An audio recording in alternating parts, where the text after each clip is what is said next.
This audio presentation of an autobiography of a yogi by Paramhansa Yogananda is brought to you by audioenlightenment.com. Copyright 2011, all rights reserved. This is a reprint of the Philosophical Library 1946 first edition, currently in public domain.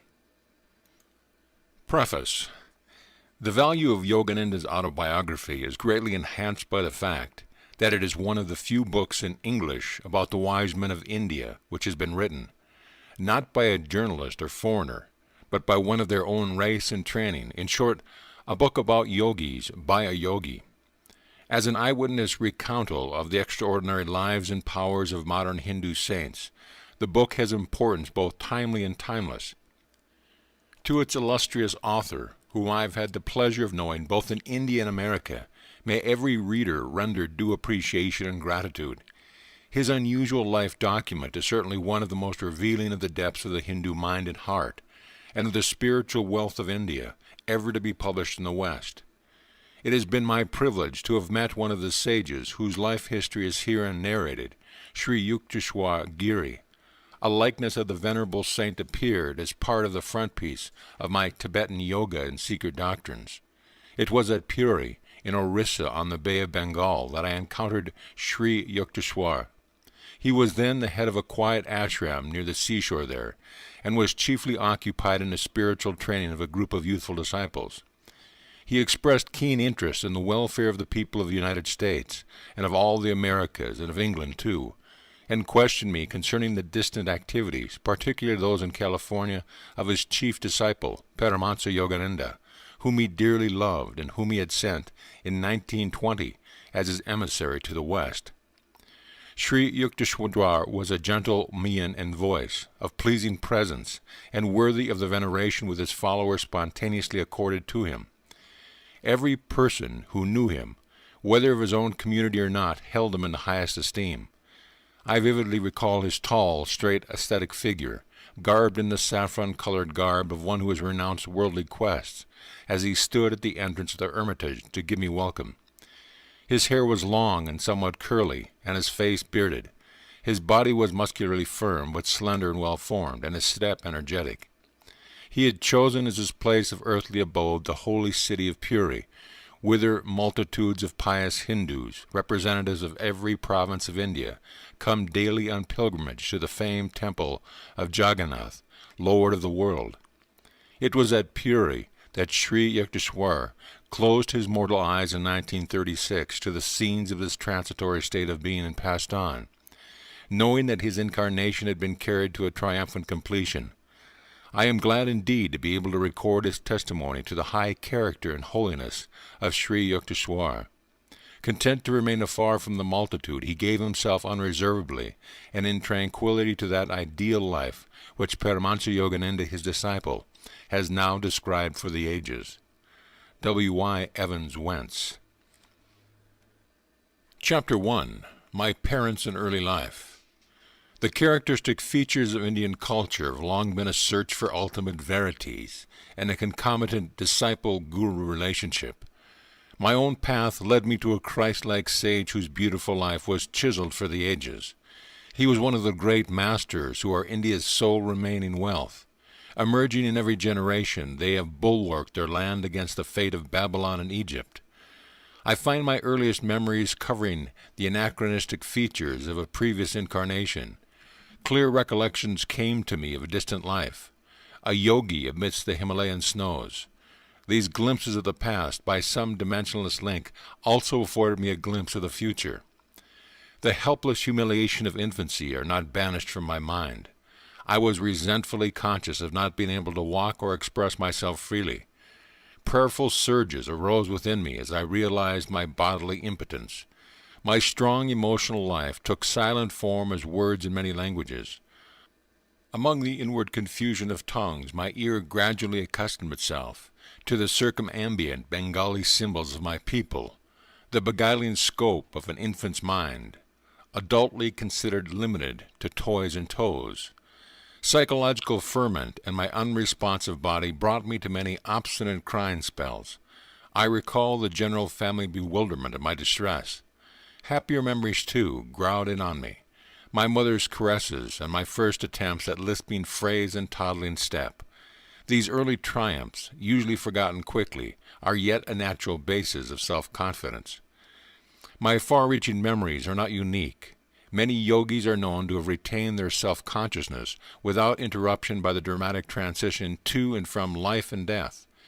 If man be solely a body, its loss indeed places the final period to identity. But if prophets down the millenniums spake with truth, man is essentially of incorporeal nature. The persistent core of human egoity is only temporarily allied with sense perception. Although odd, clear memories of infancy are not extremely rare, during travels in numerous lands I have listened to early recollections from the lips of veracious men and women. I was born in the last decade of the 19th century and passed my first 8 years at Gorakhpur. This was my birthplace in the United Provinces of northeastern India. We were 8 children, 4 boys and 4 girls. I, Mukunda Lal Ghosh, was the second son and the 4th child. Father and mother were Bengalis, of the Kshatriya class. Both were blessed with saintly nature. Their mutual love, tranquil and dignified, never expressed itself frivolously. A perfect parental harmony was the calm center for the revolving tumult of 8 young lives. Father, Bhagavati Charan Ghosh, was kind, grave, at times stern. Loving him dearly, we children yet observed a certain reverential distance.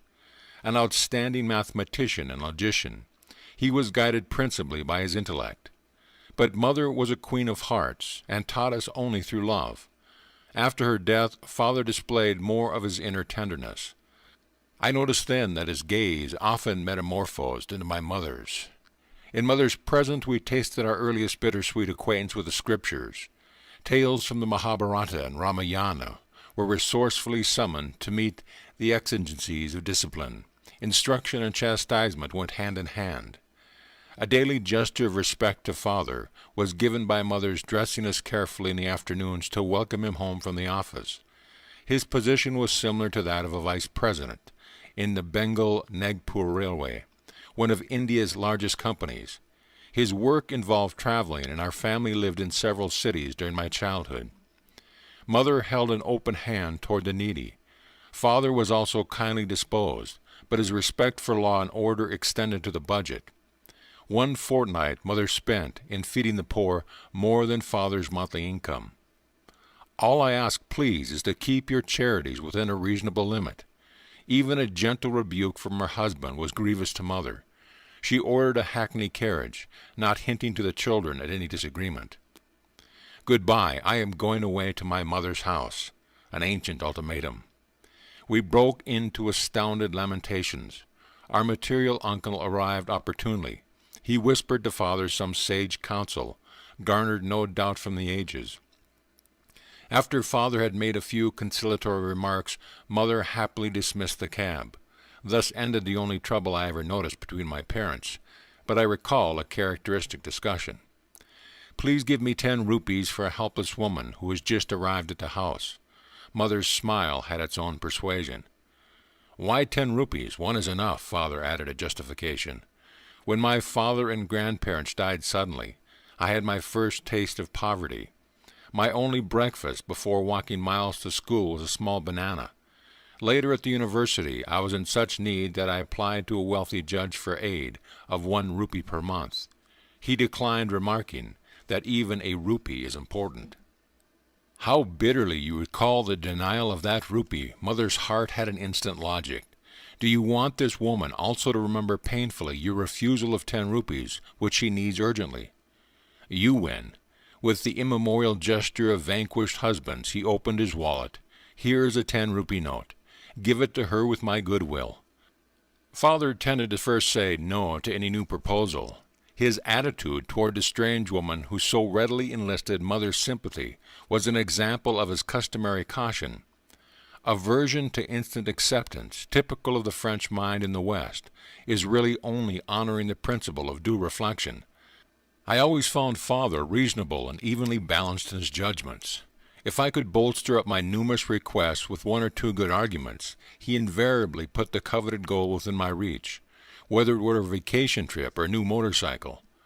Father was a strict disciplinarian to his children in their early years, but his attitude toward himself was truly Spartan. He never visited the theater, for instance, but sought his recreation in various spiritual practices and in reading the Bhagavad Gita. Shunning all luxuries, he would cling to one old pair of shoes until they were useless. His sons bought automobiles after they came into popular use, but Father was always content with a trolley car for his daily ride to the office. The accumulation of money for the sake of power was alien to his nature. Once, after organizing the Calcutta Urban Bank, he refused to benefit himself by holding any of its shares. He had simply wished to perform a civic duty in his spare time.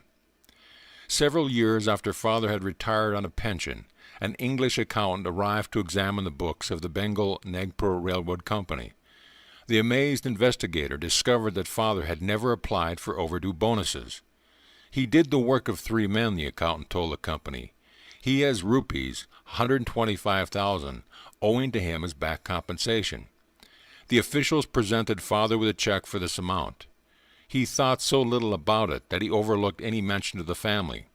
Much later he was questioned by my youngest brother, Bishnu, who noticed a large deposit on the bank statement. "Why be elated by material profit?" Father replied. "The one who pursues a goal of even-mindedness is neither jubilant with gain nor depressed by loss. He knows that man arrives penniless in this world and departs without a single rupee." Early in their married life, my parents became disciples of a great master, Larry Masha of Benares. This contact strengthened Father's naturally ascetical temperament. Mother made a remarkable admission to my eldest daughter, Roma.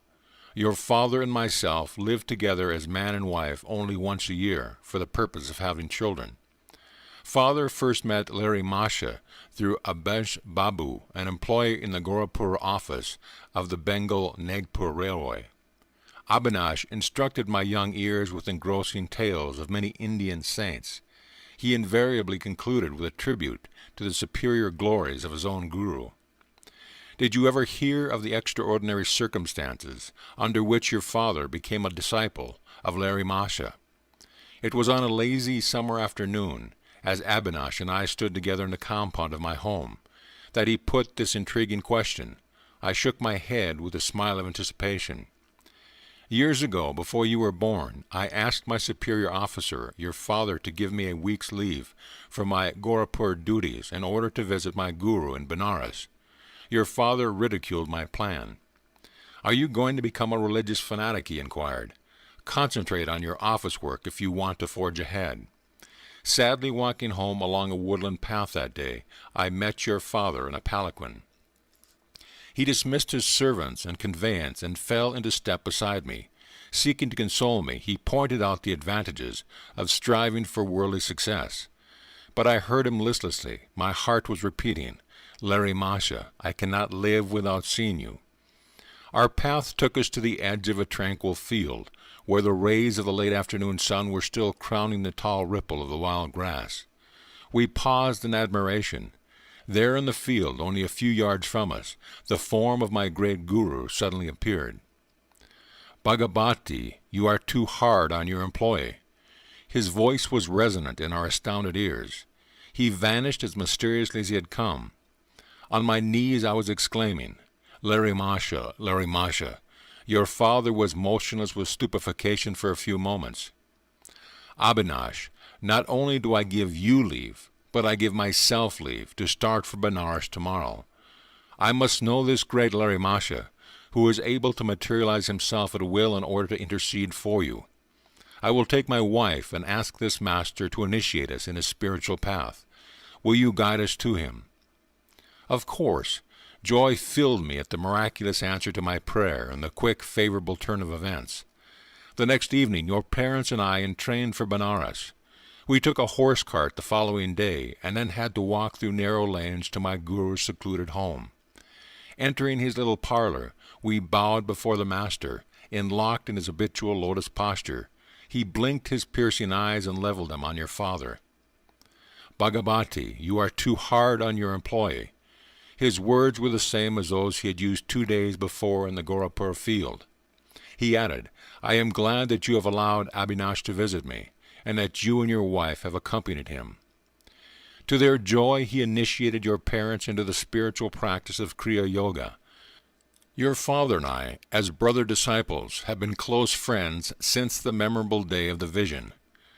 Larry Masha took a definite interest in your own birth. Your life shall surely be linked with his own. The Master's blessing never fails. Larry Masha left his world shortly after I had entered into it. His picture in an ornate frame always graced our family altar in the various cities to which Father was transferred by his office. Many a morning and evening found Mother and me meditating before an improvised shrine, offering flowers dipped in fragrant sandalwood paste. With frankincense and myrrh, as well as our united devotions, we honored the divinity which had found full expression in Larry Masha. His picture had a surpassing influence over my life. As I grew, the thought of the Master grew with me. In meditation, I would often see his photographic image emerge from its small frame, and taking a living form, sit before me. When I attempted to touch the feet of his luminous body, it would change and again become the picture. As childhood slipped into boyhood, I found Larry Masha's transformed in my mind from a little image, cribbed in a frame, to a living, enlightening presence. I frequently prayed to him in moments of trial or confusion, finding within me his solacing direction. At first I grieved because he was no longer physically living. As I began to discover his secret omnipresence, I lamented no more. He had often written to those of his disciples who were over-anxious to see him, "Why come to view my bones and flesh, when I am ever within range of your spiritual sight?" I was blessed at about the age of 8 with a wonderful healing through the photograph of Larry Masha. This experience gave intensification to my love. While at our family estate in Ichapur, Bengal, I was stricken with Asiatic cholera.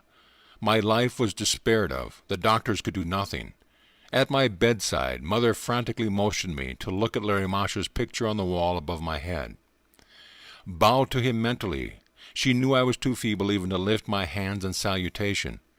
If you really show your devotion and inwardly kneel before him, your life will be spared. I gazed at his photograph and saw there a blinding light, enveloping my body and the entire room. My nausea and my other uncontrollable symptoms disappeared. I was well. At once I felt strong enough to bend over and touch Mother's feet in appreciation of her immeasurable faith in her Guru. Mother pressed her head repeatedly against the little picture. "O omnipresent Master, I thank thee that thy light hath healed my son." I realized that she too had witnessed a luminous blaze through which I had instantly recovered from that usually fatal disease. One of my most precious possessions is that same photograph. Given to Father by Larry Masha himself, it carries a holy vibration. The picture had a miraculous origin. I heard the story from Father's brother-disciple, Kali Kumar Roy. It appears that the Master had an aversion to being photographed. Over his protest, a group picture was taken of him and a cluster of devotees, including Kali Kumar Roy. It was an amazed photographer who discovered that the plate, which had clear images of all the disciples, revealed nothing more than a blank space in the center, where he had reasonably expected to find the outlines of Larry Masha.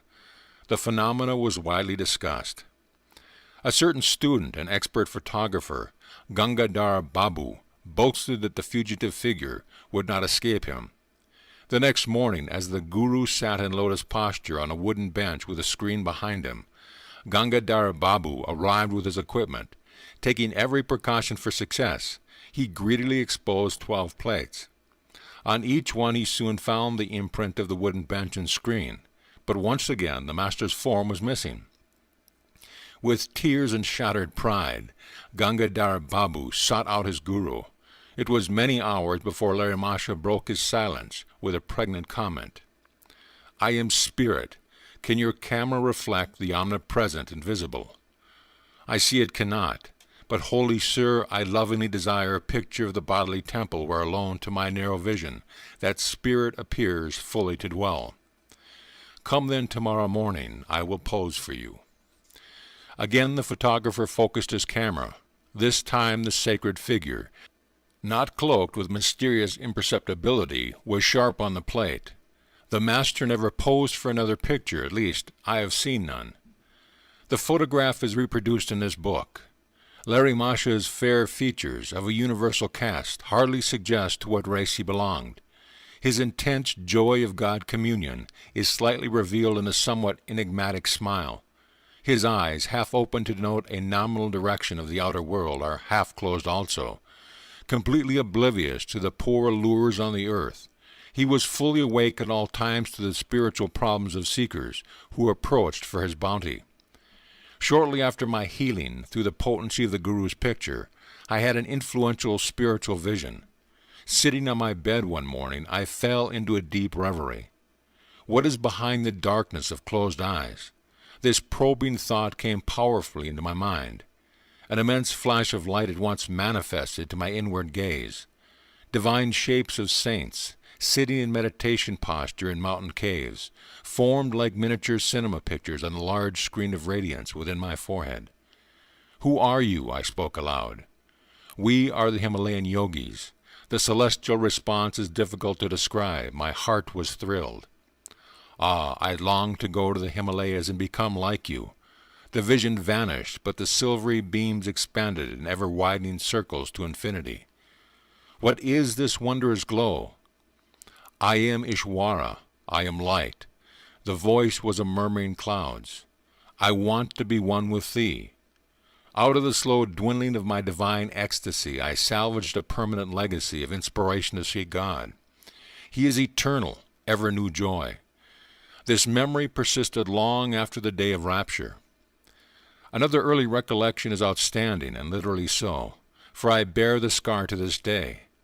My elder sister Uma and I were seated in the early morning under a neem tree in our Gorapur compound. She was helping me with a Bengali primer, what time I could spare my gaze from the nearby parrots eating ripe maragasa fruit. Uma complained of a boil on her leg and fetched a jar of ointment. I smeared a bit of salve on my forearm. "Why do you use medicine on a healthy arm?" "Well, sis, I feel I am going to have a boil tomorrow. I am testing your ointment on the spot where the boil will appear." "You little liar." "Sis, don't call me a liar until you see what happens in the morning." Indignation filled me.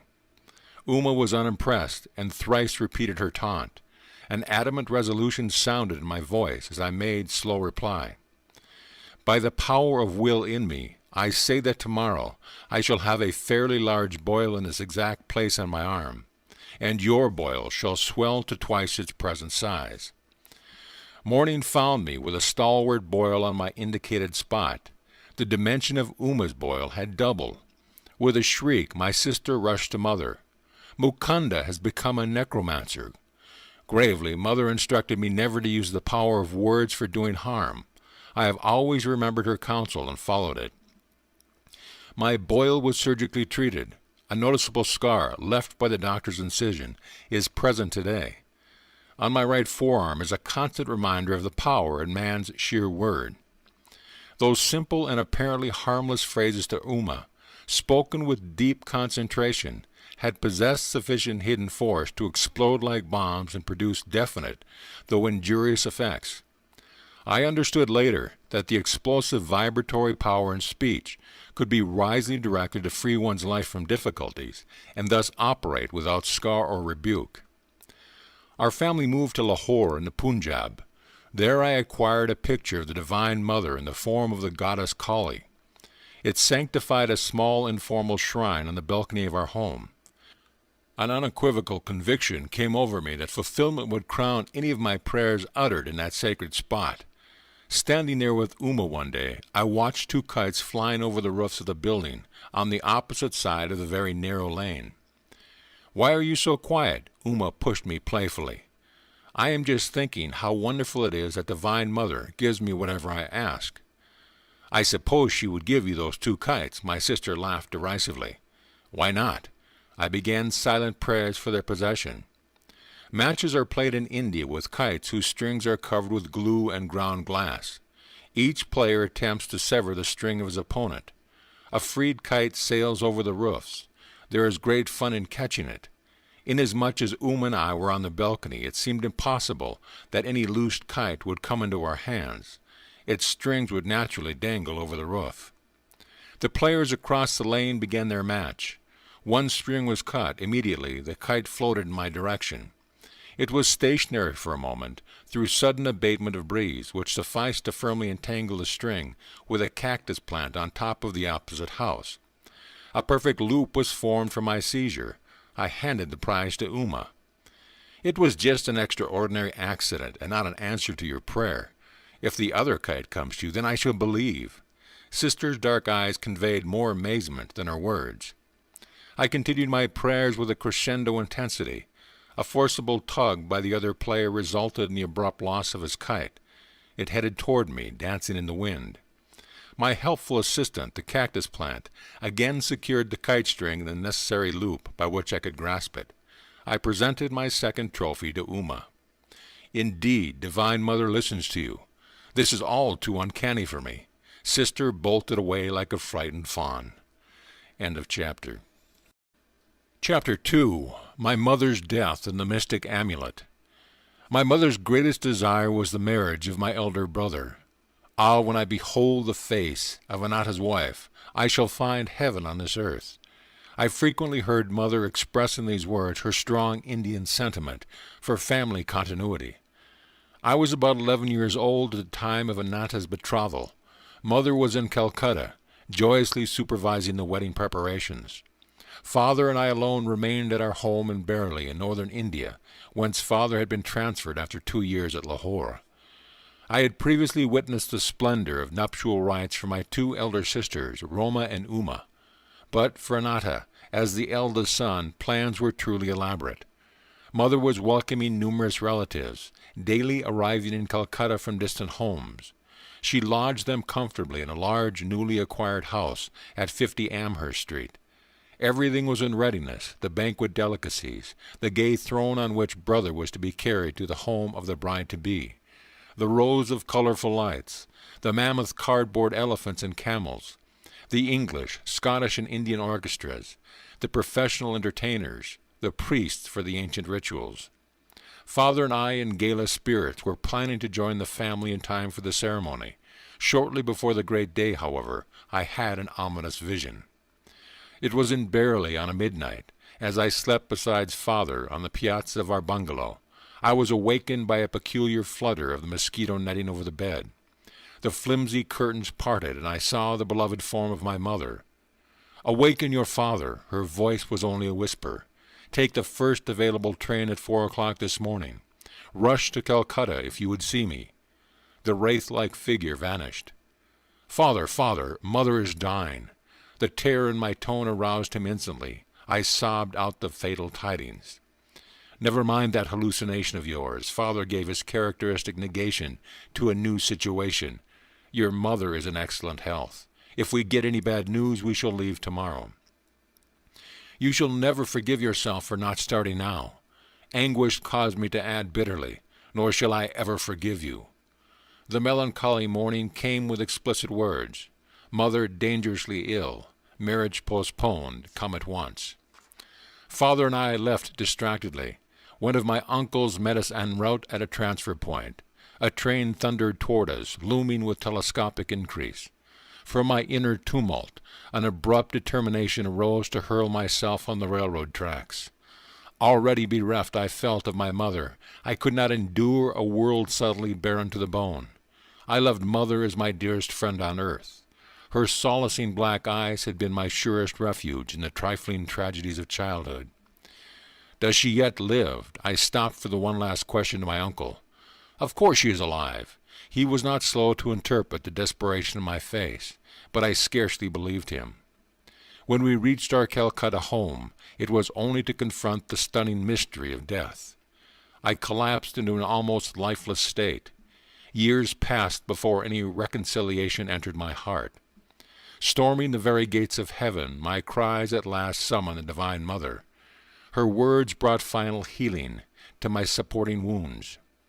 "It is I who have watched over thee, life after life in the tenderness of many mothers. See in my gaze the 2 black eyes, the lost beautiful eyes thou seekest." Father and I returned to Bareilly soon after the crematory rites for the well-beloved. Early every morning I made a pathetic memorial pilgrimage to a large Shioli tree which shaded the smooth green gold lawn before our bungalow. In poetical moments I thought that the white Shioli flowers were stirring themselves with a willing devotion over the grassy altar. Mingling tears with the dew, I often observed a strange, otherworldly light emerging from the dawn. Intense pangs of longing for God assailed me. I felt powerfully drawn to the Himalayas. One of my cousins, fresh from a period of travel in the holy hills, visited us in Bareilly. I listened eagerly to his tales about the high mountain abode of yogis and swamis. Let us run away to the Himalayas. My suggestion one day to Dwark Prasad, the young son of our landlord in Bareilly, fell on unsympathetic ears. He revealed my plan to my elder brother, who had just arrived to see father. Instead of laughing lightly over this impractical scheme of a small boy, Anatta made it a definite point to ridicule me. "Where is your orange robe? You can't be a Swami without that." But I was inexplicably thrilled by his words. They brought a clear picture of myself roaming about India as a monk. Perhaps they awakened memories of a past life. In any case, I began to see what natural ease I would wear the garb of that anciently founded monastic order. Chatting one morning with Dwarka, I felt a love for God descending with avalanchal force. My companion was only partly attentive to the ensuing eloquence, but I was wholeheartedly listening to myself. I fled that afternoon toward Nainital and the Himalayan foothills. Anatta gave determined chase. I was forced to return sadly to Bareilly. The only pilgrimage permitted me was the customary one at dawn to the Shioli tree. My heart wept for the lost mothers, human and divine. The rent left in the family fabric by mother's death was irreparable. Father never remarried during his nearly 40 remaining years. Assuming the difficult role of father-mother to his little flock, he grew noticeably more tender, more approachable. With calmness and insight, he solved the various family problems. After office hours, he retired like a hermit to the cell of his room, practicing Kriya Yoga in a sweet serenity.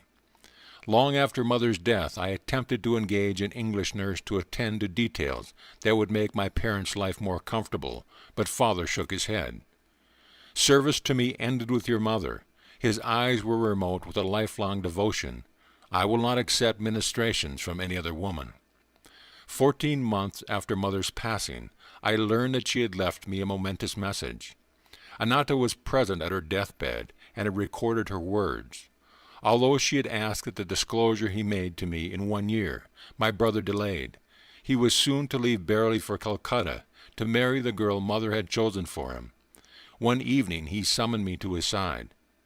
"Mukunda, I have been reluctant to give you strange tidings." Anatta's tone held a note of resignation. "My fear was to inflame your desire to leave home, but in any case you are bristling with divine ardor. When I captured you recently on your way to the Himalayas, I came to a definite resolve. I must not further postpone the fulfillment of my solemn promise.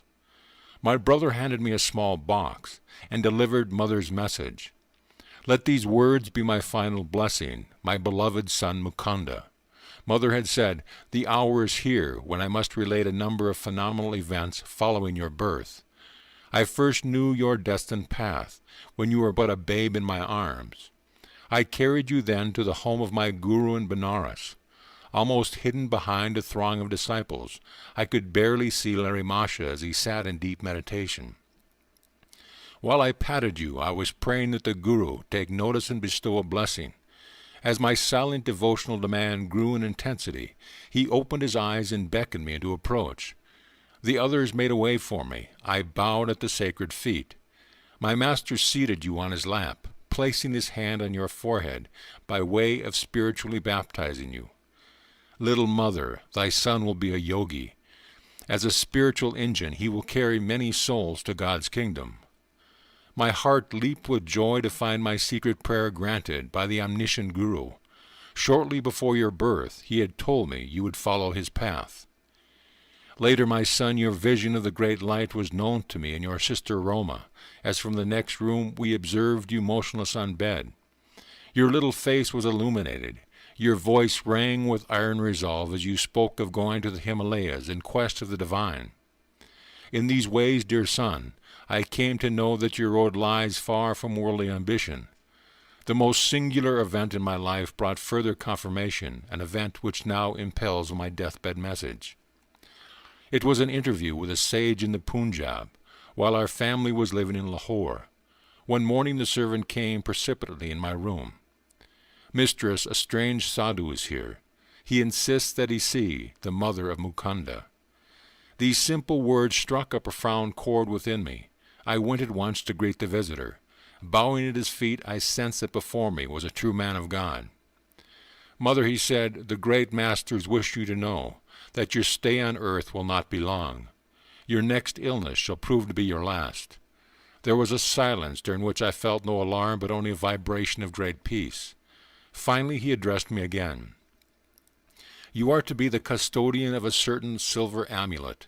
I will not give it to you today. To demonstrate the truth in my words, the talisman shall materialize in your hands tomorrow as you meditate.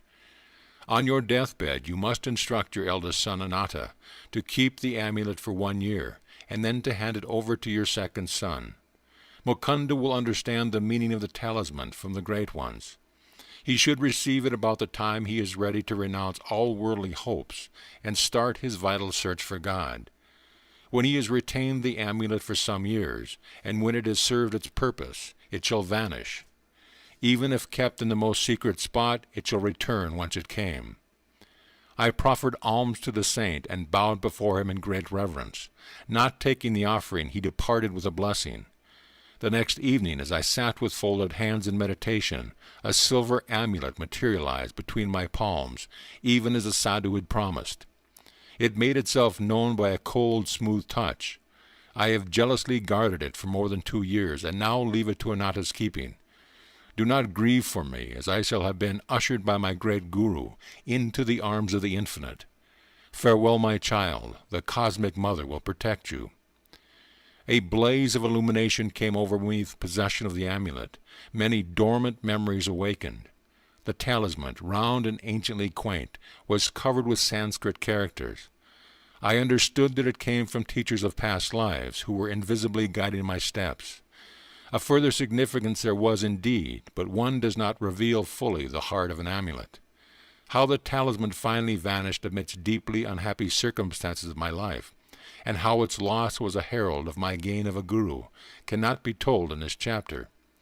But the small boy, thwarted in his attempts to reach the Himalayas, daily traveled far on the wings of this amulet. End of chapter. Chapter 3. The Saint with Two Bodies. Father, if I promise to return home without coercion, may I take a sightseeing trip to Benares? My keen love of travel was seldom hindered by Father. He permitted me, even as a mere boy, to visit many cities and pilgrimage spots. Usually one or more of my friends accompanied me. He would travel comfortably on first-class passes provided by Father. His position as a railroad official was fully satisfactory to the nomads in the family. Father promised to give my request due consideration. The next day he summoned me and held out a round-trip pass from Bareilly to Benares, a number of rupee notes, and 2 letters. "I have a business matter to propose to a Benares friend, Kedar Nath Babu. Unfortunately, I have lost his address, but I believe you will be able to get this letter to him through our common friend, Swami Pranabhanana. The Swami, my brother disciple, has attained an exalted spiritual stature. You will benefit by his company. His second note will serve as your introduction." Father's eyes twinkled as he added, "Mind, no more flights from home." I set forth with the zeal of my 12 years, though times have never dimmed my delight in new scenes and strange faces. Reaching Benares, I proceeded immediately to the Swami's residence. The front door was open. I made my way to a long, hall-like room on the 2nd floor. A rather stout man, wearing only a loincloth, was seated in lotus posture on a slightly raised platform. His head and unwrinkled face were clean-shaven. A beatific smile played on his lips. To dispel my thought that I had intruded, he greeted me as an old friend. "Baba Anand, bliss to my dear one." His welcome was given heartedly in a childlike voice. I knelt and touched his feet. "Are you Swami Paramahansa?" He nodded. "Are you Bhagavati's son?" His words were out before I had time to get Father's letter from my pocket. In astonishment, I handed him the note of introduction, which now seemed superfluous. "Of course I will locate Kedar Nath Babu for you." The saint again surprised me by his clairvoyance. He glanced at the letter and made a few affectionate references to my parents. "You know, I am enjoying 2 pensions. One is by the recommendation of your father, for whom I once worked in the railroad office. The other is by the recommendation of my heavenly Father, for whom I have conscientiously finished my earthly duties in life." I have found this remark very obscure. "What kind of pension, sir, do you receive from the Heavenly Father? Does he drop money in your lap?" He laughed. "I mean a pension of fathomless peace, a reward for many years of deep meditation. I never crave money now. My few material needs are amply provided for. Later you will understand the significance of a second pension." Abruptly terminating our conversation, the saint became gravely motionless. A sphinx-like air enveloped him. At first his eyes sparkled, as if observing something of interest, then grew dull. I felt abashed at his soliloquy, but he had not yet told me how I could meet Father's friend. A trifle restlessly I looked about me in the bare room, empty except for us 2. My idle gaze took in his wooden sandals lying under the platform seat. "Little sir, don't get worried. The man you wish to see will be with you in half an hour." The yogi was reading my mind, a feat not too difficult at the moment. Again he fell into inscrutable silence. My watch informed me that 30 minutes had elapsed. The Swami aroused himself. "I think Kedar Nath Babu is nearing the door." I heard somebody coming up the stairs. An amazed incomprehension arose suddenly. My thoughts raised in confusion. How is it possible that Father's friend has been summoned to this place without the help of a messenger? The Swami has spoken to no one about myself since my arrival. Abruptly I quitted the room and descended the steps. Halfway down I met a thin, fair-skinned man of medium height. He appeared to be in a hurry. "Are you Kedar Nath Babu?" Excitement colored my voice. "Yes, are you not Bhagavati's son, who has been waiting here to meet me?" He smiled in friendly fashion. "Sir, how do you happen to come here?" I felt baffled resentment over his inexplicable presence. "Everything is mysterious today. Less than an hour ago I had just finished my bath in the Ganges, when Swami Paramahansa approached me. I have no idea how he knew I was there at that time. 'Bhagavati's son is waiting for you in my apartment,' he said. 'Will you come with me?' I gladly agreed, and we proceeded hand in hand. The Swami in his wooden sandals was strangely able to outpace me, though I wore those stout walking shoes. "How long will it take you to reach my place?" Paramahansa suddenly halted to ask me this question. "About half an hour." "I have something else to do at present." He gave me an enigmatic glance. "I must leave you behind. You can join me in my house, where Bhagavati's son and I will be awaiting you." Before I could remonstrate, he dashed swiftly past me and disappeared into the crowd. I walked here as fast as possible. This explanation only increased my bewilderment. I inquired how long he had known the Swami. "We met a few times last year, but not recently. I was very glad to see him again today at the bathing ghat." I cannot believe my ears. Am I losing my mind? Did you meet him in a vision, or did you actually see him, touch his hand, and hear the sound of his feet? "I don't know what you're driving at," he flushed angrily. "I'm not lying to you. Can't you understand that only through the Swami could I have known you were waiting at this place for me?" "Why, that man, Swami Paramahansa, has not left my sight a moment since I first came here an hour ago." I blurted out the whole story. His eyes opened widely. Are we living in this material age, or are we dreaming? I never expected to witness such a miracle in my life. I thought this Swami was just an ordinary man, and now I find he can materialize an extra body and work through it. Together we entered the saint's room.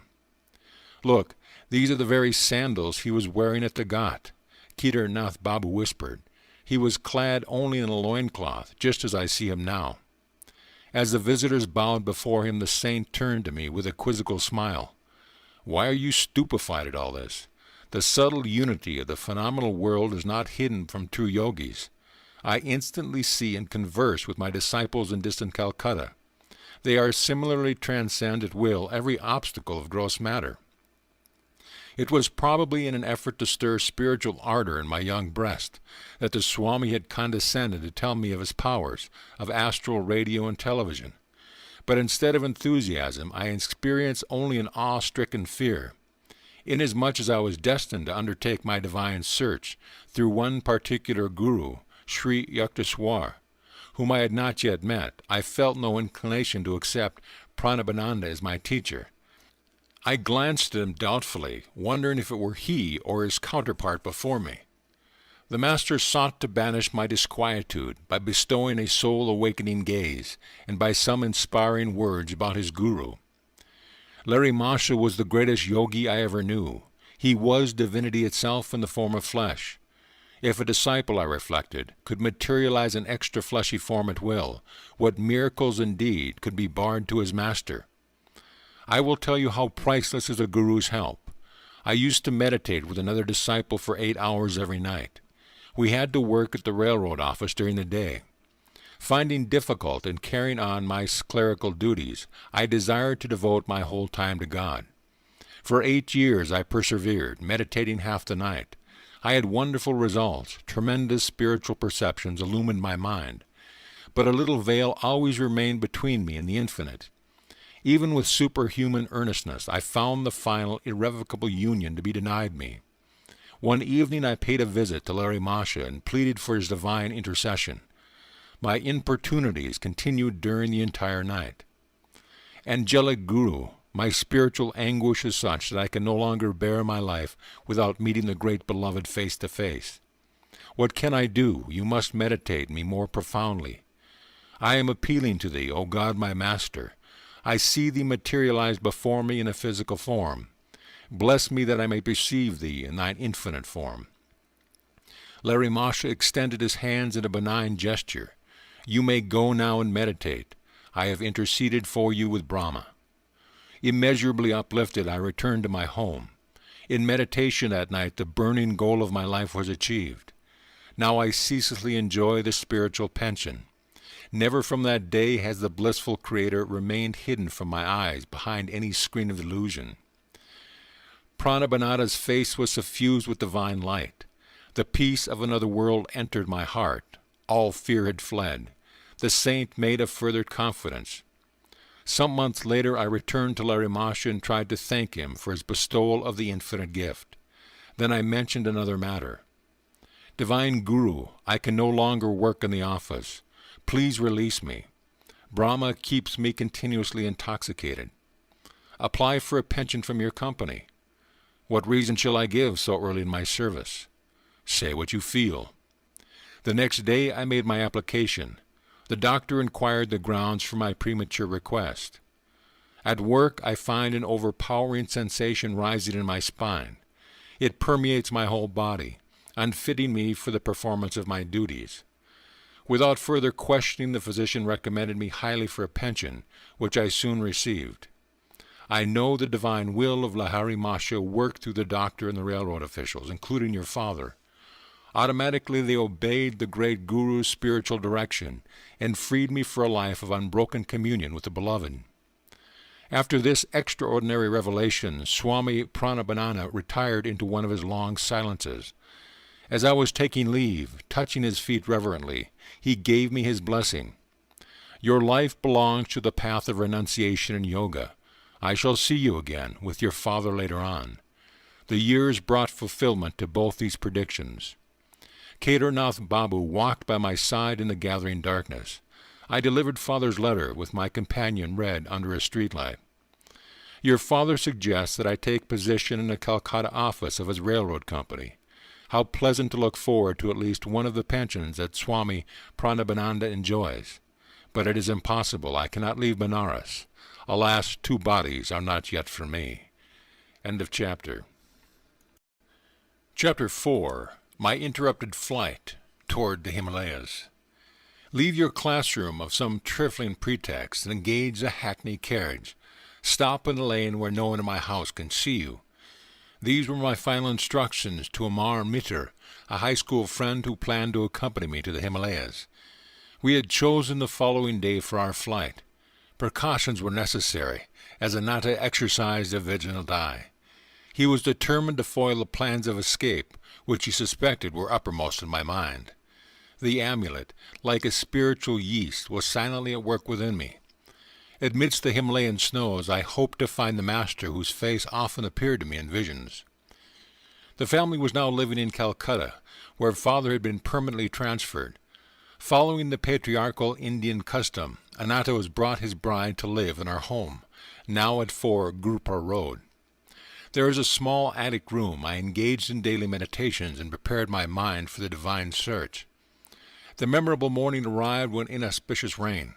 Hearing the wheels of Amar's carriage in the road, I hastily tied together a blanket, a pair of sandals, Larry Masha's picture, a copy of the Bhagavad Gita, a string of prayer beads, and 2 loincloths. This bundle I threw my 3rd-story window. I ran down the steps and past my uncle, buying fish at the door. What is the excitement? His gaze roved suspiciously over my person. I gave him a non-committal smile and walked to the lane. Retrieving my bundle, I joined Amar with conspiratorial caution. We drove to Chandni Chowk, a merchandise center. For months we had been saving our tiffin money to buy English clothes. Knowing that my clever brother could easily play the part of a detective, we thought to outwit him by European garb. On the way to the station, we stopped for my cousin, Jotin Ghosh, whom I called Jatinda. He was a new convert, looking for a guru in the Himalayas. He donned the new suit we had in readiness, well camouflaged, we hope. A deep elation possessed our hearts. All we need now are canvas shoes. I led my companions to a shop displaying rubber-soled footwear. Articles of leather, gotten only through the slaughter of animals, must be absent on this holy trip. I halted on the street to remove the leather cover from my Bhagavad Gita and the leather straps from my English-made Sola Tapi. At the station we bought tickets to Burdwan, where we planned to transfer to Hardwar in the Himalayan foothills. As soon as the train, like ourselves, was in flight, I gave utterance to a few of my glorious anticipations. Just imagine, I ejaculated, we shall be initiated by the masters and experience the trance of cosmic consciousness. Our flesh will be charged with such magnetism that wild animals of the Himalayas will come tamely near us. Tigers will no more than meek house cats awaiting our caress. This remark, picturing a prospect I considered entrancing, both metaphorically and literally, brought an enthusiastic smile from Amar. But Jatinda averted his gaze, directing it through the window at the scampering landscape. Let the money be divided in 3 portions. Jatinda broke a long silence with a suggestion. Each of us should buy his own ticket at Burdwan. Thus no one at the station will surmise that we are running away together. I unsuspectedly agreed. At dusk our train stopped at Burdwan. Jatinda entered the ticket office. Amir and I sat on the platform. We waited 15 minutes, then made unavailing inquiries. Searching in all directions, we shouted Jatinda's name with the urgency of fright, but he had faded into the dark, unknown surroundings of the little station. I was completely unnerved, shocked to a peculiar numbness. That God would countenance this depressing episode. The romantic occasion of my first carefully planned flight after him was cruelly marred. Amar, we must return home. I was weeping like a child. Jatinda's callous departure is an ill omen. This trip is doomed to failure. Is this your love for the Lord? Can't you stand the little test of a treacherous companion? Through Amar's suggestion of a divine test, my heart steadied itself. We refreshed ourselves with famous Burdwan sweetmeats, sitabog, food for the goddess, and motichur, nuggets of sweet pearl.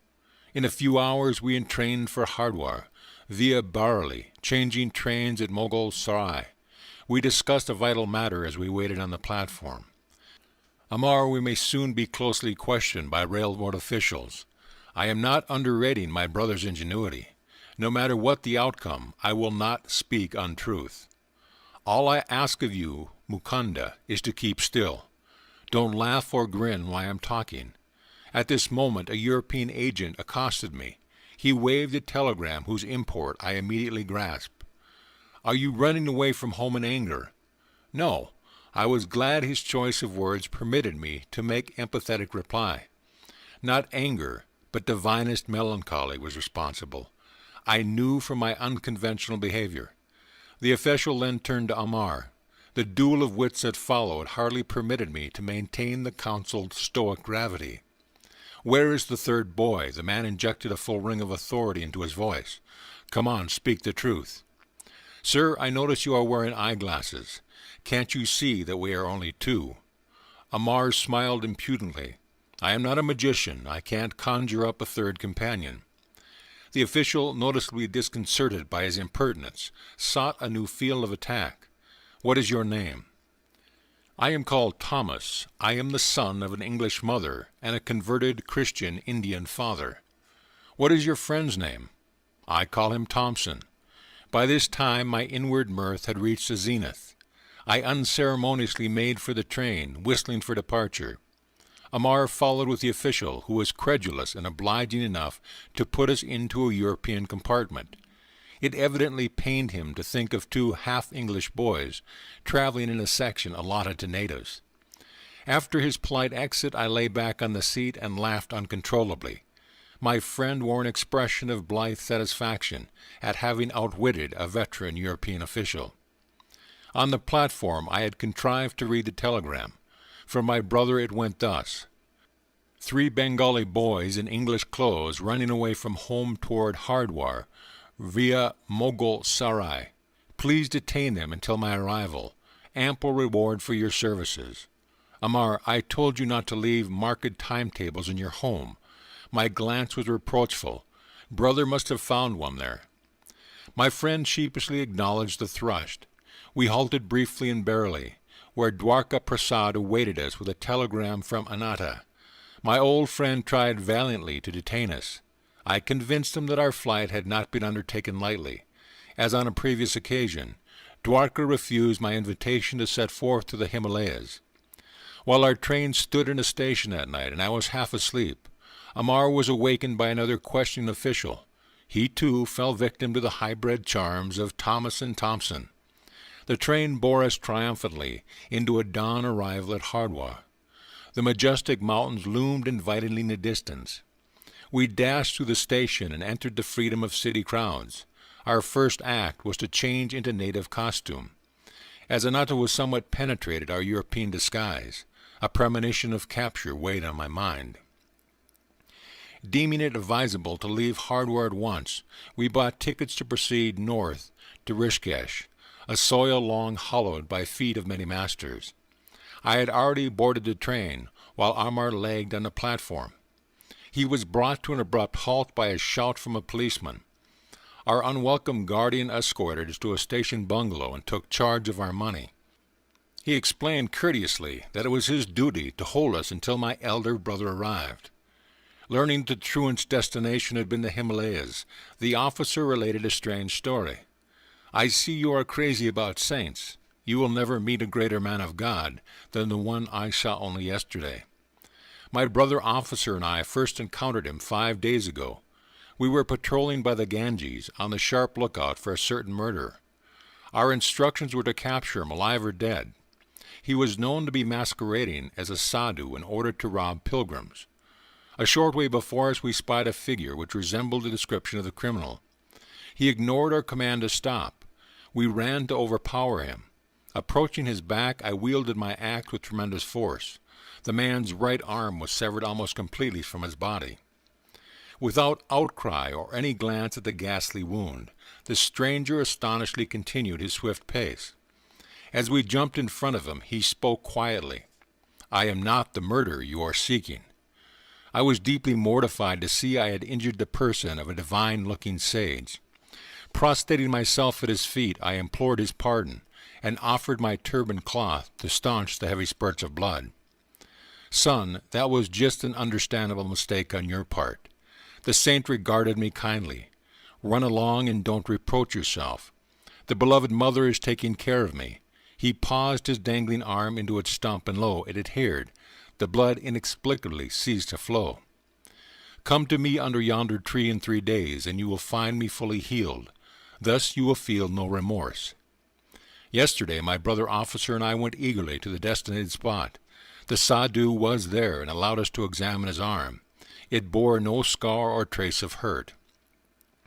I am going via Rishikesh to the Himalayan solitudes.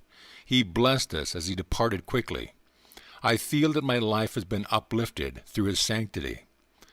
The officer concluded with pious ejaculation. His experience had obviously moved him beyond his usual depth.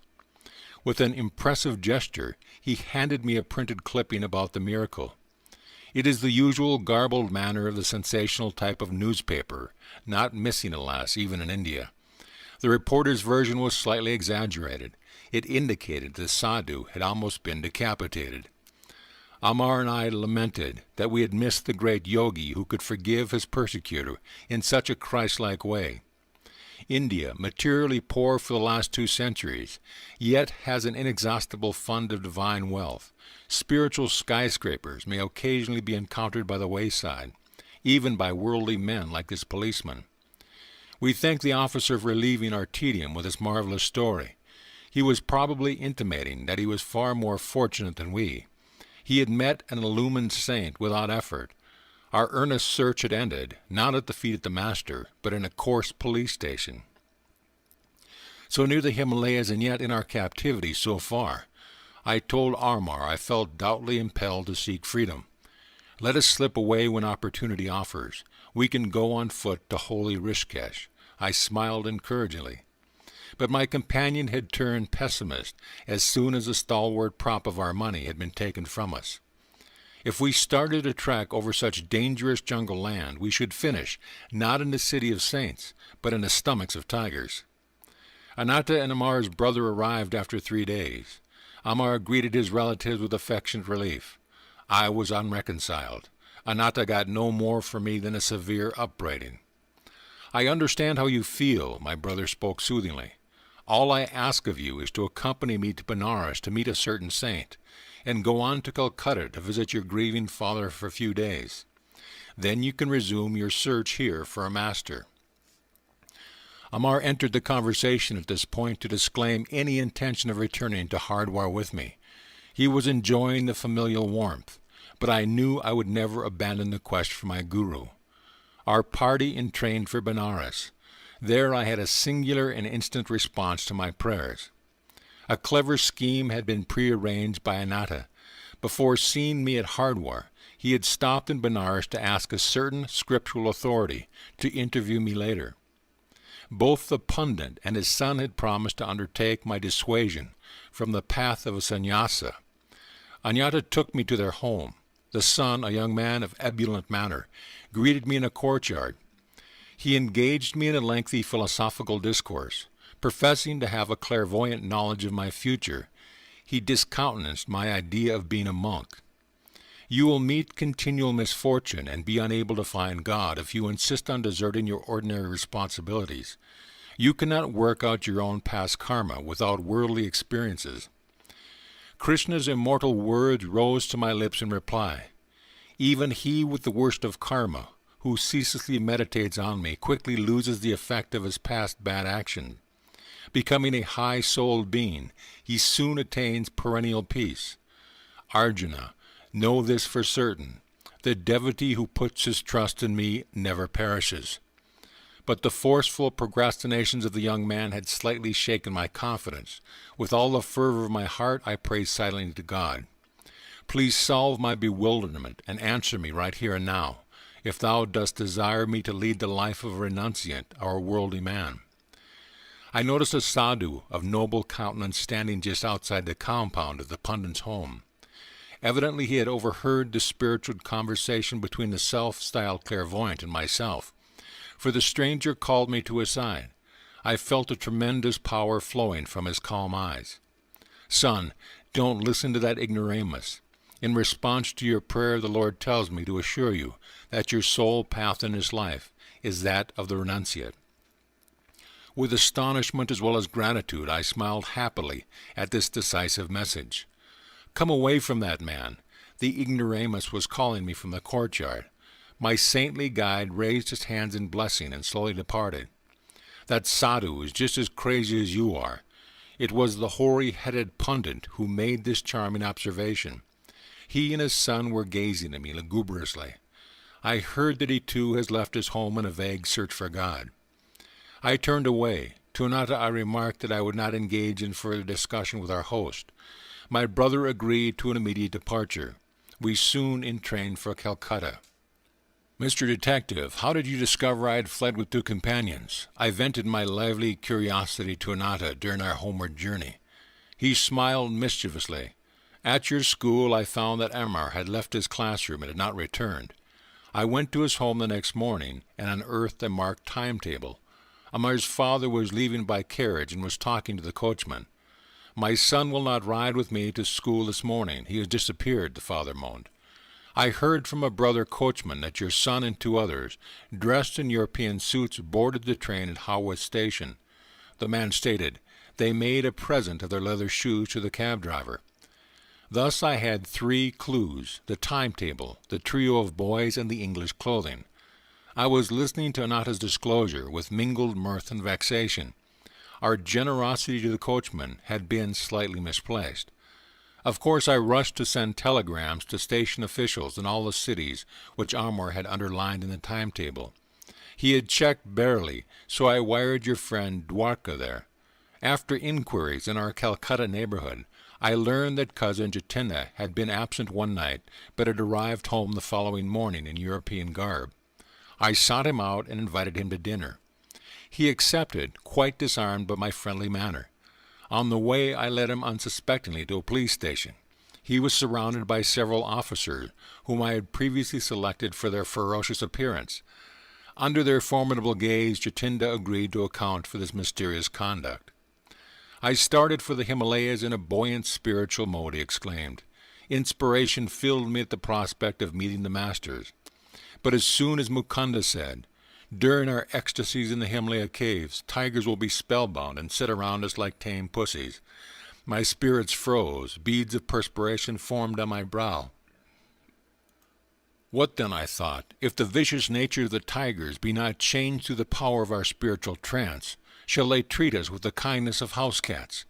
In my mind's eye I already saw myself the compulsory inmate of some tiger's stomach, entering there not at once with the whole body, but by installments of its several parts. My anger at Jatinda's vanishment was evaporated into laughter. The hilarious sequel on the train was worth all the anguish she had caused me. I must confess to a slight feeling of satisfaction. Jatinda, too, had not escaped an encounter with the police. Anata, you are a born sleuth-hound. My glance of amusement was not without some exasperation. And I shall tell Jatinda I am glad he was prompted by no mood of treachery, as it appeared, but only by the prudent instinct of self-preservation. At home in Calcutta, Father touchingly requested me to curb my roving feet, until at least the completion of my high school studies. In my absence, he had lovingly hatched a plot by arranging for a saintly pundit, Swami Yogananda, to come regularly to the house. "The sage will be your Sanskrit tutor," my parent announced confidently. Father hoped to satisfy my religious yearnings by instruction from a learned philosopher. But the tables were subtly turned. My new teacher, far from offering intellectual artifices, fanned the embers of my God aspiration. Unknown to Father, Swami Yogananda was an exalted disciple of Larimasha. The peerless Guru had possessed thousands of disciples, silently drawn to him by the irresistibility of his divine magnetism. I learned later that Larimasha had often characterized Yogananda as a rishi, or illuminated sage. Luxuriant curls framed my tutor's handsome face. His dark eyes were guileless, with the transparency of a child's.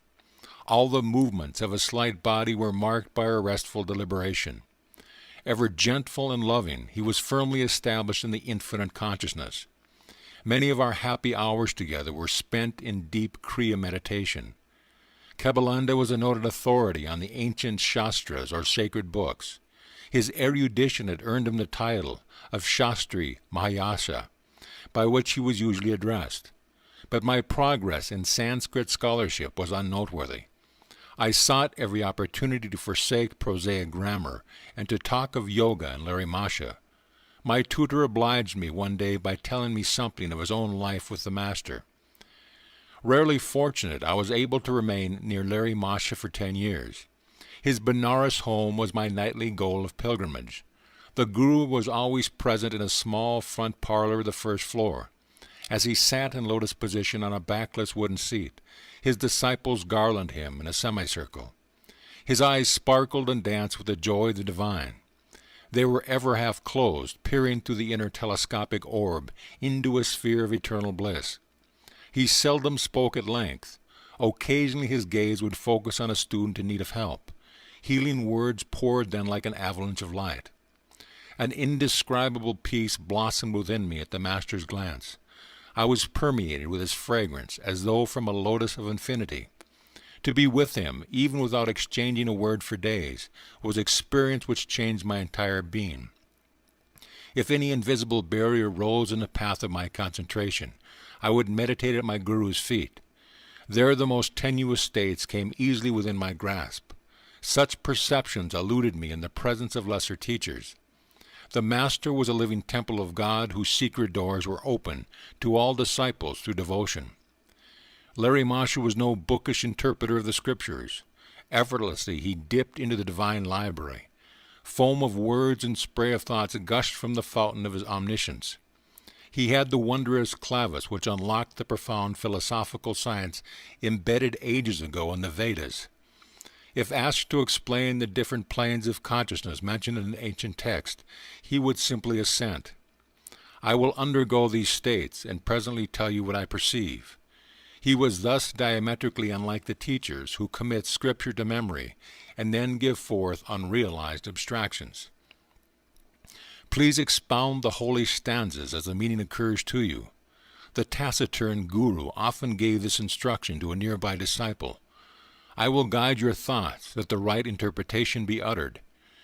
In this way, many of Larry Masha's perceptions came to be recorded, with voluminous commentaries by various students. The Master never counseled slavish belief. Words are only shells, he said. Win conviction of God's presence through your own joyous contact and meditation. No matter what the disciple's problems, the Guru advised Kriya Yoga for its solution. The yogic key will not lose its efficiency when I am no longer present in the body to guide you. This technique cannot be bound, filed, and forgotten in the manner of theoretical inspirations. Continue ceaselessly on your path to liberation through Kriya, whose power lies in practice. I myself considered Kriya the most effective device of salvation through self-effort ever to be evolved in man's search for the infinite. Yogananda concluded with his earnest testimony. Through its use, the omnipotent God, hidden in all men, become visible incarnated in the flesh of Larry Masha and a number of his disciples. A Christ-like miracle by Larry Masha took place in Yogananda's presence. My saintly tutor recounted the story one day, his eyes remote from the Sanskrit text before him. A blind disciple, Ramu, aroused my active pity. Should he have no light in his eyes when he faithfully served our Master, in whom the divine was fully blazing? One morning I sought to speak to Ramu, but he sat for patient hours fanning the Guru with a handmade palm leaf. When the devotee finally left the room, I followed him. Ramu, how long have you been blind? From my birth, sir. Never have my eyes been blessed with a glimpse of the sun. Our omnipotent Guru can help you. Please make a supplication. The following day, Ramu diffidently approached Larry Masha. The disciple felt almost ashamed to ask that physical wealth be added to his spiritual and superabundance. Master, the illuminator of the cosmos is in you. I pray you to bring his light into my eyes, that I perceive the sun's lesser glow. Ramu, someone has convinced you to put me in a difficult position. I have no healing power. Sir, the infinite one within you can certainly heal. That is indeed different, Ramu. God's limit is nowhere. He who ignites the stars in the cells of flesh with mysterious life effluence can surely bring luster of vision into your eyes. The Master touched Ramu's forehead at the point between the eyebrows. Keep your mind concentrated there, and frequently chant the name of the prophet Rama. For 7 days, the splendor of the sun shall have a special dawn for you. Lo, in 1 week it was so. For the first time Ramu beheld the face fair of nature. The Omniscient One had unerring directed his disciple to repeat the name of Rama, adored by him above all other saints. Ramu's faith was a devotionally plowed soil in which the Guru's powerful seed of permanent healing sprouted. Yogananda was silent for a moment, then paid a further tribute to his Guru. It was evident in all miracles performed by Masha that he never allowed the ego principle to consider itself a causative power. By perfection of resistless surrender, the Master enabled the prime healing power to flow freely through him. The numerous bodies which were spectacularly healed through Masha eventually had to feed the flames of cremation. But the silent spiritual awakening he effected, the Christ-like disciples he fashioned, are his imperishable miracles. I never became a Sanskrit scholar. Yogananda taught me a diviner syntax. End of chapter. Chapter 5. A perfumed saint displays his wonders. To everything there is a season, and a time to every purpose under the heaven. I did not have this wisdom of Solomon to comfort me. I gazed searchingly about me, on any excursion from home for the face of my destined Guru, but my path did not cross his until after the completion of my high school studies. 2 years elapsed between my flight with the mayor toward the Himalayas and the great day of Sri Yukteswar's arrival into my life. During that interim I had met a number of sages, the perfume saint, the tiger Swami, Najendra Nath Baduri, Master Mayasa, and the famous Bengali scientist Jagadish Chandra Bose. My encounter with the perfume saint had 2 preambles, one harmonious and the other humorous. God is simple, everything else is complex. Do not seek absolute values in the relative world of nature. These philosophical finalities gently entered my ear as I stood silently before a temple image of Kali. Turning, I confronted a tall man whose garb, or lack of it, revealed him a wandering sadhu. You have indeed penetrated the bewilderment of my thoughts, I smiled gratefully. The confusion of benign and terrible aspects in nature, as symbolized by Kali, has puzzled wiser heads in mind. Few there be who solve her mystery. Good and evil is a challenging riddle which life places sphinx-like before every intelligence. Attempting no solution, most men pay forfeit with their lives, penalty now even as in the days of Thebes. Here and there a towering lonely figure never cries defeat. From the Maya of duality he plucks the cleaverless truth of unity. You speak with conviction, sir. I have long exercised an honest introspection, the exquisitely painful approach to wisdom. Self-scrutiny, relentless observance of one's thought, is a stark and shattering experience. It pulverizes the stoutest ego. But true self-analysis mathematically operates to produce seers. The way of self-expression, individual acknowledgments, results in egoists, sure of the right to their private interpretations of God and the universe.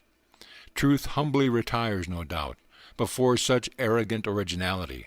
I was enjoying the discussion. Man can understand no eternal verity until he has freed himself from pretension. The human mind, barred to a centuried slime, is teeming with repulsive life of countless world illusions. Struggles of the battlefields pale in insignificance here, when man first contends with inward enemies. No mortal foes these, to be overcome by harrowing array of might. Omnipresent, unresting, pursuing man even in sleep, subtly equipped with a miasmic weapon, these soldiers of ignorant lust seek to slay us all. Thoughtless is the man who buries his ideals, surrendering to the common fate. Can he seem other than impotent, wooden, ignominious? Respected sir, have you no sympathy for the bewildered masses? The sage was silent for a moment, then answered obliquely. To love both the invisible God, repository of all virtues, and visible man, apparently possessed of none, is often baffling. But ingenuity is equal to the maze. Inner research soon exposes the unity in all human minds, the stalwart kinship of selfish motive. In one sense at least, the brotherhood of man stands revealed, and aghast humility follows his leveling discovery. It ripens into compassion for one's fellows, blind to the healing potencies of the soul awaiting exploration. The saints of every age, sir, have felt like yourself for the sorrows of the world.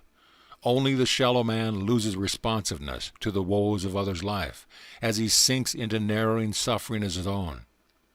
The sadhu's austere face was noticeably softened. The one who practices a scalpel self-dissection will know an expansion of universal pity. Release is given him from the deafening demands of his ego. The love of God flowers on such soil. The creature finally turns to his Creator, if for no other reason to ask in anguish, "Why, Lord, why?" By ignoble whips of pain man is driven at last into the infinite presence, whose beauty alone should lure him.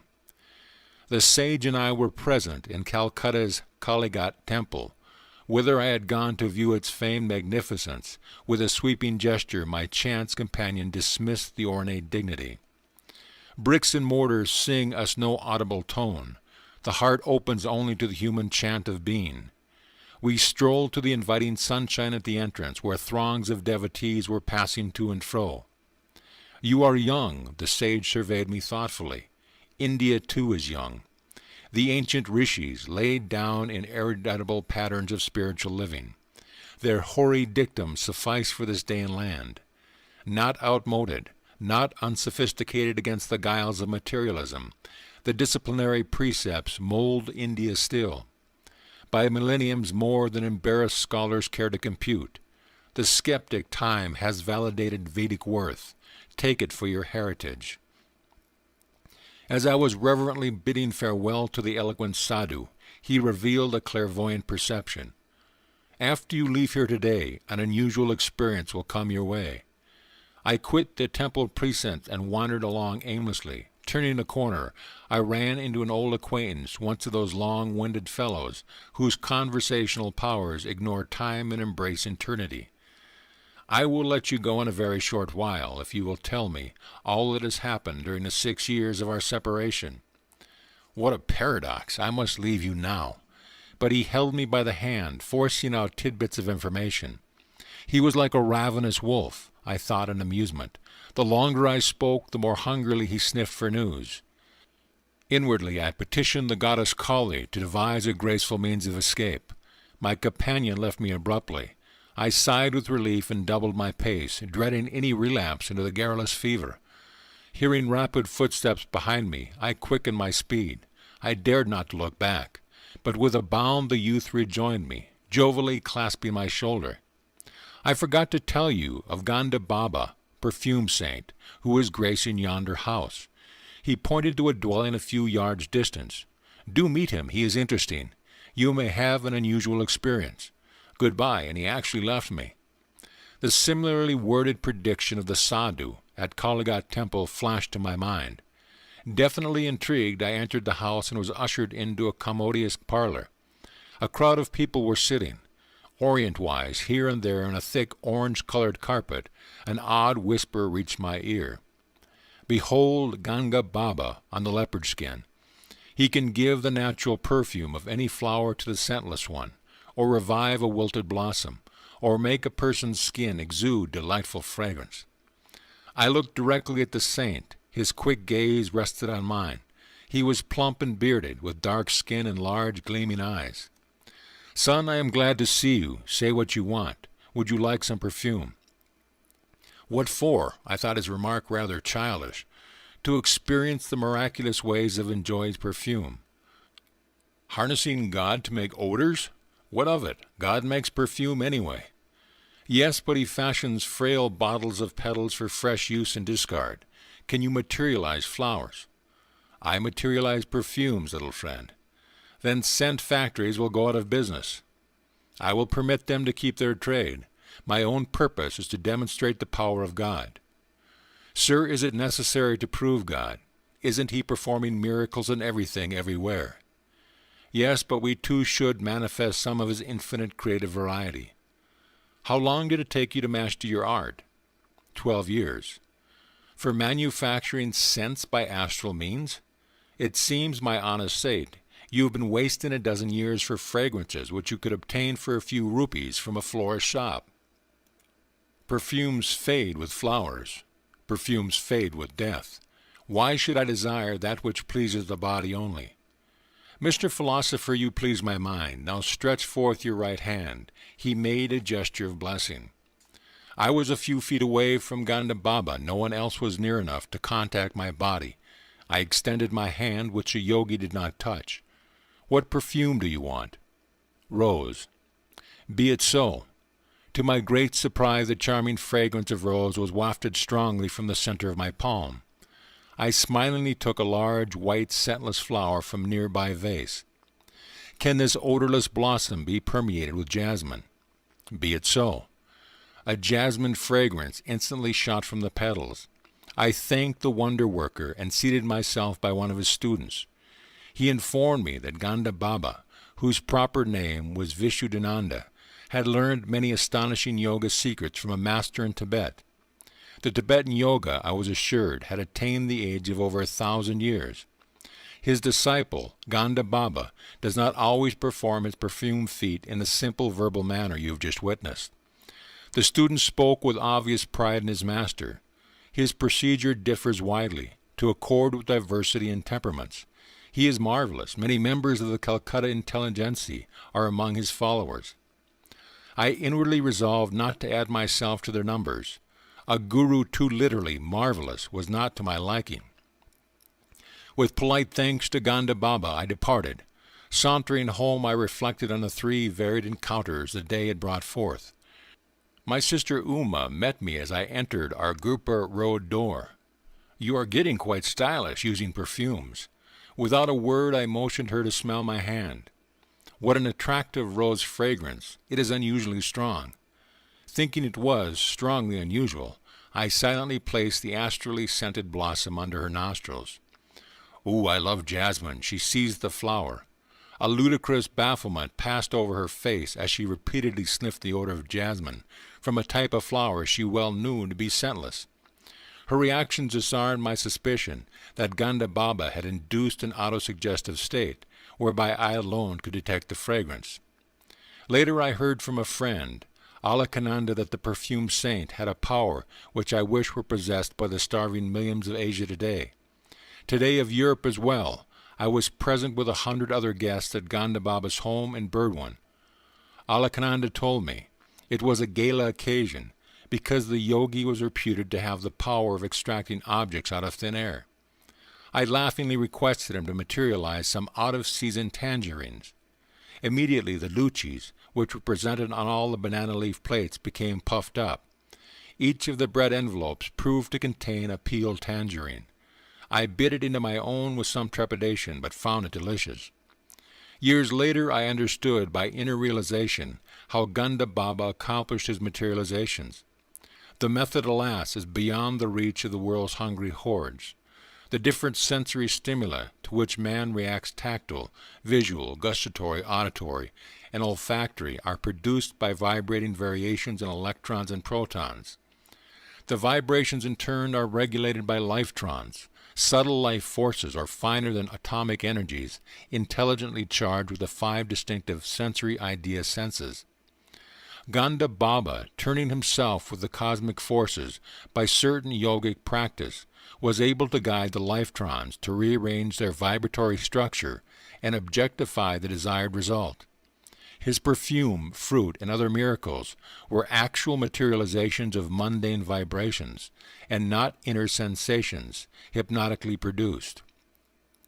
Performances of miracles, such as sown by the perfumed saint, were spectacular, but spiritually useless.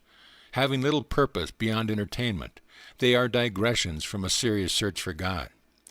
Hypnotism has been used by physicians in minor operations as a sort of physical chloroform for persons who might be endangered by anesthetic. But a hypnotic state is harmful to those often subjected to it. A negative psychological effect ensues, which in time deranges the brain cells. Hypnotism is trespass into the territory of another's consciousness.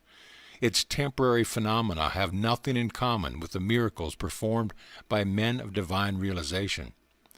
Awakened God, true saint effect, changes this dream world by means of a will harmoniously attuned to the creative cosmic dreamer.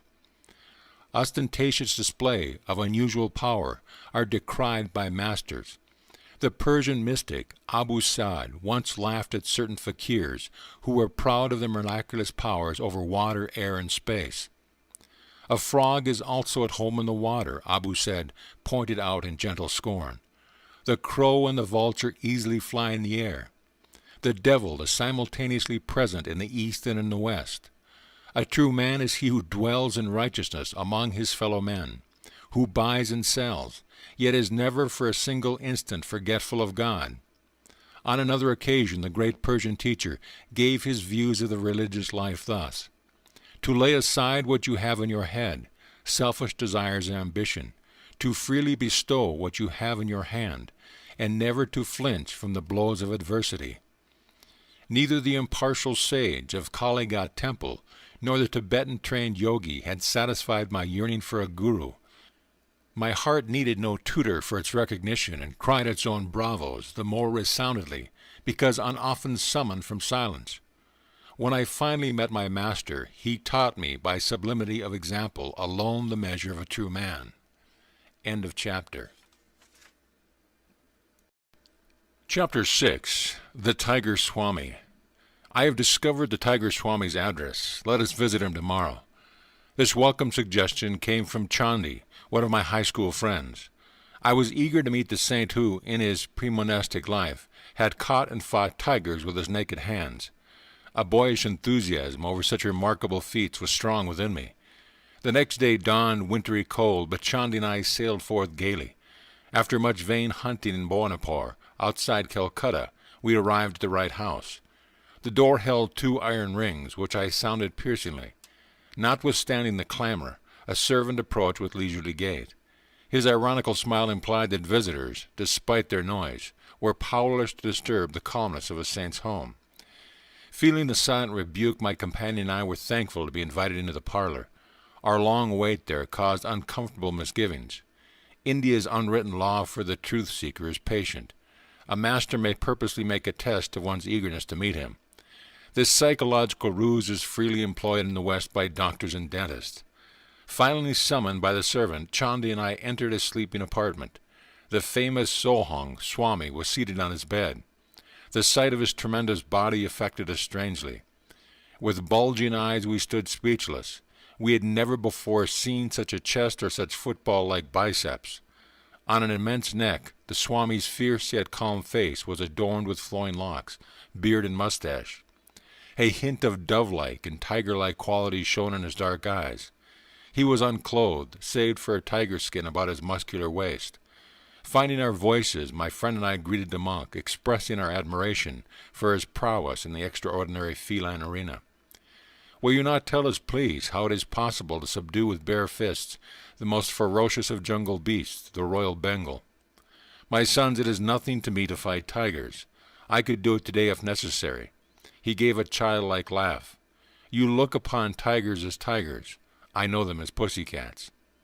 Swamiji, I think I could impress my subconsciousness with the thought that tigers are pussycats, but could I make tigers believe it?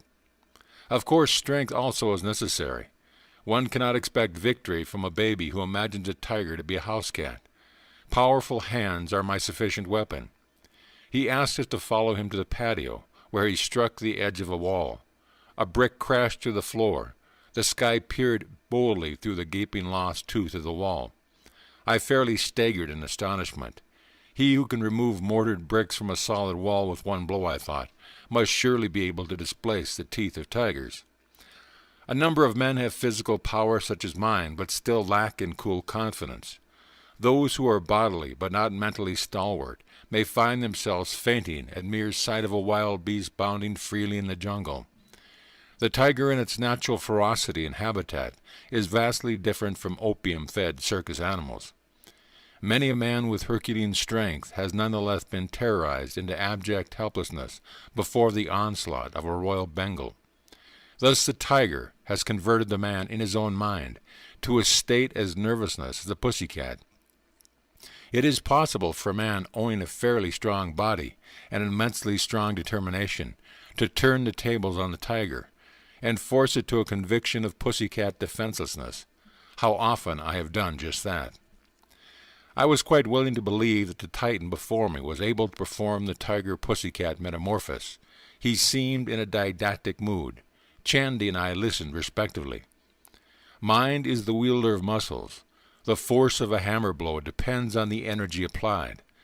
The power expressed by man's bodily instrument depends on his aggressive will and courage. The body is literally manufactured and sustained by mind. Through pressure of instincts from past lives, strengths or weaknesses percolate gradually into human consciousness. They express as habits, which in turn ossify into a desirable or an undesirable body. Outward frailty has mental origin.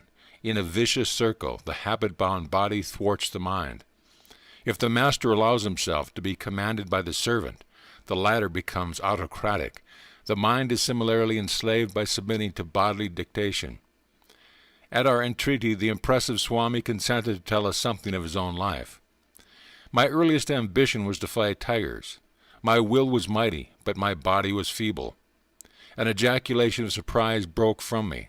It appeared incredible that this man now, with Atlean's shoulders, fit to bear, could ever have known weakness. It was by indomitable persistency and thought of health and strength that I overcame my handicap. I have every reason to extol the compelling mental vigor which I found to be the real subduer of royal Bengals. Do you think, Reverend Swami, that I could ever fight tigers? This was the first and the last time that the bizarre ambition ever visited my mind. Yes, he was smiling, but there are many kinds of tigers. Some roam in jungles of human desires. No spiritual benefit accrues by knocking beasts unconscious. Rather be victor over the inner prowlers. May we hear, sir, how you changed from a tamer of wild tigers to a tamer of wild passions. The tiger Swami fell into silence. Remoteness came into his gaze, summoning visions of bygone years. I discerned his slight mental struggle to decide whether to grant my request. Finally he smiled in acquiescence. When my fame reached a zenith, it brought the intoxication of pride.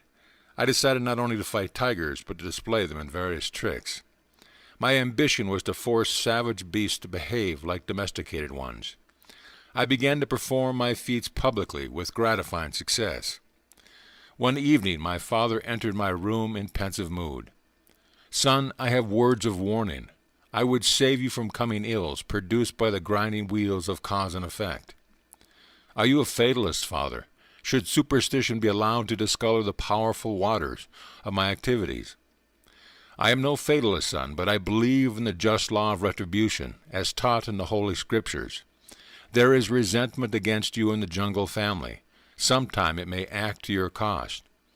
"Father, you astonish me. You well know what tigers are beautiful but merciless. Even immediately after an enormous meal of some helpless creature, a tiger is fired with fresh lust at the sight of new prey. It may be a joyous gazelle, frisking over the jungle grass. Capturing it and biting an opening in the soft throat, the malevolent beast tastes only a little of the mutely crying blood and goes its wanton way. Tigers are the most contemptible of the jungle breed. Who knows? My blows may inject some slight sanity of consideration into their thick heads. I am headmaster in the forest finishing school to teach them gentle manners. Please, father, think of me as tiger tamer and never as a tiger killer. How could my good actions bring ill upon me? I beg you not to impose any command that I change my way of life." Chandy and I were all attention, understanding the past dilemma. In India, a child does not lightly disobey his father's wishes. In stoic silence, father listened to my explanation. He followed it with a disclosure, which he uttered gravely. "Son, you compel me to relate an ominous prediction from the lips of a saint. He approached me yesterday as I sat on the veranda in my daily meditation. 'Dear friend, I come with a message for your belligerent son. Let him cease his savage activities. Otherwise his next tiger encounter shall result in severe wounds, followed by 6 months of deathly sickness. He shall then forsake his former ways and become a monk.' This tale did not impress me. I considered that father had been the credulous victim of a deluded fanatic. The tiger Swami made this confession with an impatient gesture, as though at some stupidity. Grimly silent for a long time, he seemed oblivious of our presence. When he looked up at the dangling thread of his narrative, it was suddenly with a subdued voice. Not long after Father's warning, I visited the capital city of Coach Behar. The picturesque territory was new to me, and I expected a restful change. As usual everywhere, a curious crowd followed me on the streets. I would catch bits of whispered comment. This is the man who fights wild tigers. Has he legs or tree trunks? Look at his face. He must be an incarnation of the king of tigers himself. You know how village urchins function like final editions of the newspaper. With what speed do the even later speech bulletins of the women circulate from house to house? Within a few hours, the whole city was in a state of excitement over my presence. I was relaxing quietly in the evening when I heard the hoofbeats of galloping horses. They stopped in front of my dwelling place.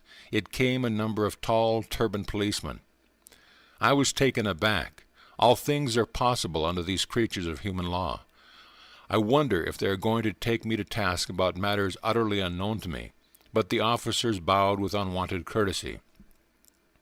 Honored sir, we are sent to welcome you on behalf of the Prince of Cooch Behar.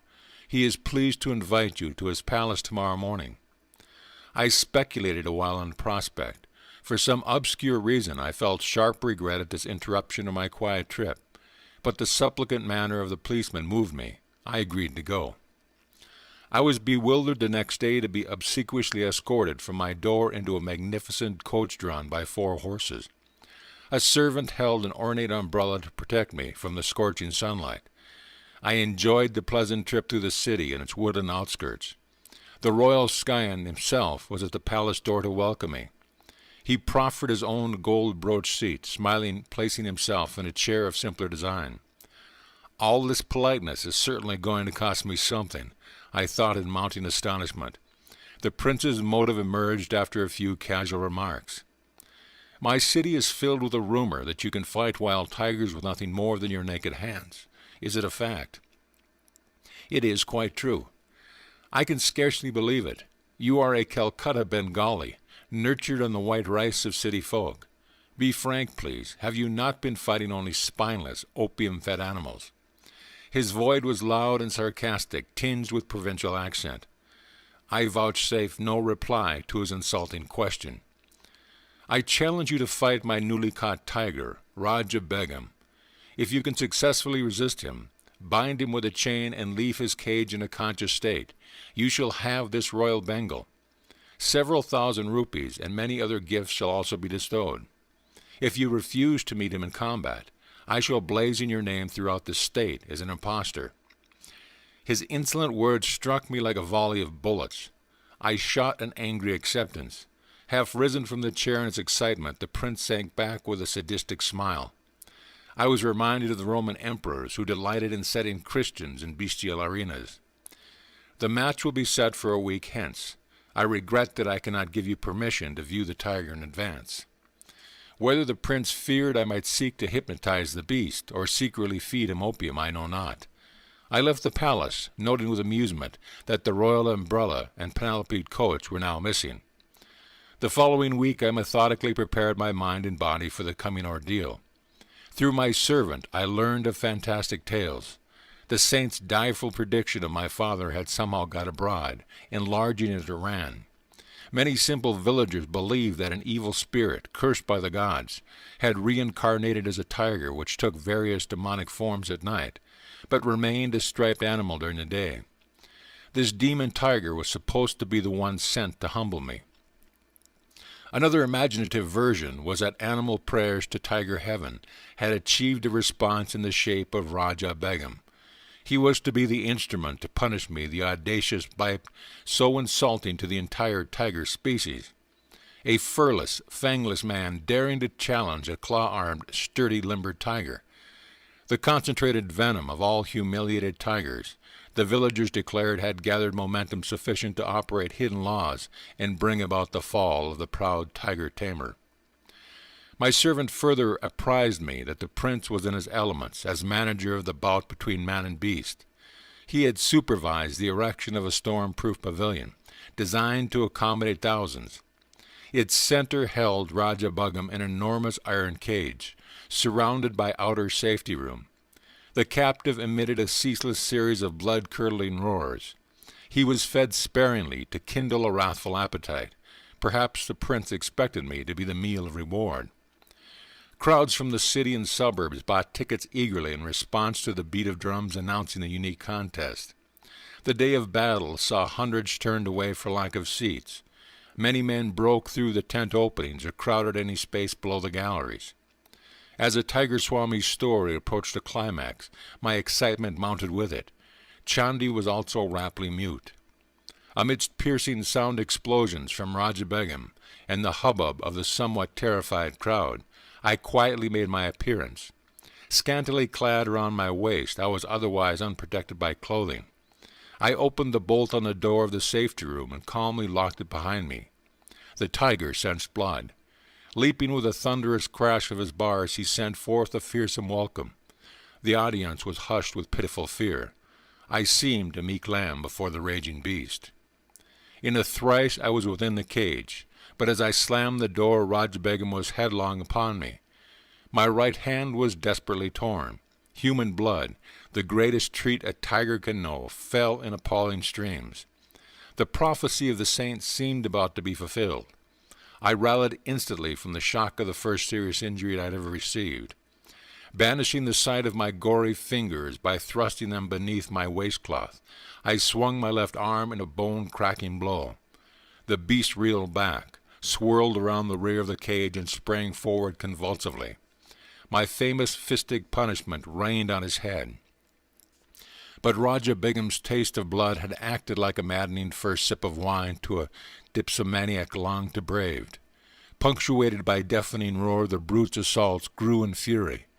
My inadequate defense of only one left hand left me vulnerable before claws and fangs. But I dealt out dazing retribution. Mutually enswinged, we struggled as to the death. The cage was pandemonium, as blood splashed in all direction, and blasts of pain and lethal lust came from the bestial throat. "Shoot him! Kill the tiger!" shrieks arose among the audience.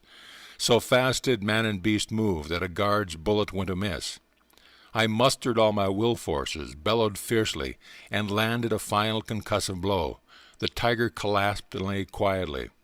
"Like a pussy-cat," I interjected. The Swami laughed in hearty appreciation, then continued the engrossing tale. Raja Begum was vanquished at last. His royal pride was further humbled with my lacerated hands. I audaciously forced open his jaws. For a dramatic moment I held my head within the yawning death-trap. I looked around for a chain. Pulling one from a pile on the floor, I bound the tiger by his neck to the cage bars. In triumph I moved toward the door. But the fiend incarnate, Raja Begum, had stamina worthy of a supposed demonic origin. With an incredible lunge, he snapped the chain and leaped on my back. My shoulder fast in his jaws, I fell violently. But in a trice I had him pinned beneath me. Under merciless blows, the treacherous animal sank into semi-consciousness.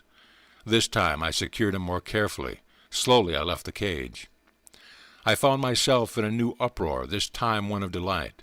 The crowd's cheer broke as though from a single gigantic throat. Disastrously mauled, I had yet fulfilled the three conditions of the fight stunning the tiger, binding him with a chain and leaving him without requiring assistance from myself. In addition, I had so drastically injured and frightened the aggressive beast that he had been content to overlook the opportune prize of my head in his mouth. After my wounds were treated, I was honored and garlanded. Hundreds of gold pieces showered at my feet. The whole city entered a holiday period. Endless discussions were heard on all sides about my victory over one of the largest and most savage tigers ever seen. Raja Begum was presented to me as promised, but I felt no elation. A spiritual change had entered my heart. It seemed that with my final exit from the cage, I had also closed the door on my worldly ambitions. A woeful period followed. For 6 months I lay near death from blood poisoning. As soon as I was well enough to leave Coach Babar, I returned to my native town. I know now that my teacher is the holy man who gave the wise warning. I humbly made this confession to my father. Oh, if I could only find him! My longing was sincere, for one day the saint arrived unheralded. "Enough of tiger taming," he spoke with calm assurance. Come with me, I will teach you to subdue the beast of ignorance roaming in the jungles of the human mind. You are used to an audience. Let it be a galaxy of angels entertained by your thrilling mastery of yoga. I was initiated into the spiritual path by my saintly guru. He opened my soul doors, rusty and resistant with long disuse. Hand in hand, we soon set out for my training in the Himalayas. Chandi and I bowed at the Swami's feet, grateful for his vivid outline of a life truly cyclonic. I felt amply repaid for the long probationary wait in the cold parlor. End of chapter. Chapter 7. The Levitating Saint. I saw Yogi remain in the air several feet above the ground last night at a group meeting. My friend, Upendra Mohan Chaudhuri, spoke impressively. I gave him an enthusiastic smile. Perhaps I can guess his name. Was it Baduri Mayasa of Upper Circular Road? Upendra nodded, a little crestfallen not to be a news-bearer. My inquisitiveness about saints were well known among my friends. They delighted in setting me on a fresh track. The yogi lives so close to my home that I often visited him. My words brought keen interest to Upendra's face, and I made a further confidence. I have seen him in remarkable feats. He was expertly mastered the various pranayamas of the ancient eightfold yoga outlined by Patanjali. Once Baduri Mayasa performed the Bashrita pranayama before me with such amazing force that it seemed an actual storm had arisen in the room. Then he extinguished the thundering breath and remained motionless in a high state of superconsciousness. The aura of peace after the storm was vivid beyond forgetting. I heard that the saint never leaves his home. Upendra's tone was a trifle incredulous. Indeed, it is true. He has lived indoors for the past 20 years. He slightly relaxes his self-imposed rule at the times of our holy festivals, when he goes as far as his front sidewalk. The beggars gather there, because Saint Baduri is known for his tender heart. How does he remain in the air and defy the law of gravitation? A yogi's body loses its grossness after use of certain pranayamas. Then it will levitate or hop about like a leaping frog.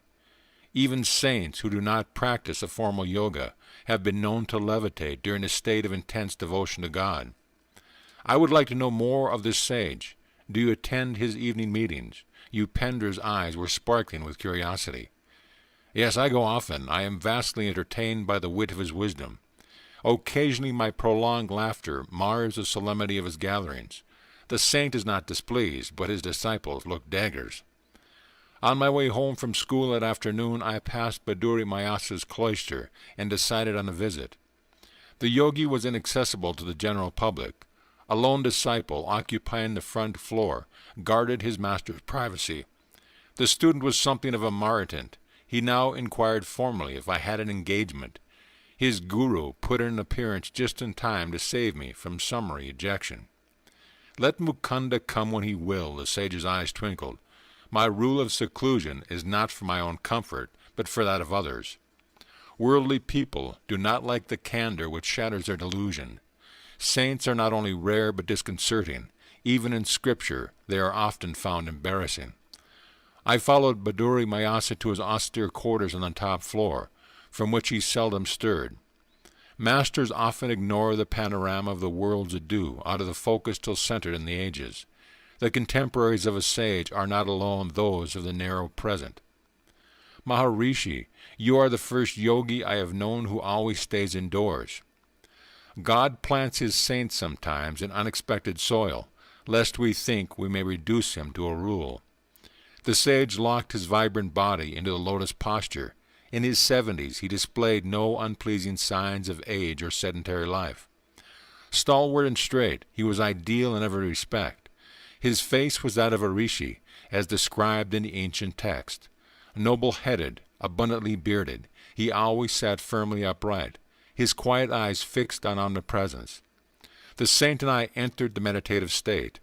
After an hour his gentle voice roused me. You go often into the silence, but have you developed anubhava? He was reminding me to love God more than meditation.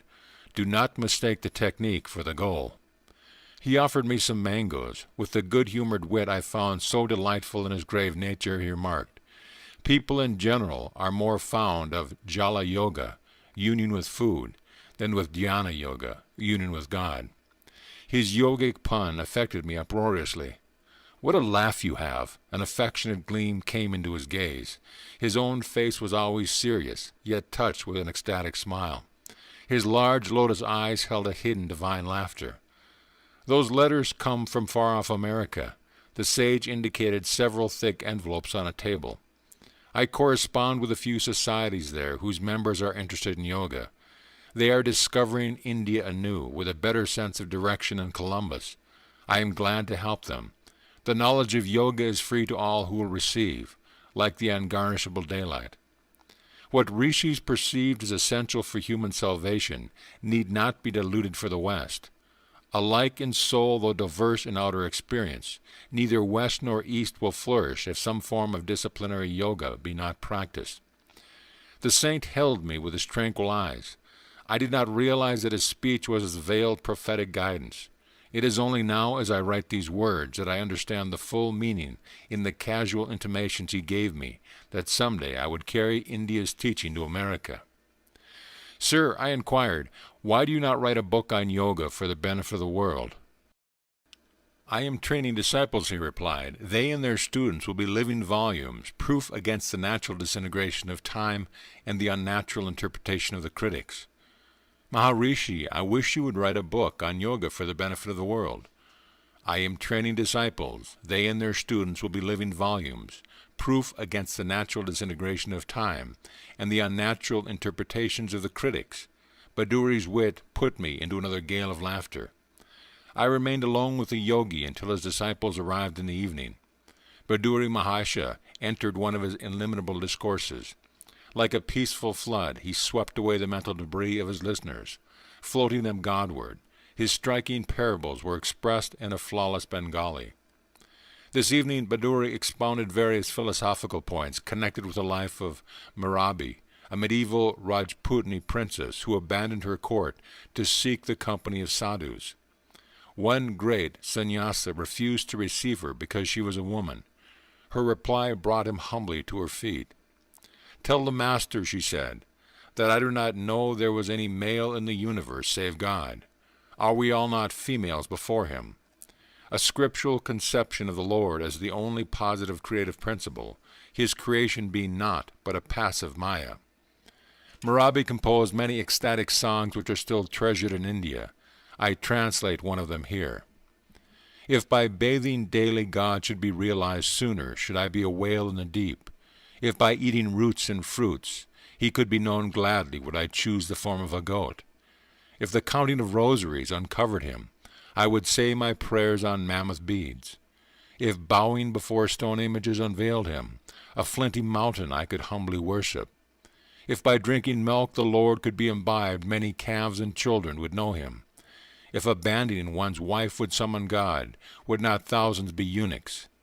Mirabai knows that to find the Divine One, the only indispensable is love. Several students put rupees in Bharati's slippers which lay by his side as he sat in yoga posture. This respectful offering, customary in India, indicates that the disciple places his material goods at the Guru's feet. Grateful students are only the Lord in disguise, looking after his own. "Master, you are wonderful," a student taking his leave gazed ardently at the patriarchal sage. "You have renounced riches and comforts to see God and teach us wisdom." It was well known that Baduri Mayasa had forsaken great family wealth in his early childhood, when single-mindedly he entered the yogic path. "You are reversing the case." The saint's face held a mild rebuke. "I have left a few paltry rupees, a few petty pleasures, for the cosmic empire of endless bliss.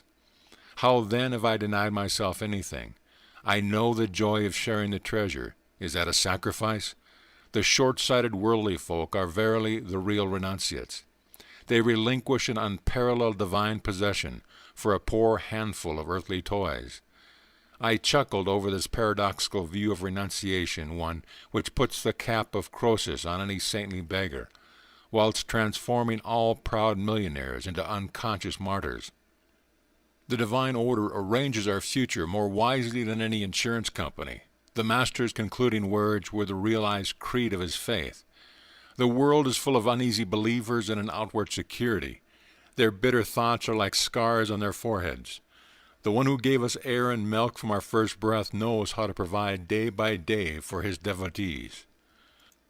I continued my after-school pilgrimages to Saint's door. With silent zeal, he aided me to attain Anubhava.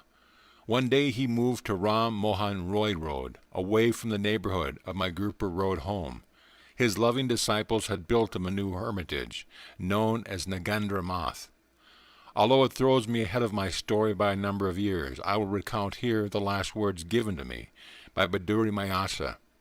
Shortly before I embarked for the West, I sought him out and humbly knelt for his farewell blessing. Son, go to America. Take the dignity of hoary India for your shield. Victory is written on your brow. The noble distant people will well receive you. End of chapter. Chapter 8. India's Greatest Scientist, J.C. Bose. Jagadish Chandra Bose' wireless inventions antedated those of Marconi. Overhearing these provocative remarks, I walked closer to a sidewalk group of professors engaged in scientific discussion. If my motive in joining them was racial pride, I regret it. I cannot deny my keen interest in evidence that India can play a leading role in physics and not metaphysics alone. What do you mean, sir? The professor obligingly explained. Bose was the first one to invent a wireless coherer of an instrument for indicating the refraction of electric waves. But the Indian scientist did not exploit his inventions commercially. He soon turned his attention from the inorganic to the organic world. His revolutionary discoveries as a plant physiologist are outpacing even his radical achievements as a physicist. I politely thanked my mentor. He added, "The great scientist is one of my brother professors at Presidency College." I paid a visit the next day to the sage at his home, which was closer to mine on Gurupur Road. I had long admired him from a respectful distance. The grave and retiring botanist greeted me graciously. He was handsome, robust man in his 50s with thick hair, broad forehead, and the abstract eyes of a dreamer. The precision in his tones revealed the lifelong scientific habit. I have recently returned from an expedition to scientific societies of the West. Their members exhibited intense interest in delicate instruments of my invention, which demonstrate the indivisible unity of all life. The Bose cresograph has the enormity of 10 million magnifications. The microscope enlarges only a few thousand times, yet it brought vital impetus to biological science. The cresograph opens incalculable vistas. You have done much, sir, to hasten the embrace of East and West in the impersonal arms of science. I was educated at Cambridge. How admirable is the Western method of submitting all theory to scrupulous experimental verification. That empirical procedure has gone hand in hand with the gift for introspection, which is my Eastern heritage. Together they have enabled me to sunder the silence of natural realms, long uncommunicative. The telltale charts of my cresograph are evidence for the most skeptical that plants have a sensitive nervous system and a varied emotional life. Love, hate, joy, fear, pleasure, pain, excitability, stupor, and countless appropriate responses to stimuli are as universal in plants as in animal. The unique throb of life in all creation could seem only poetic imagery before your advent, Professor. A saint I once knew would never pluck flowers. Shall I rob the rosebush of its pride and beauty? Shall I cruelly affront its dignity by my rude divestment? His sympathetic words are verified literally through your discoveries. The poet is intimate with truth, while the scientist approaches awkwardly. Come some day to my laboratory and see the unequivocal testimony of the cresograph. Gratefully I accepted the invitation and took my departure. I heard later that the botanist had left Presidency College and was planning a research center in Calcutta. When the Bose Institute was open, I attended the dedicatory services. Enthusiastic hundreds strolled over the premises. I was charmed with the artistry and spiritual symbolism of the new home of science. Its front gate, I noted, was a censured relic from a distant shrine. Behind the lotus fountain, a sculptured female figure with a torch conveyed the Indian respect for women as the immortal light-bearer. The garden held a small temple consecrated to the Nomen Beyond phenomenon. Thought of the divine incorporeity was suggested by absence of any altar image. Bose's speech on this great occasion may have issued from the lips of one of the inspired ancient rishis. I dedicate today this institute as not merely a laboratory, but a temple. His reverent solemnity stole like an unseen cloak over the crowded auditorium. In the pursuit of my investigations, I was unconsciously led into the border region of physics and physiology. To my amazement, I found boundary lines vanishing and points of contact emerging. Between the realms of the living and the non-living, inorganic matter was perceived as anything but inert. It was a thrill under the action of multitudinous forces. A universal reaction seemed to bring metal, plant, animal under a common law. They all exhibited essentially the same phenomena of fatigue and depression, with possibilities of recovery and exaltation, as well as the permanent irresponsiveness associated with death. Filled with awe at this stupendous generalization, it was with great hope that I announced my results before the Royal Society, results demonstrated by experiments. But the physiologists present advised me to confine myself to physical investigations, in which my success had been assured, rather than encroach on their preserves. I had unwittingly strayed into the domain of an unfamiliar caste system, and so offended its etiquette. An unconscious theological bias was also present, which confounds ignorance with faith. It is often forgotten that He who surrounds us with this ever-evolving mystery of creation has also implanted in us the desire to question and understand.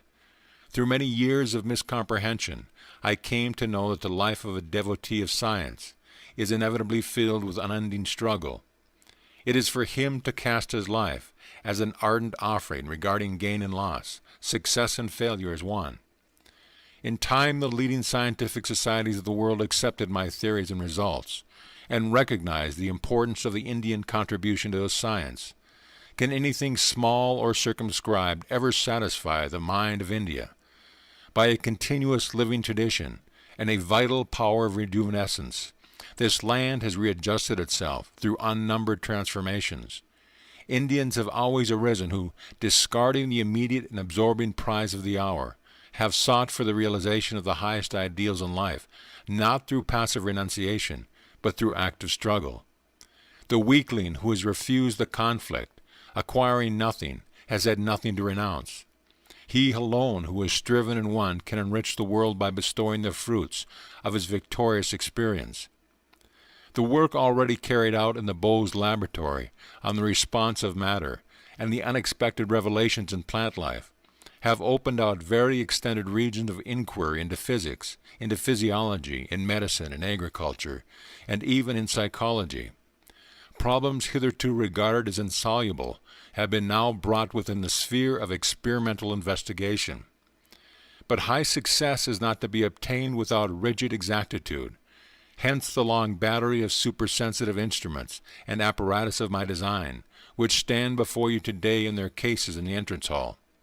They tell you of the protracted efforts to get behind the deceptive seeming into the reality that remains unseen, of the continuous toil and persistence and resourcefulness called forth to overcome human limitations. All creative scientists know that the true laboratory is the mind, where behind illusions they uncover the laws of truth. The lectures given here will not be mere repetitions of second-hand knowledge. They will announce new discoveries demonstrated for the first time in these halls. Through regular publication of the work of the Institute, these Indian contributions will reach the whole world. They will become public property. No patents will ever be taken. The spirit of our natural culture demands that we should forever be free from the discretion of utilizing knowledge only for personal gain.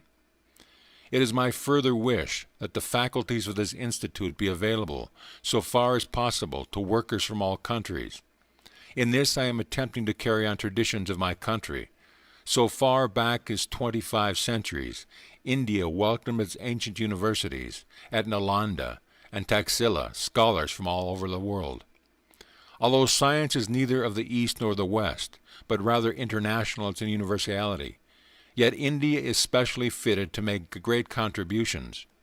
The burning Indian imagination, which can exhort new order out of a mass of apparently contradictory fact, is held in check by the habit of concentration. This restraint confers the power to hold the mind to a pursuit of truth with an infinite patience. Tears stood in my eyes at the scientist's concluding words.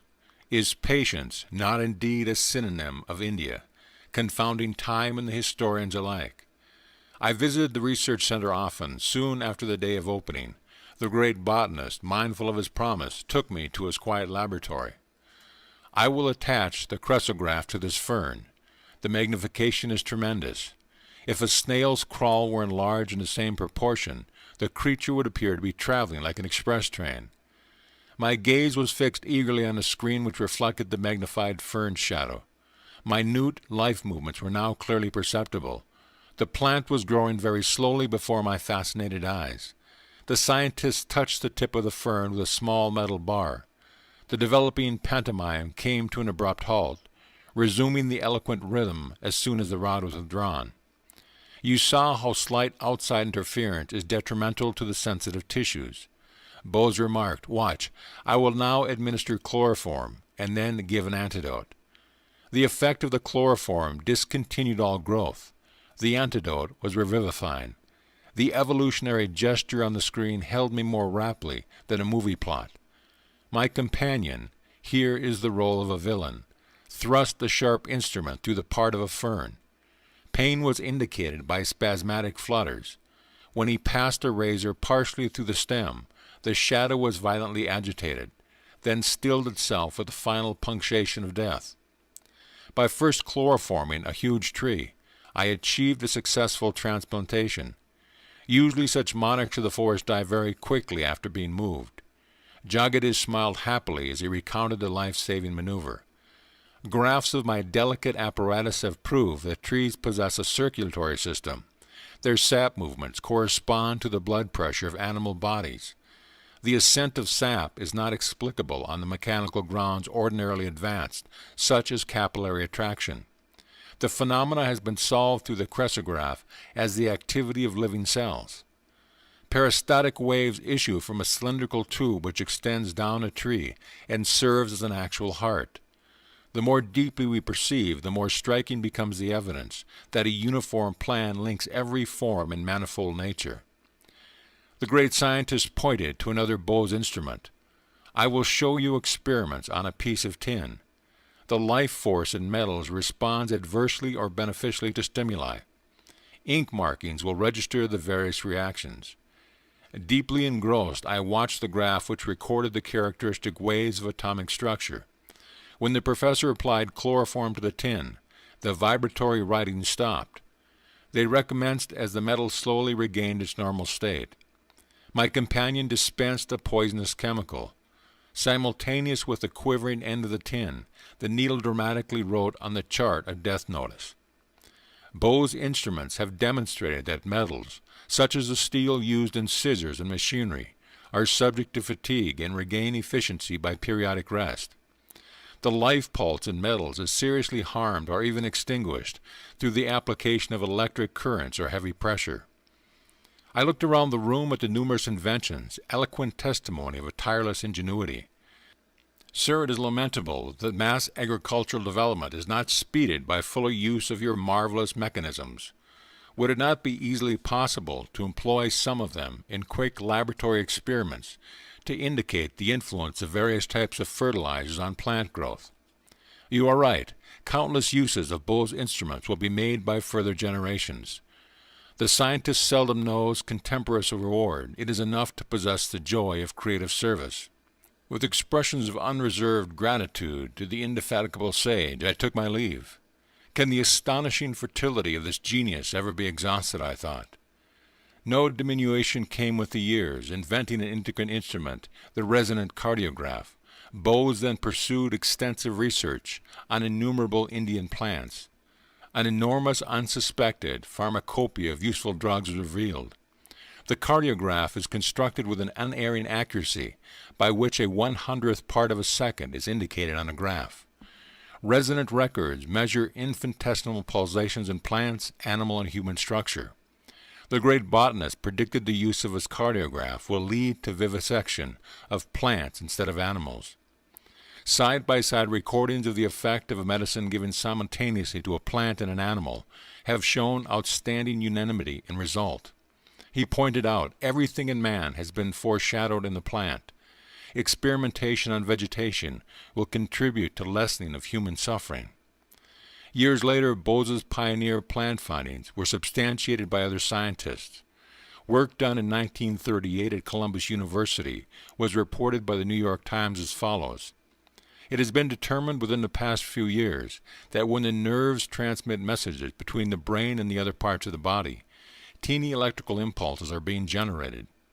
These impulses have been measured by delicate galvanometers and magnified millions of times by modern amplifying apparatus.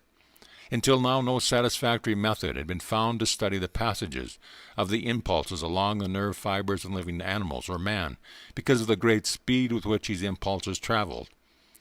Doctors K.S. Cole and H.J. Curtis reported having discovered the long single cells of the freshwater plant Nutella, used frequently in goldfish bowls, are virtually identical with those of single nerve fibers. Furthermore, they found that Nutella fibers, on being excited, propagate electrical waves that are similar in every way, except velocity, to those of the nerve fibers in animals and man. The electrical nerve impulses in the plant were found to be much slower than those in animals. This discovery was therefore seized upon by the Columbia workers as the mean for taking slow-motion pictures of the passage of the electrical impulses in the nerves. The Nutella plant thus became a sort of Rosetta Stone for deciphering the closely guarded secrets close to the very borderland of mind and matter. The poet, Rabindranath Tagore, was a stalwart friend of Indians, idealistic scientist. To him the sweet Bengali singer addressed the following lines. O hermit, call thou in the authentic words of that old hymn called Sama. Rise, awake, call to the man who boasts his shastric lore from vain pedantic wranglings, profitless. Call to that foolish braggart to come forth, out of the face of nature, this broad earth. Send forth this call unto thy scholar land. Together round thy sacrifice of fire let them all gather. So may our India, our ancient land, unto herself return, O once again, return to steadfast work, to duty and devotion, to her trance of earnest meditation. Let her sit once more unruffled, greedless, strifeless, pure. O once again, upon her lofty seat and platform, teacher of all lands. End of chapter. Chapter 9. The Blissful Devotee and His Cosmic Romance. Little sir, please be seated. I am talking to my Divine Mother. Silently I had entered the room in great awe. The angelic appearance of Master Mayasa fairly dazzled me. With silky white beard and large lustrous eyes, he seemed an incarnation of purity. His upraised chin and folded hands apprised me that my first visit had disturbed him in the midst of his devotions.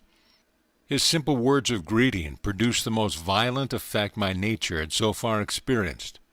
The bitter separation of my mother's death I had though the measure of all anguish. Now an agony of separation from my Divine Mother was an indescribable torture of the spirit. I fell moaning to the floor. Little sir, quiet yourself. The saint was sympathetically distressed. Abandoned in some oceanic dissolution, I clutched his feet at the sole raft of my rescue. Holy Sir, thy intercession. Ask Divine Mother if I find any favor in her sight. This promise is one not easily bestowed. The Master was constrained to silence. Beyond reach of doubt, I was convinced that Master Mayasa was in intimate converse with the Universal Mother. It was deep humiliation to realize that my eyes were blind to her who even at this moment was perceptible to the faultless gaze of the saint. Shamelessly gripping his feet, deaf to his gentle remonstrations, I besought him again and again for his intervening grace. I will make your plea to the Beloved. The Master's capitulation came with a slow, compassionate smile. What power in these few words, that my being should know release from its stormy exile. Sir, remember your pledge. I shall return soon for her message. Joyful anticipation rang in my voice that only a moment ago had been sobbing in sorrow. Descending a long stairway, I was overwhelmed by memories. This house at 50 Amherst Street, now the residence of Master Mayasa, had once been my family home, scene of my mother's death. Here my human heart had broken for the vanished mother, and here today my spirit had been as though crucified by absence of the Divine Mother. Hallowed walls, silent witness of my grievous hurts and final healing. My steps were eager as I returned to my Gurpur Road home. Seeking the seclusion of my small attic, I remained in meditation until 10 o'clock. The darkness of the warm Indian night was suddenly lit with a wondrous vision. Hallowed in splendor, the Divine Mother stood before me. Her face, tenderly smiling, was beauty itself. Always I have loved thee.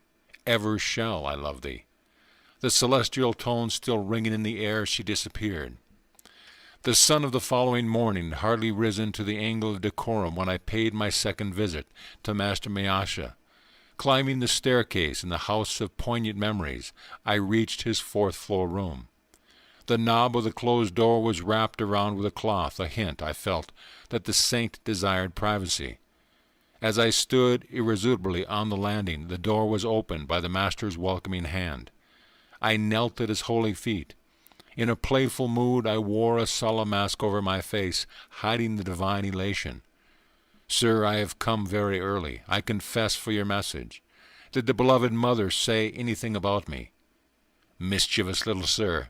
Not another remark would he make. Apparently my assumed gravity was unimpressive. Why so mysterious, so evasive? Do saints ever speak plainly? Perhaps I was a little provoked. Must you tease me? His calm eyes were full of understanding. Could I add a single word this morning to the assurance you received last night at 10 o'clock from the beautiful mother herself? Master Mayasa possessed control over the floodgates of my soul. Again I plunged prostrate at his feet. But this time my tears welled from a bliss and not a pain, past bearing. Think you that your devotion did not touch the infinite mercy? The motherhood of God, that you have worshipped in forms both human and divine, could never fail to answer your forsaken cry. Who was this simple saint, whose least request to the universal spirit met with sweet acquiescence? His role in the world was humble, as befitted the greatest man of humility I ever knew. In this Amherst Street house, Master Mayasa conducted a small high school for boys. No words of chastisement passed his lips. No rule and ferule maintained his discipline. Higher mathematics indeed were taught in these modest classrooms, and a chemistry of love absent from the textbooks. He spread his wisdom by spiritual contagion rather than impermeable precept. Consumed by an unsophisticated passion for the Divine Mother, the saint no more demanded the outward forms of respect than a child. I am not your guru. He shall come a little later, he told me. Through his guidance, your experience of the divine in terms of love and devotion shall be translated into his terms of fathomless wisdom. Every late afternoon I betook myself to Amherst Street. I sought Master Mayasa's divine cup, so full that its drops daily overflowed on my being. Never before had I bowed in utter reverence. Now I felt it immeasurably privileged even to tread the same ground with Master Mayasa sanctified. Sir, please wear this champa garland I had fashioned especially for you. I arrived one evening holding my chain of flowers, but shyly he drew away, repeatedly refusing the honor. Perceiving my hurt, he finally smiled consent. Since we are both devotees of the Mother, you may put the garland on this bodily temple, as offering to her who dwells within. His vast nature lacks space in which any egotistical consideration should gain foothold. Let us tomorrow go to Dakeshwar Temple, forever hallowed by my Guru. Master Mayasa was a disciple of a Christ-like master, Sri Ramakrishna Paramhansa. The 4-mile journey on the following morning was taken by boat on the Ganges. We entered the 9-domed temple of Kali, where the figures of the Divine Mother and Shiva rest on a burnished silver lotus, its 1,000 petals meticulously chiseled. Master Mayasa beamed in enchantment. He was engaged in his inexhaustible romance with the beloved. As he chanted her name, my enraptured heart seemed shattered into 1,000 pieces. We strolled later through the sacred precincts, halting in a tamak grove. The mana characteristically exuded by this tree was symbolic of the heavenly food Master Miasta was bestowing. His divine invocations continued. I sat rigidly motionless on the grass amid the pink, feathery tamarisk flowers. Temporarily absent from the body, I soared into a supernal visit. This was the first of many pilgrimages to Dakeshwar with the holy teacher. From him I learned the sweetness of God in the aspect of Mother, or divine mercy. The childlike saint found little appeal in the father aspect, or divine justice. Stern, exacting, mathematical judgment was alien to his gentle nature. He can serve as an earthly prototype for the very angels on earth, I thought fondly. Watching him one day at his prayers, without a breath of censure or criticism, he surveyed the world with eyes long familiar with the primal purity. His body, mind, speech, and actions were effortlessly harmonized with his soul's simplicity. My master told me so, shrinking from personal assertion. The saint ended any sane counsel with this invariable tribute. So deep with his identity was Sri Ramakrishna that Master Miasta no longer considered his thoughts as his own. Hand in hand, the saint and I walked one evening on the block of his school. My joy was dimmed by the arrival of a conceited acquaintance who burdened us with a lengthy discourse. "I see this man doesn't please you," the saint's whisper to me was unheard by the egoist, spellbound by his own monologue. "I have spoken to Divine Mother about it. She realizes our sad predicament. As soon as we get to yonder red house, she has promised to remind him of more urgent business." My eyes were glued to the sight of salvation. Reaching its red gate, the man unaccountably turned and departed, neither finishing his sentence nor saying goodbye. The assaulted air was comforted with peace. Another day found me walking alone near the Haworth railroad station.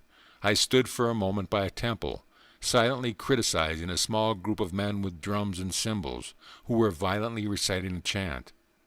How undevotionally they used the Lord's divine name in mechanical repetition. I reflected. My gaze was astonished by the rapid approach of Master Miasta. "Sir, how come you here?" The saint, ignoring my question, answered my thought. "Isn't it true, little sir, that the beloved's name sounds sweet from all lips, ignorant or wise?" He passed his arm around me affectionately. I found myself carried on his magic carpet to the merciful presence. "Would you like to see some bioscopes?" This question one afternoon from Master Miasta was mystifying. The term was then used in India to signify motion pictures. I agreed, glad to be in his company in any circumstance. A brisk walk brought us to the garden fronting Calcutta University. My companion indicated a bench near the Goldigi or pond. "Let us sit for a few minutes." My master always asked me to meditate whenever I saw an expanse of water. Here its placidity reminded us of the vast calmness of God. As all things can be reflected in water, so the whole universe is mirrored in the lake of cosmic mind. So my Guru Deva often said. Soon we entered a university hall where a lecture was in progress. It proved abysmally dull, though varied occasionally by lantern-slide illustrations, equally uninteresting. So this is the kind of bioscope the master wanted me to see. My thought was impatient, yet I would not hurt the saint by revealing boredom in my face, but he leaned toward me confidentially. "I see, little sir, that you don't like this bioscope. I have mentioned it to Divine Mother. She is full of sympathy with us both. She tells me the electric lights will now go out, and won't be relit until we have a chance to leave the room." As his whispers ended, the hall was plunged in darkness. The professor's strident voice was stilled in astonishment, then remarked, "The electrical system of this hall appears to be defective." By this time, Master Miasta and I were safely across the threshold. Glancing back from the corridor, I saw the scene of our martyrdom had again become illuminated. "Little sir, you were disappointed in that bioscope, but I think you will like a different one." The saint and I were standing on the sidewalk in front of the university building. He gently slapped my chest over the heart. A transforming silence ensued, just as the modern talkies became inaudible motion pictures when the sound apparatus goes out of order. So the divine hand, by some strange miracle, stifled the earthly bustle. The pedestrians, as well as the passing trolley cars, automobiles, bullock carts, and iron-wheeled hackney carriages, were all in noiseless transit.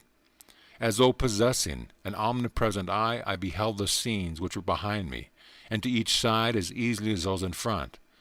The whole spectacle of activity in that small section of Calcutta passed before me without a sound. Like a glow of fire dimly seen beneath a thin coat of ashes, a mellow luminescence permeated the panoramic view. My own body seemed nothing more than one of the many shadows, though it was motionless, while the others flitted mutely to and fro.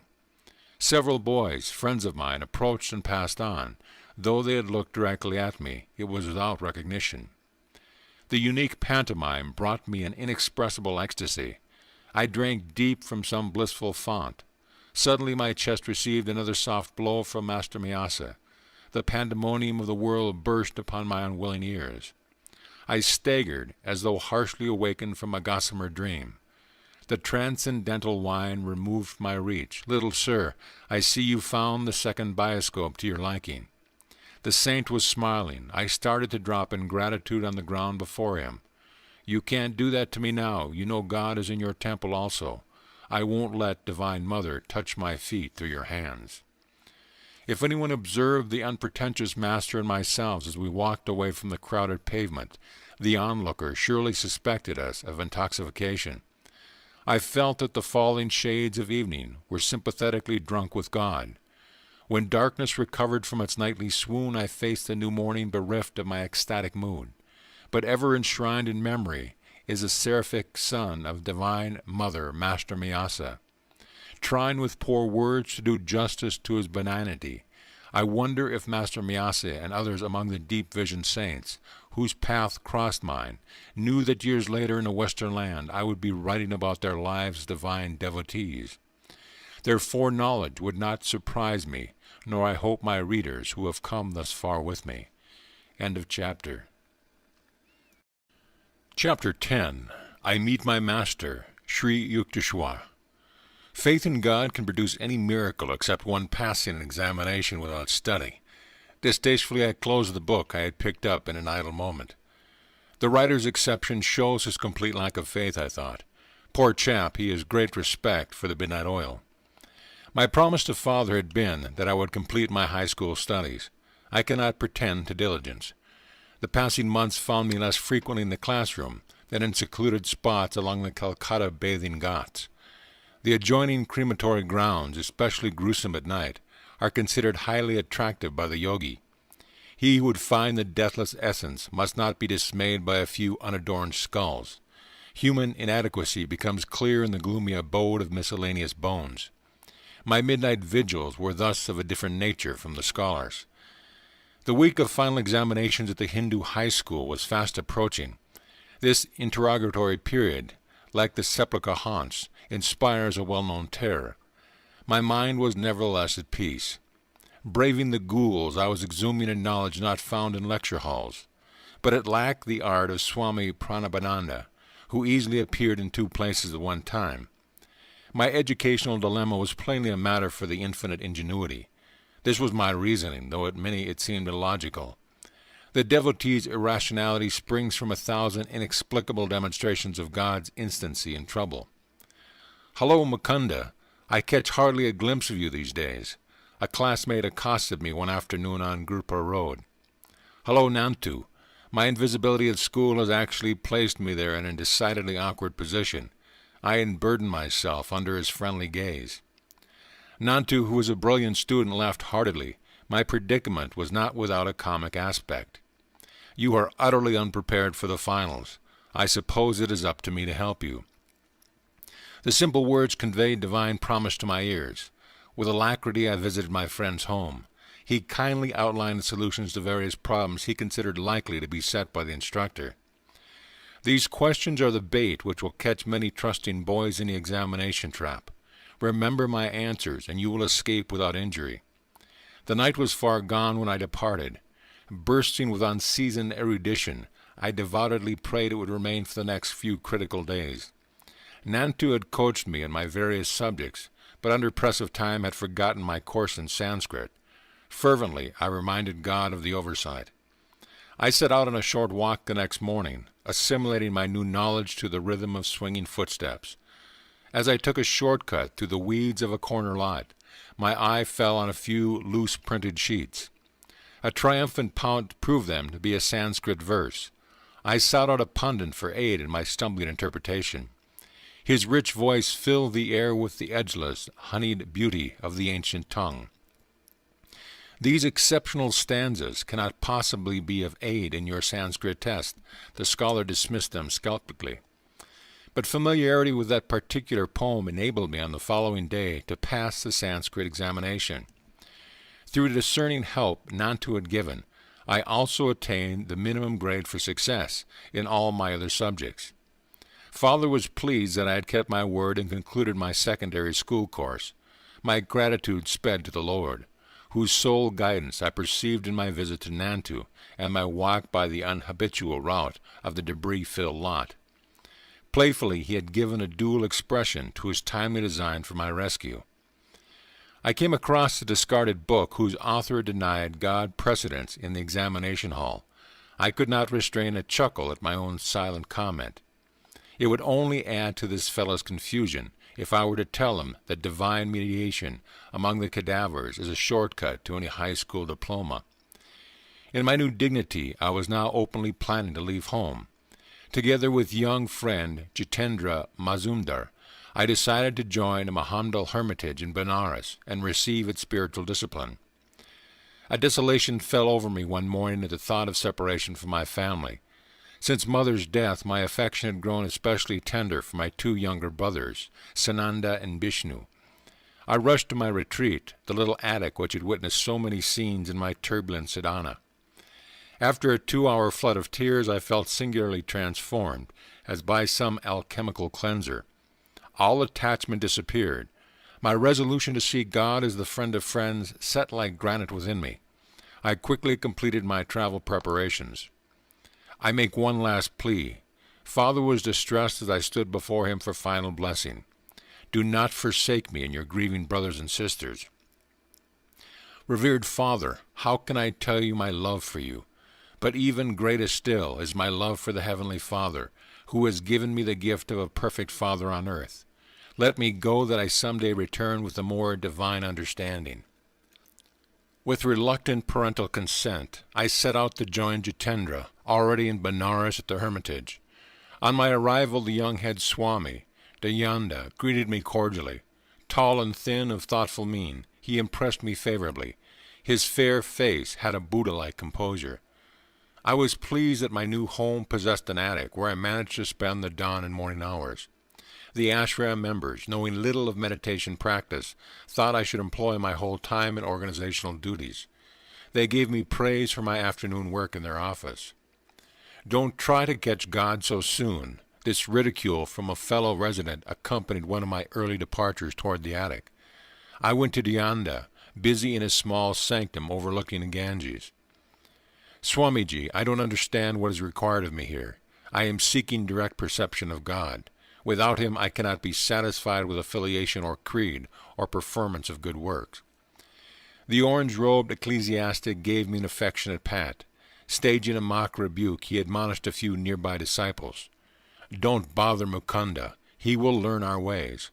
I politely canceled my doubt. The students left the room, not overly bent with their chastisement. Yogananda had further words for me. Mukunda, I see your father is regularly sending you money. Please return it to him. You require none here. A second injunction for your discipline concerns food. Even when you feel hunger, don't mention it. Whether famishment gleamed in my eyes, I knew not. That I was hungry, I knew only too well. The invariable hour for the first hermitage meal was 12 noon. I had been accustomed in my own home to a large breakfast at 9 o'clock. The 3-hour gap became daily more interminable.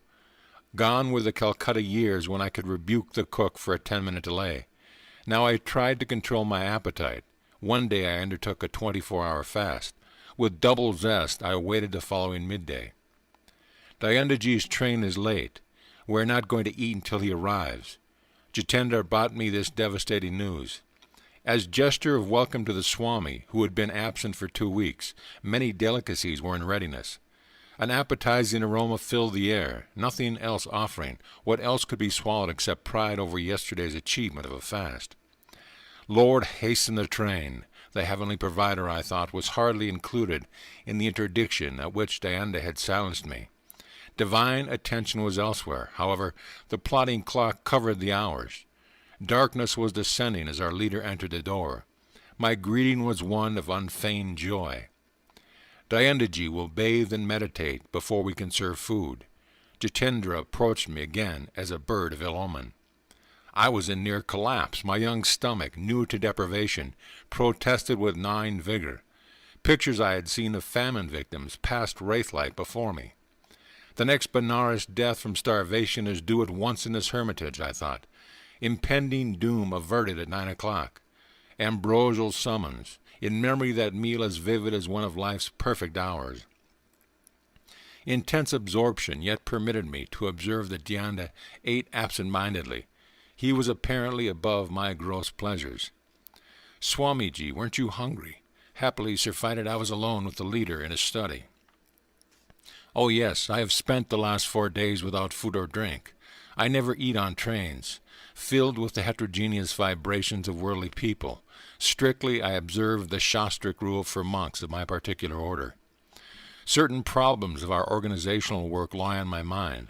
Tonight at home I have neglected my dinner. What's the hurry? Tomorrow I will make it a point to have a proper meal, he laughed merrily. Shame spreads within me like a suffocation, but the past day of my torture was not easily forgotten. I ventured a further remark. Swamiji, I am puzzled. Following your instructions, suppose I never asked for food and nobody gives me any. I should starve to death. Die, then. This alarming counsel split the air. Die if you must, Mukunda. Never admit that you live by the power of food and not by the power of God. He who has created every form of nourishment, he who has bestowed appetite, will certainly see that his devotee is sustained. Do not imagine that rice maintains you, or that money or men support you. Could they aid if the Lord withdraws your life breath? They are his indirect instruments merely. Is it by any skill of yours that food digests in your stomach? Use the sword of your discrimination, Mukunda. Cut through the chains of agency and perceive the single cause. I found his incisive words entering some deep marrow. Gone was an age-old delusion by which bodily imperatives outwit the soul. There and then I tasted the Spirit's all-sufficiency. In how many strange cities in my later life of ceaseless travel did occasion arise to prove the serviceability of this lesson in a Benares hermitage? The sole treasure which had accompanied me from Calcutta was a sadhu's silver amulet bequeathed to me by mother. Guarding it for years, I now had it carefully hidden in my ashram room. To renew my joy in a talismanic testimony, one morning I opened the locked box. The sealed covering untouched, lo, the amulet was gone. Mournfully I tore open its envelope and made unmistakably sure. It had vanished in accordance with the sadhu's prediction, in the ether whence he had summoned it. My relationship with Yogananda's followers grew steadily worse. The household was alienated, hurt by my determined aloofness. My strict adherence to meditation on the very ideal for which I had left home and all worldly ambitions called forth shallow criticisms on all sides. Torn by spiritual anguish, I entered the Anik one dawn, resolved to pray until answers was vouchsafed. Merciful Mother of the Universe, teach me thyself through visions or through a guru sent by thee. The passing hours found my sobbing pleas without response. Suddenly I felt lifted, as though bodily to a sphere uncircumscribed. Thy Master cometh today. A divine womanly voice came from everywhere and nowhere. This supernal experience was pierced by a shout from a definite local. A young priest, nicknamed Habu, was calling me from the downstairs kitchen. Mukunda, enough of meditation. You are needed for an errand. Another day I might have replied impatiently. Now I wiped my tear-swollen face and meekly obeyed the summons. Together Habu and I set out for a distant marketplace in the Bengali section of Benares. The ungentle Indian sun was not yet at zenith as we made our purchase in the bazaars. We pushed our way through the colorful medley of housewives, guides, priests, simply clad widows, dignified Brahmins, and ubiquitous holy bulls, passing an inconspicuous lane. I turned my head and surveyed the narrow length. A Christ-like man in an ochre robe of Swami stood motionless at the end of the road. Instantly and anciently familiar scene, my gaze fed hungrily for a thrice. Then doubt assailed me. You are confusing this wandering monk with someone known to you, I thought. Dreamer, walk on. After 10 minutes I felt heavy numbness in my feet. As though turned to stone, they were unable to carry me further. Laboriously I turned around. My feet regained normalcy. I faced the opposite direction. Again the curious weight oppressed me. The saint is magnetically drawn me to him. With this thought I heaped my parcels into the arms of Habu. He had been observing my erratic footwork with amazement, and now burst into laughter. "What ails you? Are you crazy?"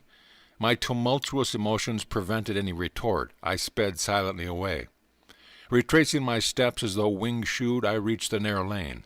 My quick glance revealed a quiet figure, steadily gazing in my direction. A few eager steps, and I was at his feet. Gurudeva, the divine face, was none other than he of my 1,000 visions.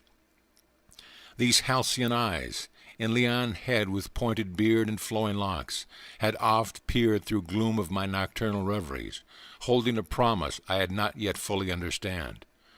"O my own, you have come to me."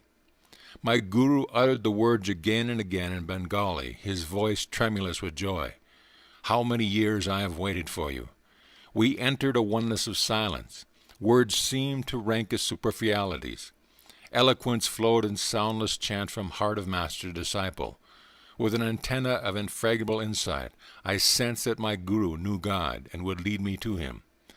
The obscuration of his life disappeared in a fragile dawn of prenatal memories. Dramatic time, past, present, and future, are its cycling scenes. This was not the first sun to find me at these holy feet. My hand in his, my guru led me to his temporary residence in the Rana Mahal section of the city. His athletic figure moved with firm tread. Tall, erect, about 55 at this time, he was active and vigorous as a young man. His dark eyes were large, beautiful with plumbless wisdom. Slightly curly hair softened a face of striking power. Strength mingled subtly with gentleness. As we made our way to the stone balcony of a house overlooking the Ganges, he said affectionately, "I will give you my hermitage and all I possess. Sir, I come for wisdom and God contact. Those are your treasure troves I'm after." The swift Indian twilight had dropped its half curtain before my master spoke again. His eyes held unfathomable tenderness. "I give you my unconditional love." Precious words. A quarter-century elapsed before I had another auricular proof of his love. His lips were strange to ardor. Silence became his oceanic heart. "Will you give me the same unconditional love?" He gazed at me with childlike trust. "I will love you eternally, Gurudeva." Ordinary love is selfish, darkly rooted in desire and satisfaction. Divine love is without condition, without boundary, without change. The flux of the human heart is gone forever at the transfixing touch of pure love. He added humbly, "If ever you find me falling from a state of God realization, please promise to put my head on your lap and help to bring me back to the cosmic beloved we both worship." He rose then in the gathering darkness and guided me to an inner room. As we ate mangoes and almond sweetmeats, he unobtrusively wove in his conversation an intimate knowledge of my nature. I was awestruck at the grandeur of his wisdom, exquisitely blended with an innate humility. "Do not grieve for your amulet, it has served its purpose." Like a divine mirror, my guru apparently had caught a reflection of my whole life. "The living reality of your presence, Master, is joy beyond any symbol. It is time for a change, inasmuch as you are unhappily situated in the hermitage." I had made no reference to my life. They now seemed superfluous. By his natural, emphatic manner, I understood that he wished no astonished ejaculation at his clairvoyance. "You should go back to Calcutta. Why exclude relatives for your love of humanity?" His suggestion dismayed me. My family was predicting my return, though I had been unresponsive to many pleas by letters. Let the young bird fly in the metaphysical skies, Ananda had remarked. His wings will tire in the heavy atmosphere. We shall yet see him swoop toward home, fold his pinions, and humbly rest in our family nest. This discouraging smile fresh in my mind, I was determined to do no swooping in the direction of Calcutta. Sir, I am not returning home, but I will follow you anywhere. Please give me your address and your name. Swami Sri Yukteswar Giri. My chief hermitage is Serampore on Rai Ghat Lane. I am visiting my mother here for only a few days. I wondered at God's intricate play with his devotees. Serampore is but 12 miles from Calcutta, yet in these regions I had never caught a glimpse of my guru. We had to travel for our meetings to the ancient city of Kasi, Benares, hallowed by memories of Larimasha. Here too the feet of Buddha, Shankyachara, and other Yogi Christ had blessed the soil. You will come to me in 4 weeks. For the first time, Sri Yukteswar's voice was stern. Now I have told my eternal affection, and have shown my happiness at finding you. That is why you disregard my request. The next time we meet, you will have to reawaken my interest. I won't accept you as a disciple easily. There must be complete surrender by obedience to my strict training. I remained obstinately silent. My guru easily penetrated my difficulty. Do you think your relatives will laugh at you? I will not return. You will return in 30 days. Never. Bowing reverently at his feet, I departed without lightening the controversial tension. As I made my way into the midnight darkness, I wondered why the miraculous meeting had ended on an inharmonious note. The dual scales of Maya, that balance every joy with a grief. My young heart was not yet malleable to the transforming fingers of my guru. The next morning I noticed increased hostility in the attitude of the hermitage members. My days became spiked with invariable rudeness. In 3 weeks, Yogananda left the ashram to attend a conference in Bombay. Pandemonium broke out over my hapless head. Mukunda is a parasite, accepting hermitage hospitality without making proper return. Overhearing this remark, I regretted for the first time that I obeyed the request to send back my money to father.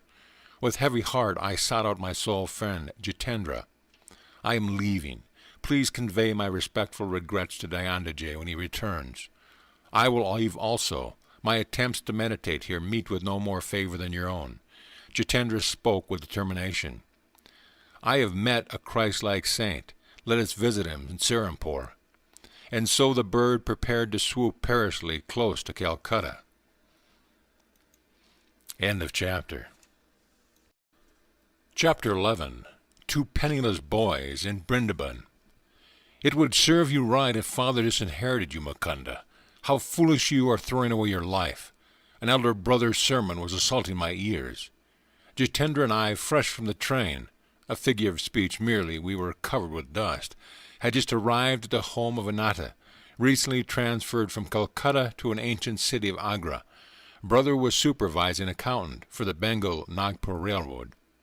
You well know, Anatta, I seek my inheritance from the Heavenly Father.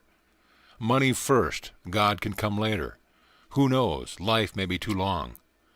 God first, money is his slave. Who can tell, life may be too short. My retort was summoned by the exigencies of the moment, and held no presentment. Yet the leaves of time unfolded to early finality for Anatta. A few years later, he entered the land where banknotes avail neither first nor last. Wisdom from the hermitage, I suppose. But I see you have left Benares. Anatta's eyes gleamed with satisfaction. He yet hoped to secure my pinions in the family nest. My sojourn in Benares was not in vain. I found there everything my heart had been longing for. You may be sure it was not your pundit or his son. Anatta joined me in reminiscent laughter. He had had to admit that the Benares clairvoyant he selected was a short-sighted one. What are your plans, my wandering brother? Jitendra persuaded me to Agra. We shall view the beauties of the Taj Mahal here, I explained. Then we are going to my newly found guru, who has a hermitage in Serampore. Anatta hospitably arranged for our comfort. Several times during the evening I noticed his eyes fixed on me reflectively. I know that look, I thought. A plot is brewing. The denouncement took place during our early breakfast. So you feel quite independent of father's wealth. Ananta's gaze was innocent as he resumed the barbs of yesterday's conversation. I am conscious of my dependence on God. Words are cheap. Life has shielded you thus far. What a plight if you are forced to look to the invisible hand for your food and shelter. You would soon be begging on the streets. Never. I would not put faith in passers-bys rather than God. He can devise for his devotee 1,000 resources besides the begging bowl. More rhetoric. Suppose I suggest that your vaunted philosophy be put to a test in this tangible world. I would agree. Do you confine God to a speculative world? We shall see. Today you shall have opportunity either to enlarge or to confirm my own views. Ananta paused for a dramatic moment, then spoke slowly and seriously. I propose that I send you and your fellow disciple Jitendra this morning to the nearby city of Brindaban. You must not take a single rupee. You must not beg either for food or money. You must not reveal your predicament to anyone. You must go without your meals, and you must not be stranded in Brindaban. If you return to my bungalow here before 12 o'clock tonight, without having broken any rule of the test, I shall be the most astonished man in Agra. I accept the challenge. No hesitation was in my words or in my heart. Grateful memories flashed of the instant beneficence, my healing of deadly cholera through appeal to Larry Masha's picture, the playful gift for the 2 kites on the Lahore roof with Uma, the opportune amulet amidst my discouragement, the decisive message through the unknown Benares sadhu outside the compound of the pundit's home, the vision of Divine Mother and her majestic words of love, her swift heed through Master Miyasha to my trifling embarrassments, the last-minute guidance which materialized my high school diploma, an ultimate boon, my living master from the midst of lifelong dreams. Never could I admit my philosophy unequal to any tussle on the world's harsh proving ground. Your willingness does you credit. I'll escort you to the train at once. Ananta turned to the open-mouthed Jitendra. You must go along as a witness, and very likely a fellow victim. A half-hour later, Jitendra and I were in possession of a one-way ticket for our impromptu trip. We submitted, in a secluded corner of the station, to a search of our persons. Ananta was quickly satisfied that we were carrying no hidden hoard, or simple dainties, concealed nothing more than was necessary. As faith invaded the serious realms of finance, my friend spoke protestingly. Ananta gave me 1 or 2 rupees as a safeguard. Then I can telegraph you in case of misfortune. Jitendra! My ejaculation was sharply reproachful. I will not proceed with a test if you take any money as final security. There is something reassuring about a clink of coins, Jitendra said, no more as I regarded him sternly. Mukunda, I am not heartless. A hint of humility had crept into Ananta's words. It may be that his conscience was smiting him, perhaps for sending 2 insolvent boys to a strange city, perhaps for his own religious skepticism. If by any chance or grace you pass successfully through the Brindaban ordeal, I shall ask you to initiate me as your disciple. This promise had a certain irregularity. In keeping with the unconventional occasion, the eldest brother in an Indian family seldom bows before his juniors. He receives respect and obedience second only to the father. But no time remained for my comment. Our train was at the point of departure. Jitendra, maintaining a lugubrious silence as our train covered the miles. Finally, he bestirring himself, leaning over, he pinched me painfully in an awkward spot. I see no change that God is going to supply our next meal. Be quiet, doubting Thomas. The Lord is working with us. Can you also arrange that he hurry? Already I am famished merely at the prospect before us. I left Benares to view the Taj Mausoleum, not to enter my own. Cheer up, Jitendra. Are we not in our own first glimpse of the sacred wonders of Brindaban? I am in deep joy at thought of treading the ground hallowed by feet of Lord Krishna. The door of our compartment opened. 2 men seated themselves.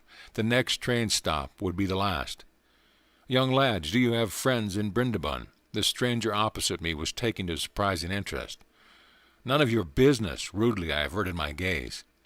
You are probably flying away from your families under the enchantment of the stealer of hearts. I am a devotional temperament myself. I will make it my positive duty to see that you receive food and shelter from this overpowering heat. No, sir, let us alone. You are very kind, but you are mistaken in judging us to be truants from home. No further conversation ensued. The train came to a halt. As Jitendra and I descended to the platform, our chance companions linked arms with us and summoned a horse cab. We alit before a stately hermitage set amidst an evergreen tree and well-kept grounds. Our benefactors were evidently known here. A smiling lad led us without comment to a parlor.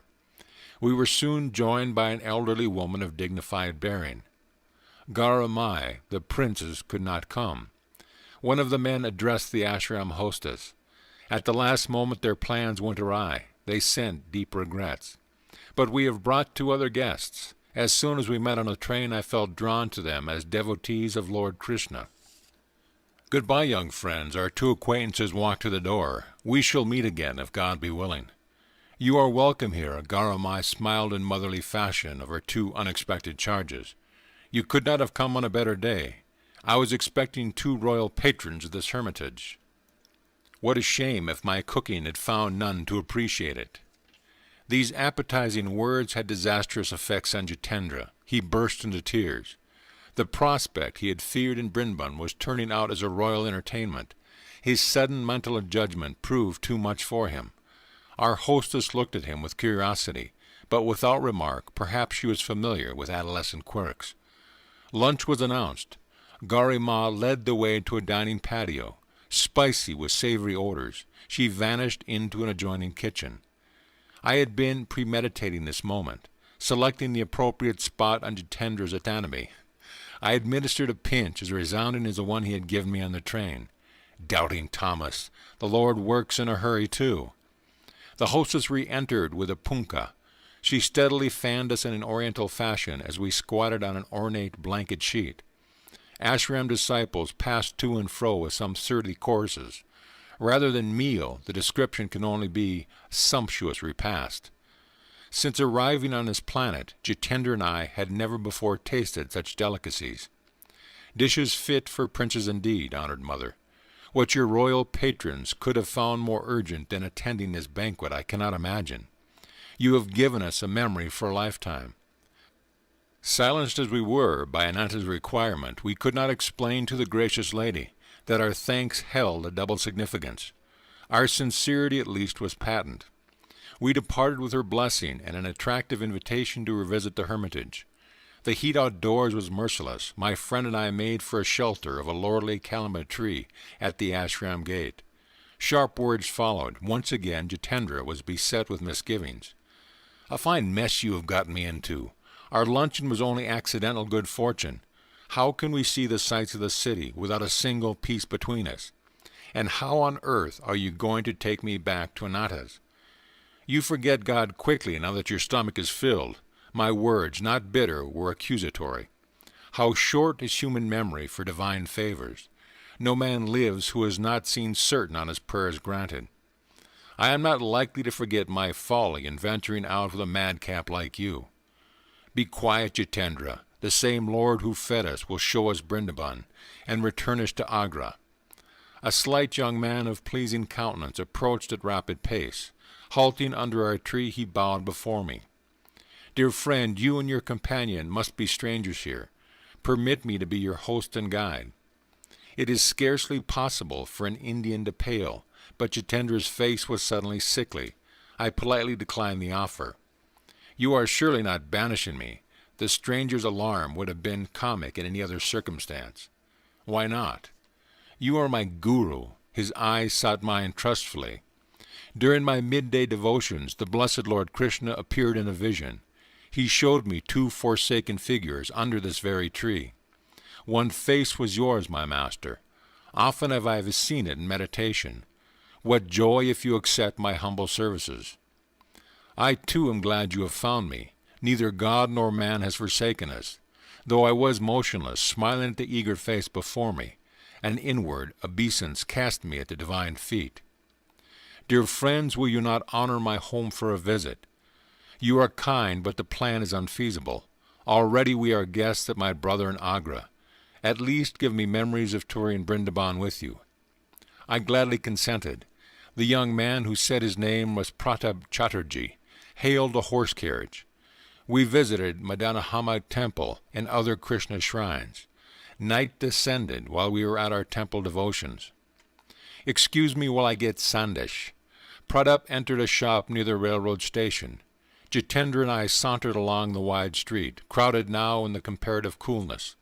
Our friend was absent for some time, but finally returned with gifts of many sweetmeats. "Please allow me to gain this religious merit."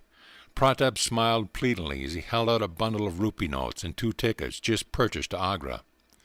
The reverence of my acceptance was for the invisible hand, scoffed at by Ananta, and its bounty not far exceeded necessity. We sought out a secluded spot near the station. "Pratap, I will instruct you in the Kriya of Larimasha, the greatest yogi of modern times. His techniques will be your guru." The initiation was concluded in a half an hour. "Kriya is your Chintamani," I told the new student. "The teaching, which as you see is simple, embodies the art of quickening man's spiritual evolution. Hindu scriptures teach that the incarnating ego requires 1,000,000 years to obtain liberation from Maya. This natural period is greatly shortened through Kriya Yoga. Just as Jagadish Chandra Bose has demonstrated that plant growth can be accelerated far beyond its normal rate, so man's psychological development can be also speeded by inner science. Be faithful in your practice, you will approach the guru of all gurus. I am transported to find this yogic tea long sought. Pratap spoke thoughtfully. Its unshackling effect on my sensory bonds will free me for higher spheres. The vision today of Lord Krishna could only mean my highest good. We sat a while in silent understanding, then walked slowly to the station. Joy was within me as I boarded the train, but this was Jitendra's day for tears. My affectionate farewell to Pratap had been punctuated by stiff sobs from both my companions. The journey once more found Jitendra in a welter of grief, not for himself this time, but against himself. How shallow my trust! My heart has been stone. Never in future shall I doubt God's protection. Midnight was approaching. The 2 Cinderellas, sent forth penniless, entered Ananta's bedroom. His face, as he had promised, was a study in astonishment. Silently I showered the table with rupees. "Jitendra, the truth," Ananta's voice was jocular. "Has not this youngster been staging a hold-up?" But as the tale was unfolded, my brother turned sober, then solemn. "The law of demand and supply reaches into subtler realms than I had supposed." Ananta spoke with a spiritual enthusiasm never before noticeable. "I understand for the first time your indifference to the vaults and vulgar accumulations of the world." Late as it was, my brother insisted that he receive Diksha into Kriya Yoga. The Guru, Mukunda, had to shoulder the responsibility of 2 unsought disciples in one day. Breakfast the following morning was eaten in harmony absent the day before. I smiled at Jitendra. "You shall not be cheated at the Taj. Let us view it before starting for Serampore." Bidding farewell to Ananta, my friend, I was soon before the glory of the Agra, the Taj Mahal.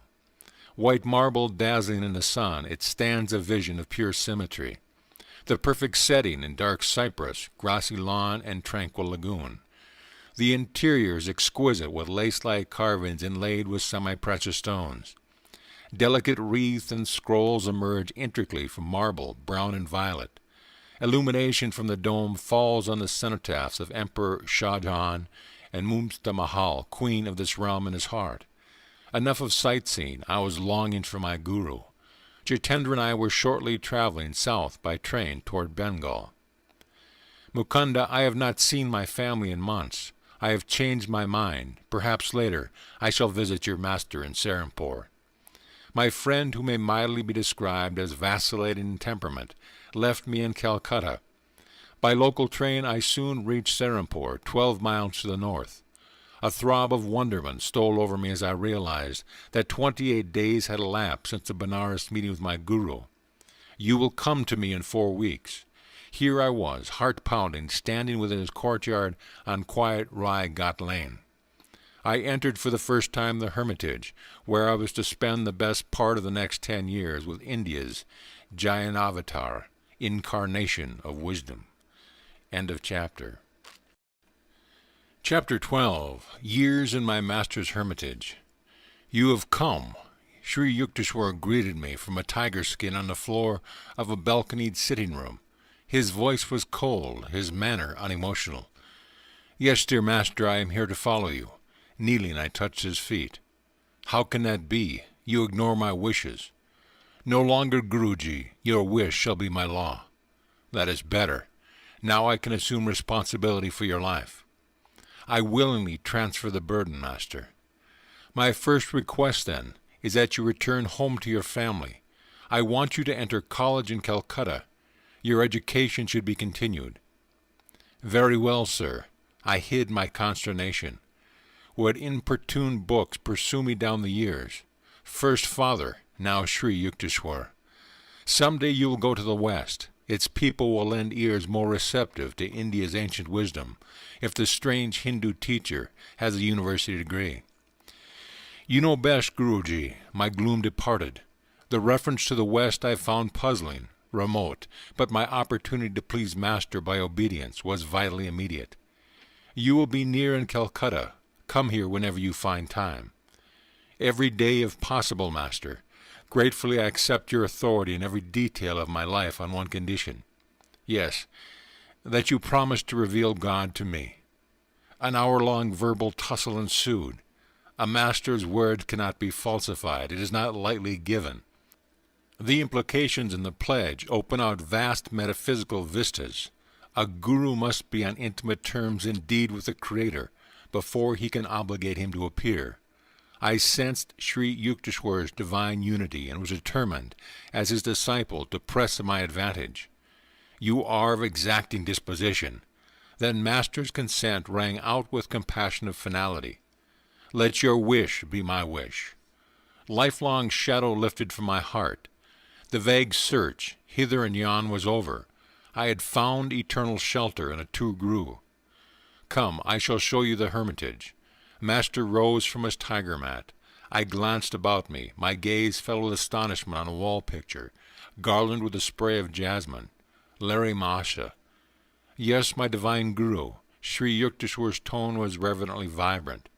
Greater he was, as man and yogi, than any other teacher whose life came within the range of my investigation. Silently I bowed before the familiar picture. Sole homage spread to the peerless Master, who, blessing my infancy, had guided my steps to this hour.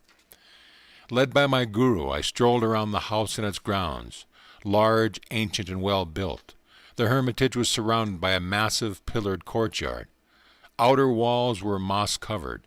Pigeons fluttered over the flat gray roof, unceremoniously sharing the ashram quarters. A rear garden was pleasant with jackfruit, mango, and plantain trees. Balustered balconies of upper rooms in the two-storied building faced the courtyard from three sides. A spacious ground-floor hall with high ceiling, supported by colonnades, was used, Master said, chiefly during the annual festivities of Durga Puja. A narrow stairway led to Sri Yukteswar's sitting room, whose small balcony overlooked the street.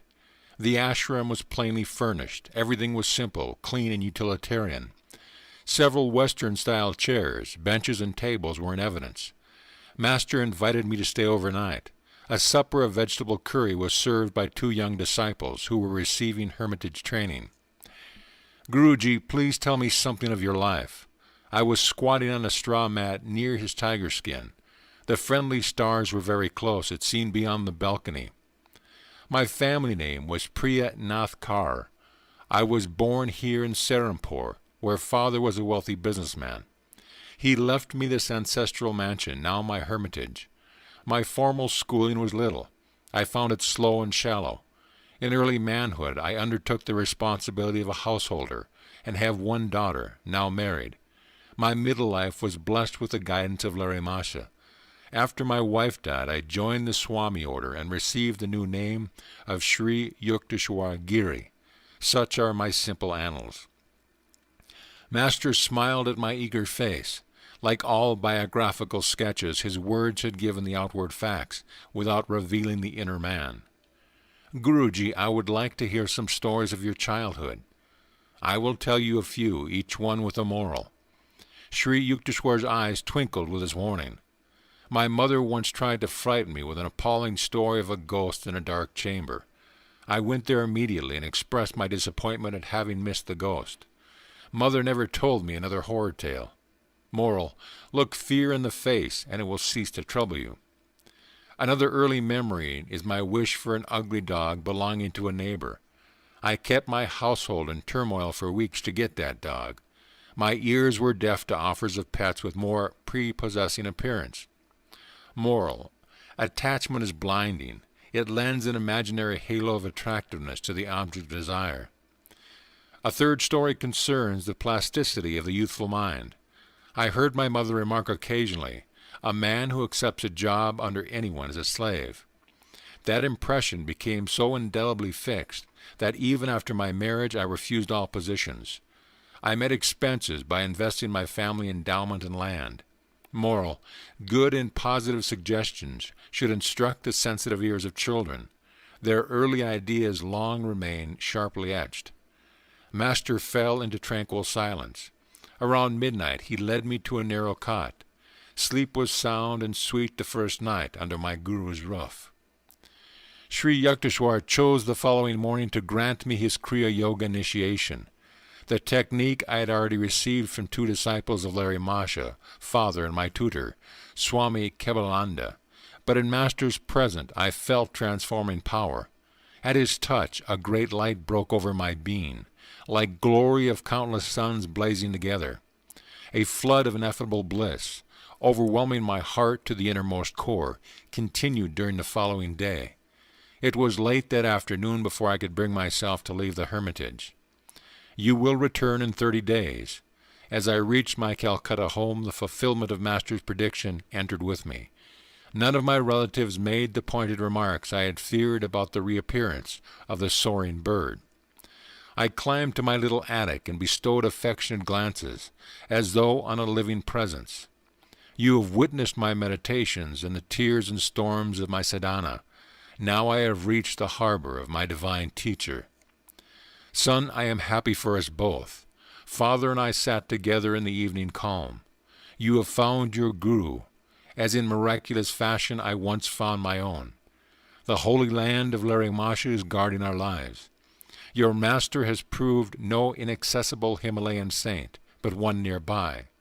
My prayers have been answered. You have not, in your search for God, been permanently removed from my sight. Father was also pleased that my formal studies would be resumed. He made suitable arrangements. I was enrolled the following day at the Scottish Church College in Calcutta. Happy months sped by. My readers have doubtless made the perspicacious surmise that I was little seen in the college classroom. The Serampore Hermitage held a lure too irresistible. Master accepted my ubiquitous present without comment. To my relief he seldom referred to the halls of learning. Though it was plain to all that I was never cut out for a scholar, I managed to attain minimum passing grades from time to time. Daily life at the ashram flowed smoothly and frequently varied. My guru awoke before dawn, lying down or sometimes sitting on the bed. He entered a state of samadhi. It was simplicity itself to discover when Master had awakened. Abrupt halt of stupendous snores, a sigh or two, perhaps a bodily movement, then a soundless state of breathlessness. He was in deep yogic joy.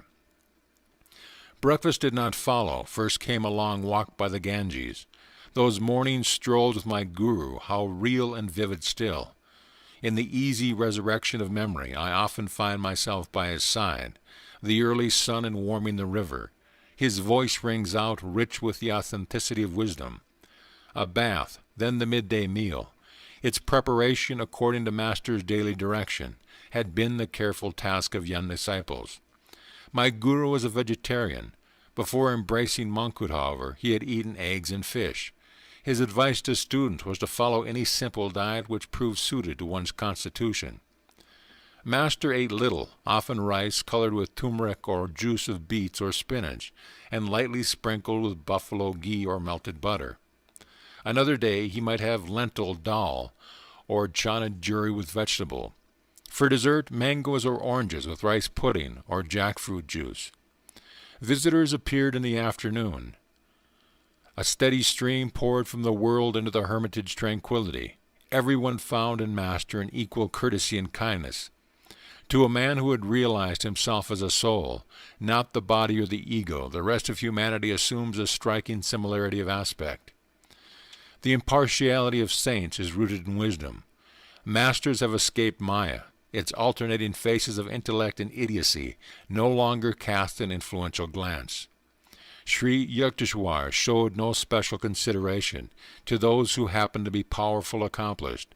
Neither did he slight others for their poverty or illiteracy.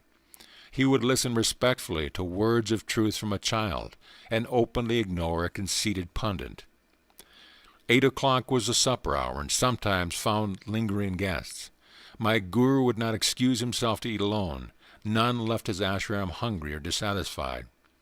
Sri Yukteswar was never at a loss, never dismayed by unexpected visitors.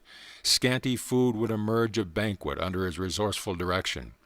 Yet he was economical. His modest funds went far. Be comfortable within your purse, he often said. Extravagance will buy you discomfort. Whether in the details of hermitage entertainment, or his building and repair work, or other practical concerns, Master manifested the originality of a creative spirit. Quiet evening hours brought one of my guru's discourses, treasure against time. His every utterance was measured and chiseled by wisdom. A sublime self-assurance marked his mode of expression. It was unique. He spoke as none other in my experience ever spoke. His thoughts were weighed in a delicate balance of discrimination before he permitted them an outward garb. The essence of truth, all-pervasive with even a psychological aspect, came from him like a fragrant exusion of the soul. I was conscious always that I was in the presence of a living manifestation of God. The weight of his divinity automatically bowed my head before him. If late guests detected that Sri Yukteswar was becoming engrossed with the infinite, he quickly engaged them in conversation. He was incapable of striking a pose or of flaunting his inner withdrawal. Always one with the Lord, he needed no separate time for communion. A self-realized master has already left behind the stepping stone of meditation. The flower falls when the fruit appears, but saints often cling to spiritual forms for the encouragement of disciples. As midnight approached, my guru might fall into a doze with the naturalness of a child. There was no fuss about bedding. He often lay down without even a pillow on a narrow davenport, which was the background for his customary tiger-skin seat. A night-long philosophical discussion was not rare. Any disciple could summon it by intensity of interest. I felt no tiredness then, no desire for sleep. Master's living words were sufficient. Oh, it is dawn, let us walk by the Ganges. So ended many of my periods of nocturnal edification. My early month with Sri Yukteswar culminated in a useful lesson, how to outwit a mosquito. At my home, my family always used protective curtains at night. I was dismayed to discover that in the Serampore hermitage this prudent custom was honored in the breach. Yet the insects were in full residency. I was bitten from head to toe. My guru took pity on me. Buy yourself a curtain, and also one for me, he laughed and added. And if you buy only one for yourself, all mosquitoes will concentrate on me. I was more than thankful to comply. Every night that I spent in Serampore, my guru would ask me to arrange the bedtime curtains. The mosquitoes one evening were especially virulent. My master failed to issue his usual instructions. I listened nervously to the anticipatory hum of the insects. Getting into bed, I threw a proprietary prayer in their general direction. A half-hour later, I coughed pretentiously to attract my guru's attention. I thought I would go mad with the bites, and especially the singing drone of the mosquitoes celebrated bloodthirsty rites. No responsiveness stirred from Master. I approached him cautiously. He was not breathing. This was my first observation of him in the yogic trance. It filled me with fright. His heart must have failed. I placed a mirror under his nose. No breath vapor appeared. To make doubly certain, for minutes I closed his mouth and nostrils with my finger. His body was cold and motionless. In a daze I turned toward the door to summon help. So, a budding experimentalist, my poor nose. Master's voice was shaky with laughter. Why don't you go to bed? Is the whole world going to change for you? Change yourself. Be rid of the mosquito consciousness. Meekly I returned to my bed. Not one insect ventured near. I realized that my guru had previously agreed to the curtains only to please me. He had no fear of mosquitoes. His yogic power was such that he either could will them not to bite, or could escape to an inner invulnerability. He is giving me a demonstration, I thought. This is the yogic state I must strive to attain. A yogi must be able to pass into and continue in the superconsciousness, regardless of multitudinous distractions never present from this earth. Whether in the buzz of insects or the pervasive glare of daylight, the testimony of the senses must be barred. Sound and sight come then indeed, but to worlds fairer than the banished Eden. The instructive mosquito served for another early lesson at the ashram. It was the gentle hour of dusk. My guru was matchlessly interpreting the ancient texts. At his feet I was in perfect peace. A rude mosquito entered the idol and competed for my attention. As it dug a poisonous hypodermic needle into my thigh, I automatically raised an avenging hand. Reprieve from impending execution. An opportune memory came to me of one of Patanjali's yoga aphorisms, that on ashima, harmlessness. Why didn't you finish the job? Master, do you advocate taking life? No, but the death blow already had been struck in your mind. I don't understand. Patanjali's meaning was that the removal of desire to kill. Sri Yukteswar had found many mental processes an open book. This world is inconveniently arranged for a literal practice of ahimsa. Man may be compelled to exterminate harmful creatures. He is not under similar compulsion to feel anger or animosity. All forms of life have equal right to the air of Maya. The saint who uncovers the secret of creation will be in harmony with its countless bewildering expressions. All men may approach that understanding who curb the inner passion for destruction. Guruji, should one offer himself to a sacrifice rather than to kill the wild beast? No. Man's body is precious. It has the highest evolutionary value because of unique brain and spinal centers. These enable the advanced devotee to fully grasp and express the loftiest aspects of divinity. No lower form is so equipped. It is true that one incurs the debt of a minor sin if he is forced to kill an animal or any living being. But the Vedas teach that wanton loss of human body is a serious transgression against the karmic law. I sighed in relief. Scriptural reinforcement of one's natural instinct is not always forthcoming. It so happened that I never saw Master at close quarters with a leopard or a tiger, but a deadly cobra once confronted him, only to be conquered by my guru's love. This variety of snake is much feared in India, where it causes more than 5,000 deaths annually. The dangerous encounter took place at Puri, where Sri Yukteswar had a second hermitage, charmingly situated near the Bay of Bengal. Prafula, a young disciple of later years, was with Master on this occasion. We were seated outdoors near the ashram, Prafula told me. A cobra appeared nearby, a 4-foot length of sheer terror. Its hood was angrily expanded as it raced toward us. My guru gave a welcoming chuckle, as though to a child. I was beside myself with consternation to see Master engage in a rhythmical clapping of hands. He was entertaining the dread visitor. I remained absolutely quiet, inwardly ejaculating what fervent prayers I could muster. The serpent, very close to my guru, was now motionless, seemingly magnetized by his caressing attitude. The frightful hood gradually contracted. The snake slithered between Master's feet and disappeared into the bushes. Why my guru would move his hands and why the cobra would not strike them were inexplicable to me then. Prafula concluded, I have since come to realize that my divine Master is beyond fear of hurt from any living creature. One afternoon during my early months at the ashram, found Sri Yukteswar's eyes fixed on me piercingly.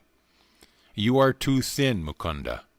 His remark struck a sensitive point. That my sunken eyes and emaciated appearance were for my liking was testified by rows of tonics in my room in Calcutta. Nothing availed. Chronic dyspepsia had pursued me since childhood. My despair reached an occasional zenith when I asked myself if it were worthwhile to carry on this life with a body so unsound. Medicines have limitations. The creative life force has none. Believe that. You shall be well and strong. Sri Yukteswar's words aroused a conviction of personally applicable truth, which no other healer, and I had tried many, had been able to summon within me. Day by day, behold, I waxed. 2 weeks after Master's hidden blessing, I had accumulated the invigorating weight which eluded me in the past. My persistent stomach ailments vanished with a lifelong permanency. On later occasion I witnessed my Guru's instantaneous divine healings of persons suffering from ominous diseases, tuberculosis, diabetes, epilepsy, or paralysis. No one could have been more grateful for this cure than I was at sudden freedom from my cadaverous aspect. Years ago I too was anxious to put on weight, Sri Yukteswar told me. During convalescence after a severe illness, I visited Larry Masha in Benares. Sir, I have been very sick and lost many pounds. I see, Yukteswar. You made yourself unwell, and now you think you are thin. This reply was far from the one I had expected. My Guru, however, added encouragingly, Let me see, I am sure you ought to feel better tomorrow. Taking his words as a gesture of secret healing toward my receptive mind, I was not surprised the next morning at a welcome ascension of strength. I sought out my master and exclaiming exultingly, Sir, I feel much better today. Indeed, today you invigorate yourself. No, Master, I protested, it was you who helped me. This is the first time in weeks that I've had any energy. Oh yes, your malady has been quite serious. Your body is frail yet. Who can say how it will be tomorrow? The thought of possible return of my weakness brought me a shudder of cold fear. The following morning I could hardly drag myself to Larry Masha's home. Sir, I am ailing again. My Guru's glance was quizzical. So, once more you indispose yourself. Guru Deva, I realize now that day by day you have been ridiculing me. My patience was exhausted. I don't understand why you disbelieve my truthful reports. Really, it has been your thoughts that have made you feel alternately weak and strong. My master looked at me affectionately. You have seen how your health was exactly followed your expectation. Thought is a force, even as electricity or gravitation. The human mind is a spark of the almighty consciousness of God. I could show you that whatever your powerful mind believes very intensely would instantly come to pass. Knowing that Larry Masha never spoke idly, I addressed him with a great awe and gratitude. Master, if I think I am well and have regained my former weight, shall that happen? It is so, even at this moment. My Guru spoke gravely, his gaze concentrated in my eyes. Lo, I felt an increase, not alone of strength, but of weight. Larry Masha retreated into silence. After a few hours at his feet, I returned to my mother's home, where I stayed during my visit to Benares. My son, what is the matter? Are you swelling with dropsy? Mother could hardly believe her eyes. My body was now of the same robust dimensions it had possessed before my illness. I weighed myself and found that in one day I had gained 50 pounds. They remained with me permanently. Friends and acquaintance who had seen my thin figure were aghast with wonderment. A number of them changed their mode of life and became disciples of Larry Masha as a result of this miracle. My Guru, awakened God, knew this world to be nothing but an objectified dream of the Creator. Because he was completely aware of his unity with the divine dreamer, Larry Masha could materialize or dematerialize or make any change he wished in the cosmic vision. All creation is governed by law, Sri Yukteswar concluded. The ones which manifest in the outer universe, discoverable by scientists, are called natural laws. But there are subtler laws ruling the realms of consciousness, which can be known only through the inner science of yoga. The hidden spiritual planes also have their natural and lawful principles of operation. It is not the physical scientist, but the fully self-realized master who comprehends the true nature of matter. Thus Christ was able to restore the servant's ear after it had been severed by one of his disciples. Sri Yukteswar was a peerless interpreter of the Scriptures. Many of my happiest memories are centered in his discourses. But his jeweled thoughts were not cast into ashes of heedlessness or stupidity. One restless movement of my body, or my slight lapse in absent-mindedness, sufficed to put an abrupt end to Master's exposition.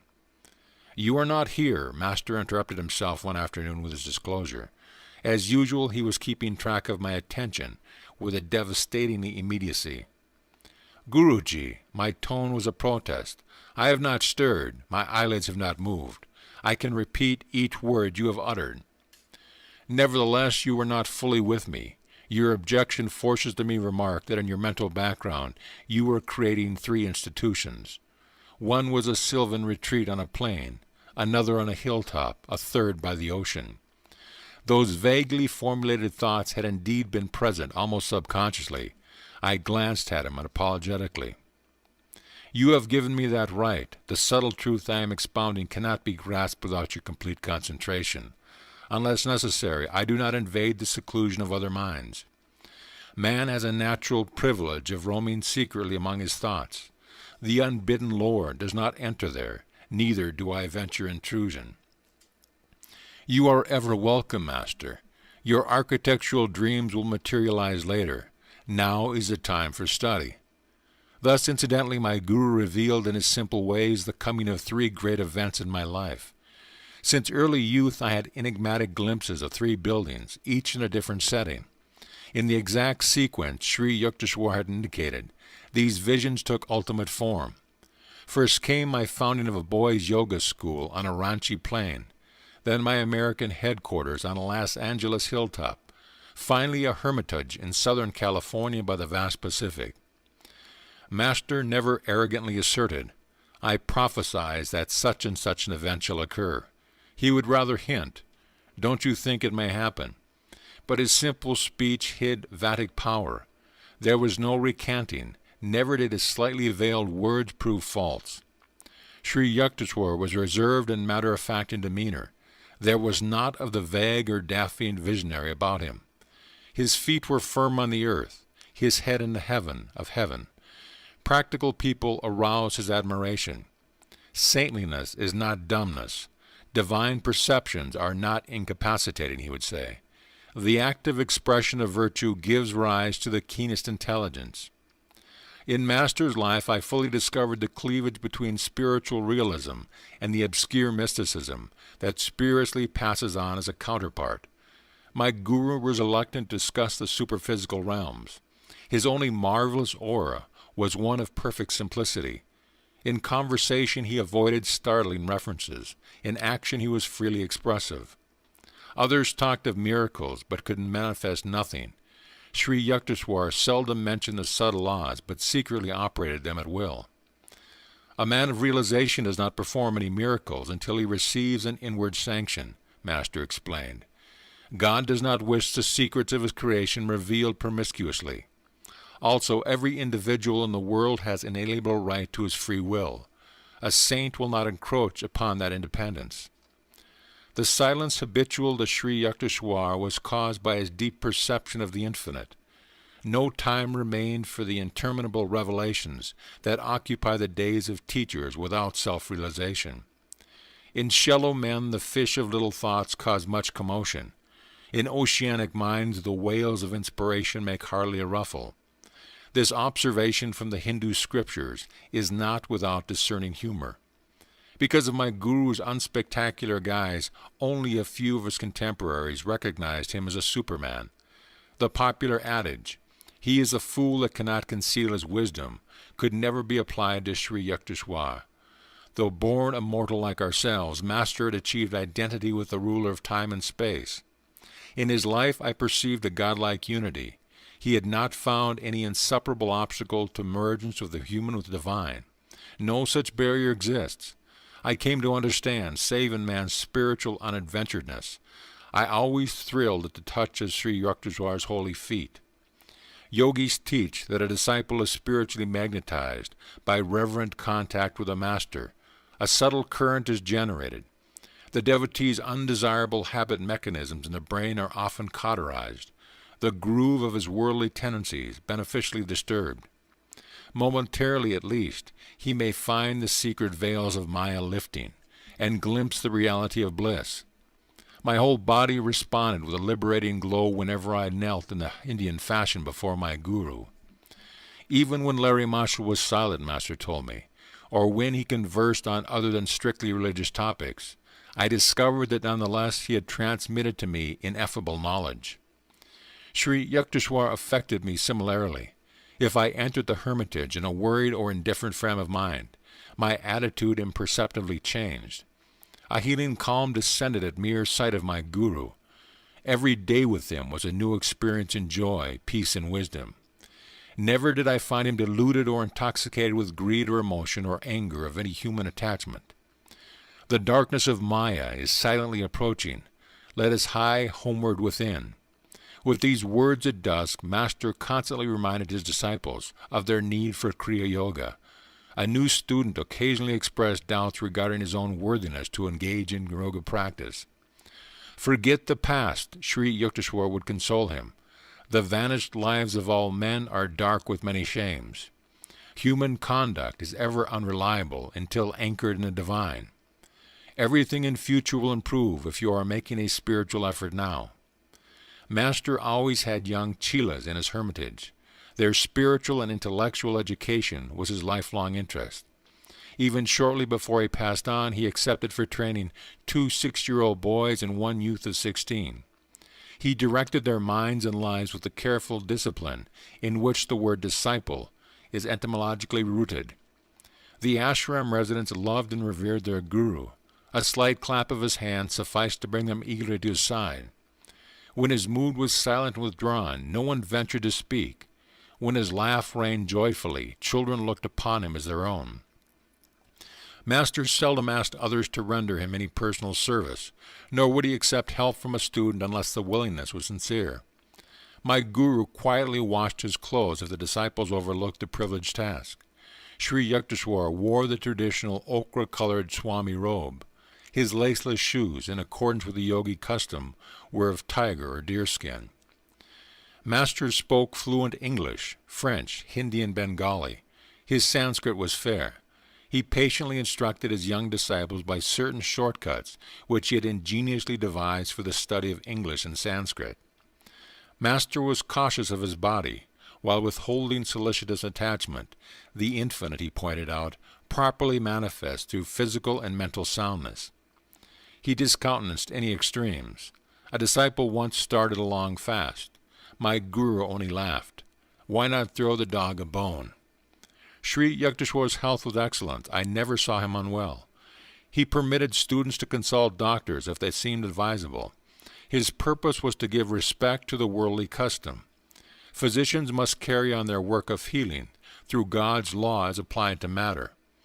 But he extolled the superiority of mental therapy and often repeated, "Wisdom is the greatest cleanser. The body is a treacherous friend. Give it its due, no more. Pain and pleasure are transitory.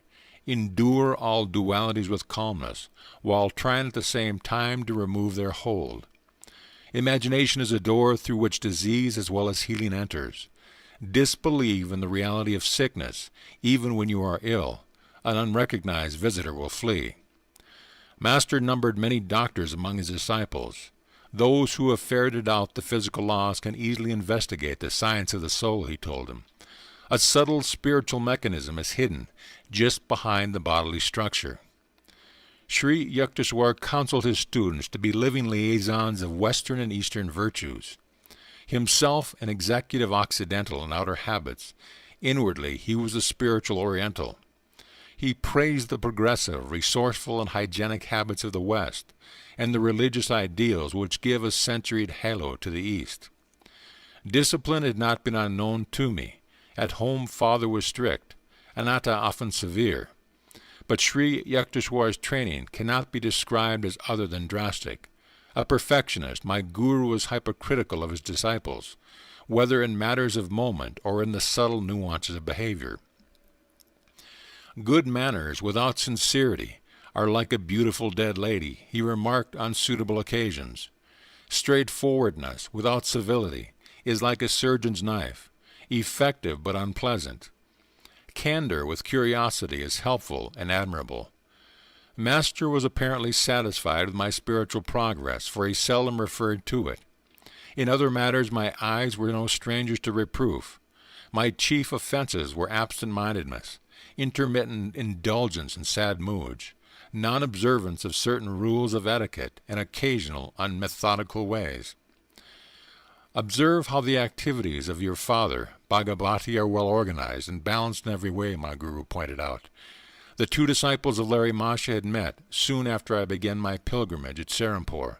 Father and Sri Yukteswar admirably evaluated the other's worth. Both had built an inner life of spiritual granite, insoluble against the ages. From transient teachers of my early life I had imbibed a few erroneous lessons. A Chela, I was told, need not concern himself strenuously over worldly duties. When I had neglected or carelessly performed my tasks, I was not chastised. Human nature finds such instruction very easy of assimilation. Under Master's unsparing rod, however, I soon recovered from the agreeable delusion of irresponsibility. Those who are too good for this world are adorning some other, Sri Yukteswar remarked. So long as you breathe the free air of earth, you are under obligation to render grateful service. He alone who has fully mastered the breathless state is freed from cosmic imperative. I will not fail to let you know when you have attained the final perfection. My guru could never be bribed, even by love. He showed no leniency to anyone who, like myself, willingly offered to be his disciple. Whether Master and I were surrounded by his students or by strangers, or were alone together, he always spoke plainly and upbraided sharply. No trifling lapse into shallowness or inconsistency escaped his rebuke. This flattening treatment was hard to endure, but my resolve was to allow Sri Yukteswar to iron out each of my psychological kinks. As he labored at this titanic transformation, I shook many times under the weight of his disciplinary hammer. If you don't like my words, you are at liberty to leave at any time, Master assured me.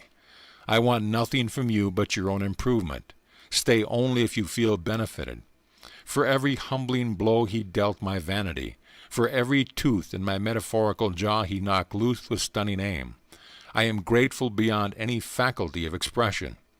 The hard core of human egotism is hardly to be dislodged except rudely. When its departure, the divine finds at last an unobstructed channel. In vain it seeks to percolate through flinty hearts of selfishness. Sri Yukteswar's wisdom was so penetrating that, heedless of remarks, he often replied to one's unspoken observation. What a person imagines he hears, and what the speaker has really implied, may be poles apart, he said. Try to feel the thoughts beyond the confusion of man's verbiage. But divine insight is painful to worldly ears. Master was not popular with superficial students. The wise, always few in number, deeply revered him. I dare say Sri Yukteswar would have been the most sought-after guru in India, had his words not been so candid and so censorious. I am hard on those who come for my training, he admitted to me. That is my way. Take it or leave it. I will never compromise. But you will be much kinder to your disciples. That is your way. I try to purify only in the fires of severity, searing beyond the average toleration. The gentle approach of love is also transfiguring. The inflexible and the yielding methods are equally effective if applied with wisdom. You will go to foreign lands where blunt assaults on the ego are not appreciated. A teacher could not spread India's message in the West without an ample fund of accommodative patience and forbearance. I refuse to state the amount of truth I later came to find in Master's words. Through Sri Yukteswar's undissembling speech prevented a large following during his years on earth. Nevertheless, his living spirit manifests today over the world. Through sincere students of his Kriya Yoga and other teaching, he has further dominion in men's souls than ever Alexander dreamed of in the soil. Father arrived one day to pay his respects to Sri Yukteswar. My parent expected, very likely, to hear some words in my praise. He was shocked to be given a long account of my imperfections. It was Master's practice to recount simple, negligible shortcomings with an air of portentous gravity. My father rushed to see me. From your guru's remark, I thought to find you a complete wreck. My parent was between tears and laughter. The only cause of Sri Yukteswar's displeasure at the time was that I had been trying, against his gentle hint, to convert a certain man to the spiritual path. With indignant speed I sought out my guru. He received me with downcast eyes as though conscious of guilt. It was the only time I ever saw the divine lion meek before me. The unique moment was savored to the full. "Sir, why do you judge me so mercilessly before my astounded father? Was that just?" "I will not do it again." Master's tone was apologetic.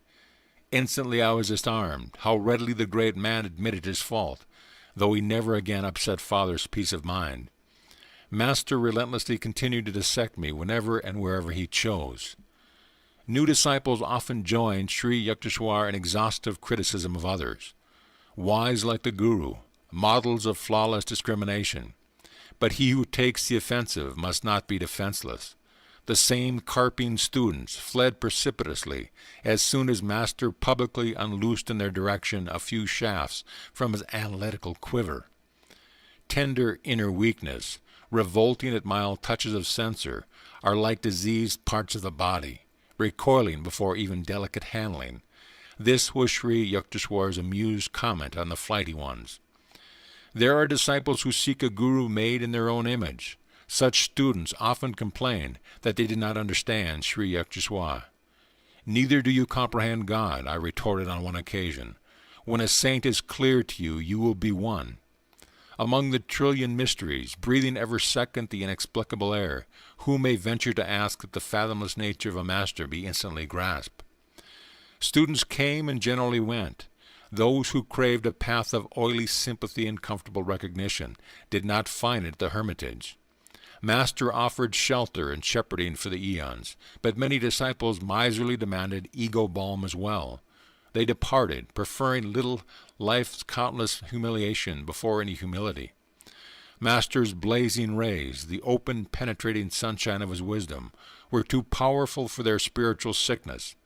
They sought some lesser teacher who, shading them with flattery, permitted the fitful sleep of ignorance. During my early months with Master, I had experienced a sensitive fear of his reprimands. These were reserved, I soon saw, for disciples who had asked for his verbal vivisection. If any writhing students made a protest, Sri Yukteswar would become unoffendedly silent. His words were never wrathful, but impersonal with wisdom. Master's insight was not for the unprepared ears of casual visitors. He seldom remarked on their defects, even if conspicuous. But toward students who sought his counsel, Sri Yukteswar felt a serious responsibility. Brave indeed is the Guru who undertakes to transform the crude ore of ego-permeated humanity. A saint's courage roots in his compassion for the stumbling eyeless of the world. When I had abandoned underlying resentment, I found a marked decrease in my chastisement. In a very subtle way, Master melted into comparative clemency. In time I demolished every wall of rationalization and subconscious reservation behind which the human personality generally shields itself. The reward was an effortless harmony with my Guru. I discovered then to be trusting, considerate, and silently loving. Undemonstrative, however, be bestowed no word of affection. My own temperament is principally devotional. It was disconcerting at first to find that my Guru, saturated with jnana, but seemingly dry to bhakti, expressed himself only in terms of cold spiritual mathematics. But as I tuned myself to his nature, I discovered no diminution but rather increase in my devotional approach to God. A self-realized master is fully able to guide his various disciples along natural lines of their essential bias. My relationship with Sri Yukteswar, somewhat inarticulate, nonetheless possessed all eloquence. Often I found his silent signature on my thoughts, rendering speech inutile. Quietly sitting beside him, I felt his bounty pouring peacefully over my being. Sri Yukteswar's impartial justice was notably demonstrated during the summer vacation of my first college year. I welcomed the opportunity to spend uninterrupted months at the Serampore with my Guru. "You may be in charge of the Hermitage." Master was pleased over my enthusiastic arrival. "Your duties will be the reception of guests and supervision of the work of the other disciples." Kumar, a young villager from East Bengal, was accepted a fortnight later for Hermitage training. Remarkably intelligent, he quickly won Sri Yukteswar's affection. For some unfathomable reason, the master was very lenient to the new resident. Mukunda, let Kumar assume your duties. Employ your own time in sweeping and cooking. Master issued these instructions after the new boy had been with us for a month. Exalted to leadership, Kumar exercised the petty household tyranny. In silent mutiny, the other disciples continued to seek me out for daily counsel. Mukunda is impossible. You made me supervisor, yet the others go to him and obey him.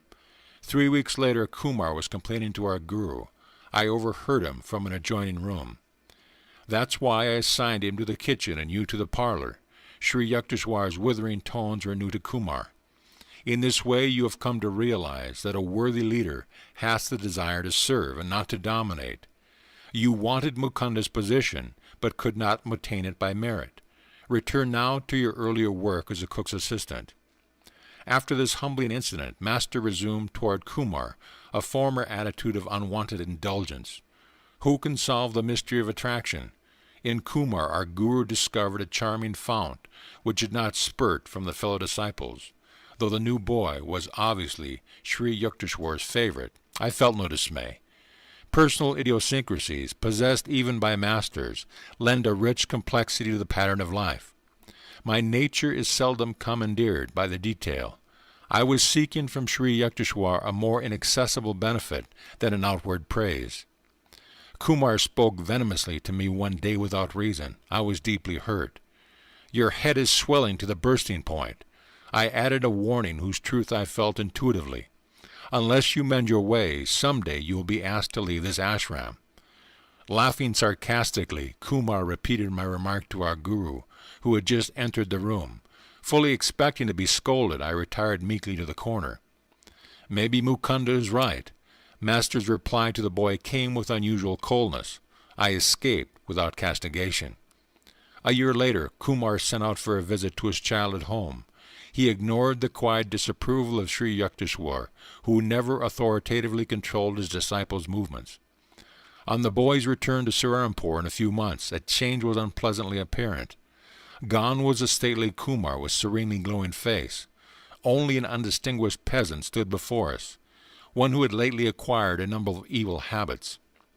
Master summoned me and broke-heartedly discussed the fact that the boy was now unsuited to the monastic hermitage life. Mukunda, I will leave it to you to instruct Kumar to leave the ashram tomorrow.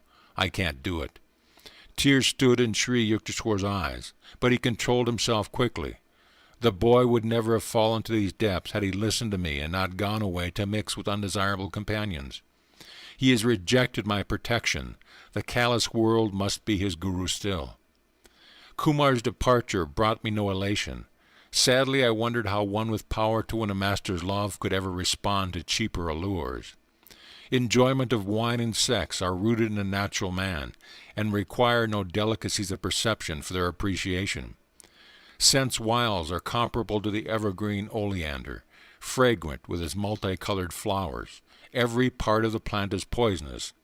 The land of healing lies within, radiant with that happiness blindly sought in 1,000 misdirections. Keen intelligence is two-edged, Master once remarked in reference to Kumar's brilliant mind. It may be used constructively or destructively like a knife, either to cut the boil of ignorance or to decapitate oneself. Intelligence is rightly guided only after the mind has acknowledged the inescapability of spiritual law. My guru mixed freely with men and women disciples, treating all as his children. Perceiving their sole equality, he showed no distinction or partiality. In sleep, you do not know whether you are a man or a woman, he said. Just as a man impersonating a woman does not become one, so the soul, impersonating both man and woman, has no sex. The soul is the pure, changeless image of God. Sri Yukteswar never avoided or blamed woman as objects of seduction. Men, he said, were also a temptation to women. I once inquired of my guru why a great ancient saint had called women the door to hell. A girl must have proved very troublesome to his peace of mind in his early life. My guru answered caustically. Otherwise he would have denounced not woman, but some imperfection in his own self-control. If a visitor dared to relate a suggestive story in the hermitage, Master would maintain an unresponsive silence. Do not allow yourself to be thrashed by the provoking whip of a beautiful face, he told the disciples. How can sense slaves enjoy the world? Its subtle flavor escapes them while they grovel in primal mud. All nice discriminations are lost to the man of elemental lusts. Students seeking to escape from the dualistic Maya delusion received from Sri Yukteswar patience and understanding counsel. Just as the purpose of eating is to satisfy hunger, not greed, so the sex instinct is designed for the propagation of the species according to natural law, never for the kindling of insatiable longings. He said, destroy wrong desires now, otherwise they will follow you after the astral body is torn from its physical casing. Even when the flesh is weak, the mind should be constantly resistant. If temptation assails you with cruel force, overcome it by impersonal analysis and indomitable will. Every natural passion can be mastered. Conserve your powers, be like the capacious ocean, absorbing within all the tributary rivers of the senses. Small yearnings are openings in the reservoir of your inner peace, permitting healing waters to be wasted in the desert soil of materialism. The forceful activating impulse of wrong desire is the greatest enemy to the happiness of man. Roam in a world as a lion of self-control. See that the frogs of weakness don't kick you around. The devotee is finally freed from all instinctive compulsions. He transforms his need for human affection into aspiration for God alone. A love solitary becomes omnipresent. Sri Yukteswar's mother lived in the Rana Mahal district of Benares, where I had first visited my guru. Gracious and kindly, she was yet a woman of very decided opinions. I stood on her balcony one day and watched mother and son talking together. In his quiet, sensible way, Master was trying to convince her about something. He was apparently unsuccessful, for she shook her head with great vigor. Nay, nay, my son, go away now. Your wise words are not for me. I am not your disciple. Sri Yukteswar backed away without further argument, like a scolded child. I was touched at his great respect for his mother, even in her unreasonable moods.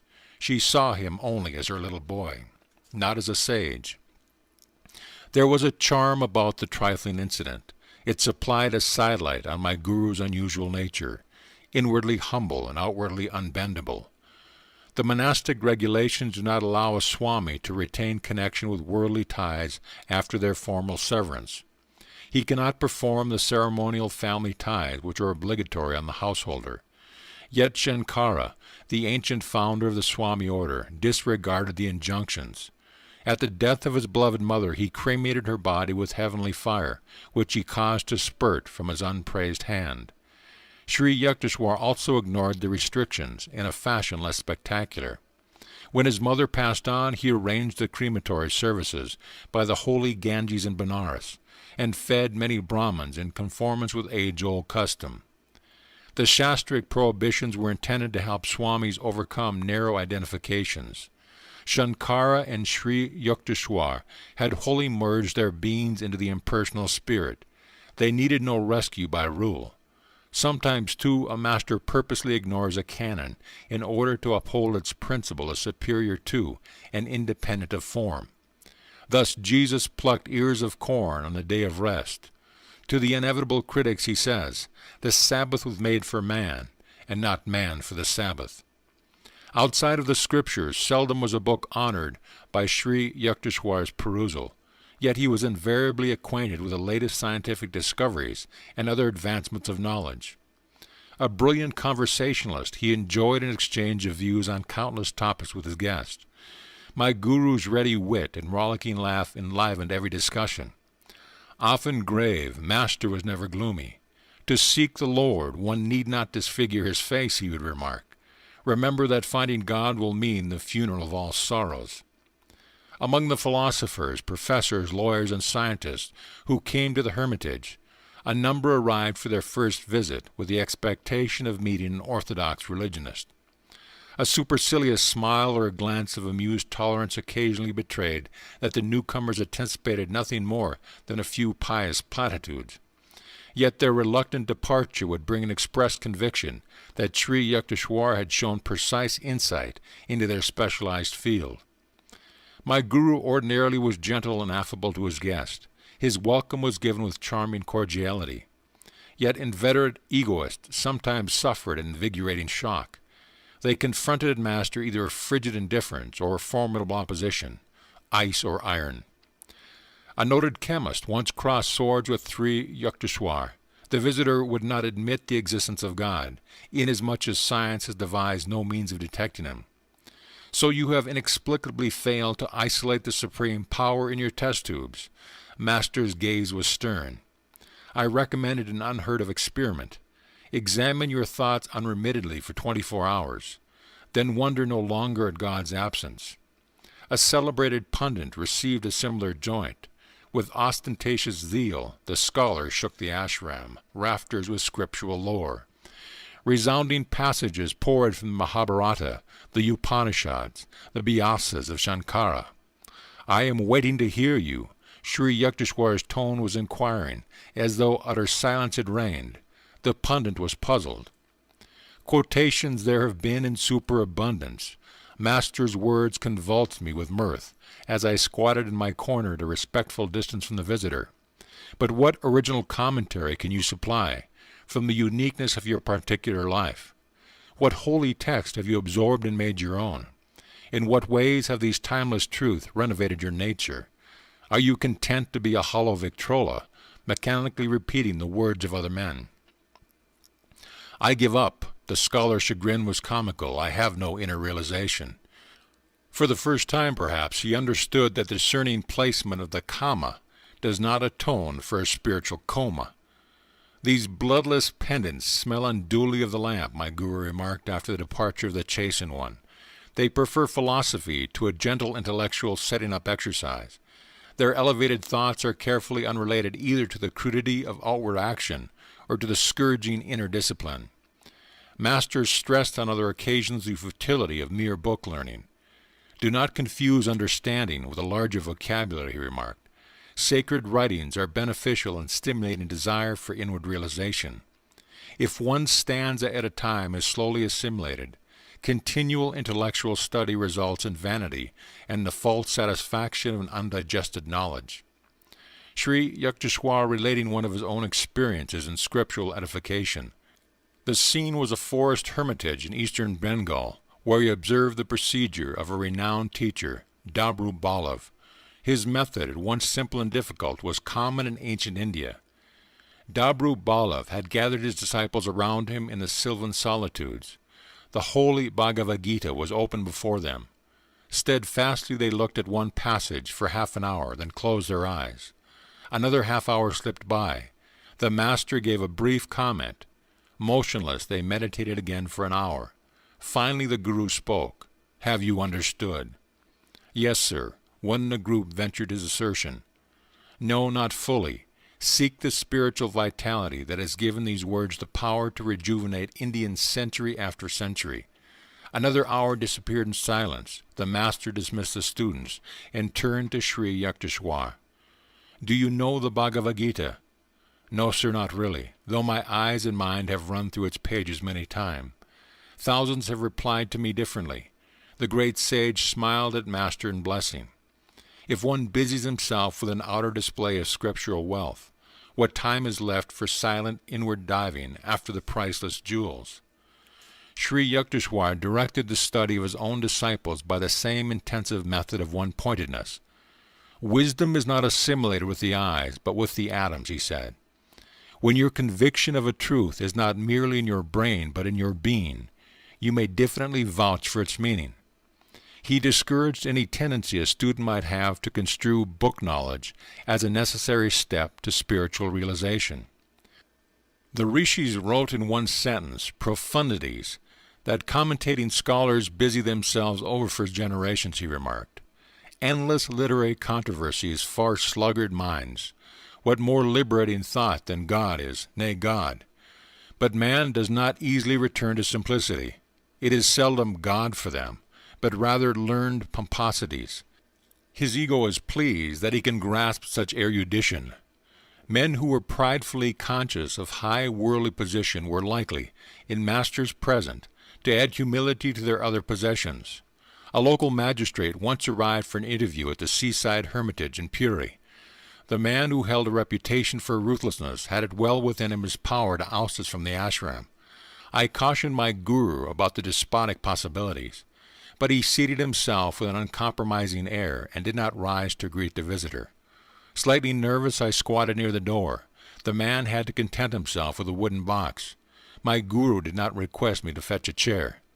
There was no fulfillment of the magistrate's obvious expectation that his importance would be ceremoniously acknowledged. A metaphysical discussion ensued. The guest blundered through misinterpretation of the scriptures. As his accuracy sank, his ire rose. Do you know that I stood first in the MA examination? Reason had forsaken him, but he could still shout.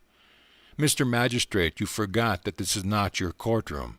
Master replied evenly. From your childish remarks, I would have surmised that your college career was unremarkable. A university degree, in any case, is not remotely related to Vedic realization. Saints are not produced in batches every semester like accountants. After a stunned silence, the visitor laughed heartily. This is my first encounter with a heavenly magistrate, he said. Later he made a formal request, couched in legal terms which were evidently part and parcel of his being, to be accepted as a probationary disciple. My guru personally attended to the details connected to the management of his property. Unscrupulous persons on various occasions attempted to secure possession of Master's ancestral land. With determination and even by instigating lawsuits, Sri Yukteswar's outwitted every opponent. He underwent these painful experiences from a desire never to be a begging guru or a burden on his disciples. His financial independence was one reason why my alarmingly outspoken master was innocent of the cunnings of diplomacy. Unlike these teachers who have to flatter their supporters, my guru was impervious to the influences, open or subtle, of others' wealth. Never did I hear him ask or even hint for money for any purpose. His hermitage training was given free and freely to all disciples. An insolent court deputy arrived one day at the Serampore ashram to serve Sri Yukteswar with a legal summons. A disciple named Kani and myself were also present. The officer's attitude toward Master was offensive. I will do you good to leave the shadows of your hermitage and breathe the honest air of a courtroom. The deputy grinned contemptuously. I could not contain myself. Another word of your impudence, and you will be on the floor, I advanced threateningly. You wretch! Connie's shout was simultaneous with my own. Dare you bring blasphemies into this sacred ashram? But Master stood protectingly in front of his abuser. Don't get excited over nothing. This man is only doing his rightful duty. The officer, dazed at his varying reception, respectfully offered a word of apology and sped away. Amazing it was to find that a master with such a fiery will could be so calm within. He fitted the Vedic definition of a man of God, softer than the flower where kindness is concerned, stronger than the thunder where principles are at stake. There are always those in this world who, in Brownie's words, endure no light, being themselves obscure. An outsider occasionally berated Sri Yukteswar for an imaginary grievance. My imperturbable guru listened politely, analyzing himself to see if any shred of truth lie within the denunciation. These scenes would bring to my mind one of Master's inimitable observations. Some people try to be tall by cutting off the heads of others. The unfailing composure of a saint is impressive beyond any sermon. He that is slow to anger is better than the mighty, and he that ruleth his spirit than he that taketh a city. I often reflected that my majestic master could easily have been an emperor or world-shaking warrior had his mind been centered on fame or worldly achievement. He had chosen instead to storm those inner citadels of wrath and egotism, whose fall is the height of a man. End of chapter. Chapter 13. The Sleepless Saint. Please permit me to go to the Himalayas. I hope in unbroken solitude to achieve continuous divine communion. I actually once addressed these ungrateful words to my master, seized by one of the unpredictable delusions which occasionally assail a devotee. I felt a growing impatience with hermitage duties and college studies. I feel the extenuating circumstances is that my proposal was made when I had been only 6 months with Sri Yukteswar. Not yet had I fully surveyed his towering stature. Many hillmen live in the Himalayas, yet possess no God-perception. My guru's answer came slowly and simply. Wisdom is better sought from a man of realization than from an inert mountain. Ignoring Master's plain hint that he, and not a hill, was my teacher, I repeated my plea. Sri Yukteswar vouchsafed no reply. I took his silence for consent, a precarious interpretation readily accepted at one's convenience. In my Calcutta home that evening, I busied myself with travel preparations. Tying a few articles inside a blanket, I remembered a similar bundle, surreptitiously dropped from my attic window a few years earlier.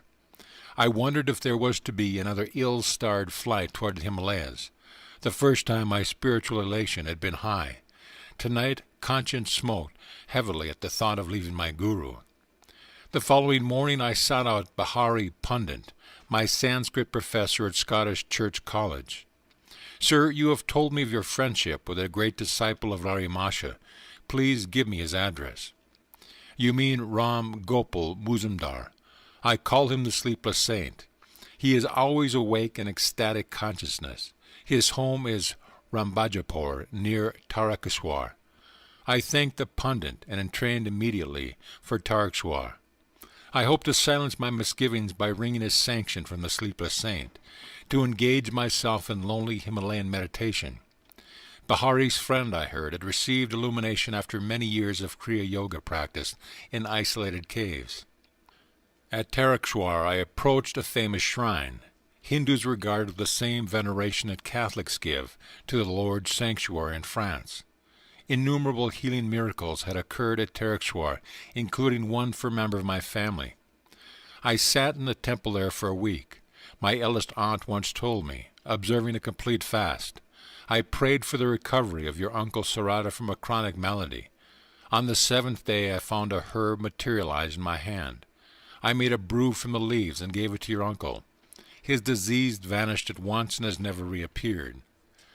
I entered the sacred Tarakeswar shrine. The altar contains nothing but a round stone. Its circumference, beginningless and endless, makes it aptly significant of the infinite. Cosmic abstractions are not alien even to the humblest Indian peasant. He has been accused by Westerners, in fact, of living on abstractions. My own mood at the moment was so austere that I felt disinclined to bow before the stone symbol. God should be sought, I reflected, only within the soul. I left the temple without genuflection and walked briskly toward the outlying village of Ramachur. My appeal to a passer-by for guidance caused him to sink into long cogitation. When you come to a crossroad, turn right and keep going, he finally pronounced oracularly. Obeying the directions, I wended my way alongside the banks of a canal. Darkness fell.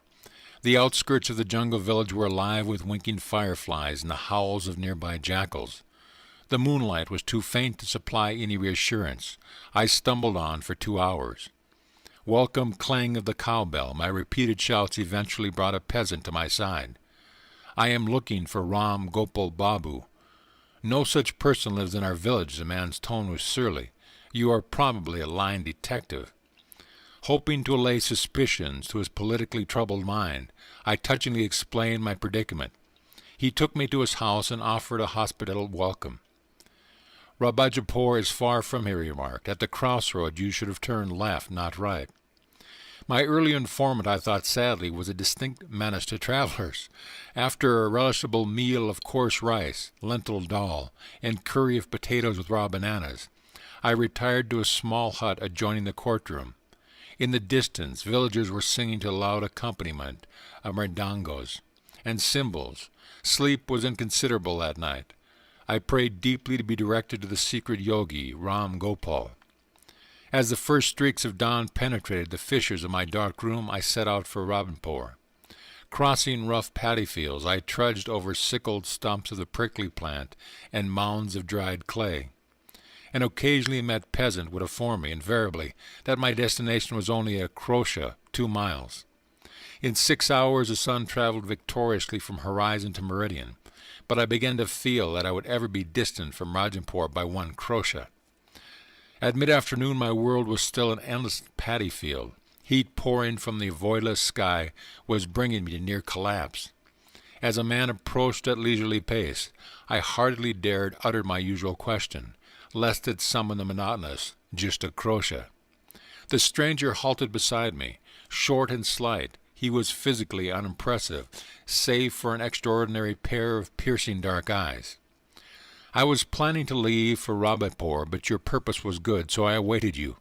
He shook his finger in my astounded face. "Aren't you clever to think that unannounced you could pounce on me? That Professor Bahari had no right to give you my address." Considering that introduction of myself would be mere verbosity in the presence of this master, I stood speechless, somewhat hurt at my reception. His next remark was abruptly put. "Tell me, where do you think God is?" "Why, he is within me and everywhere." I doubtless looked as bewildered as I felt. "All-pervading, huh?" The saint chuckled. "Then why, young sir, did you fail to bow before the infinite in the stone symbol at the Targshwar temple yesterday? Your pride caused you the punishment of being misdirected by the passer-by, who is not bothered by fine distinctions of left or right. Today, too, you have had a fairly uncomfortable time of it." I agreed wholeheartedly, wonder-struck that an omniscient eye hid within me the unremarkable body before me.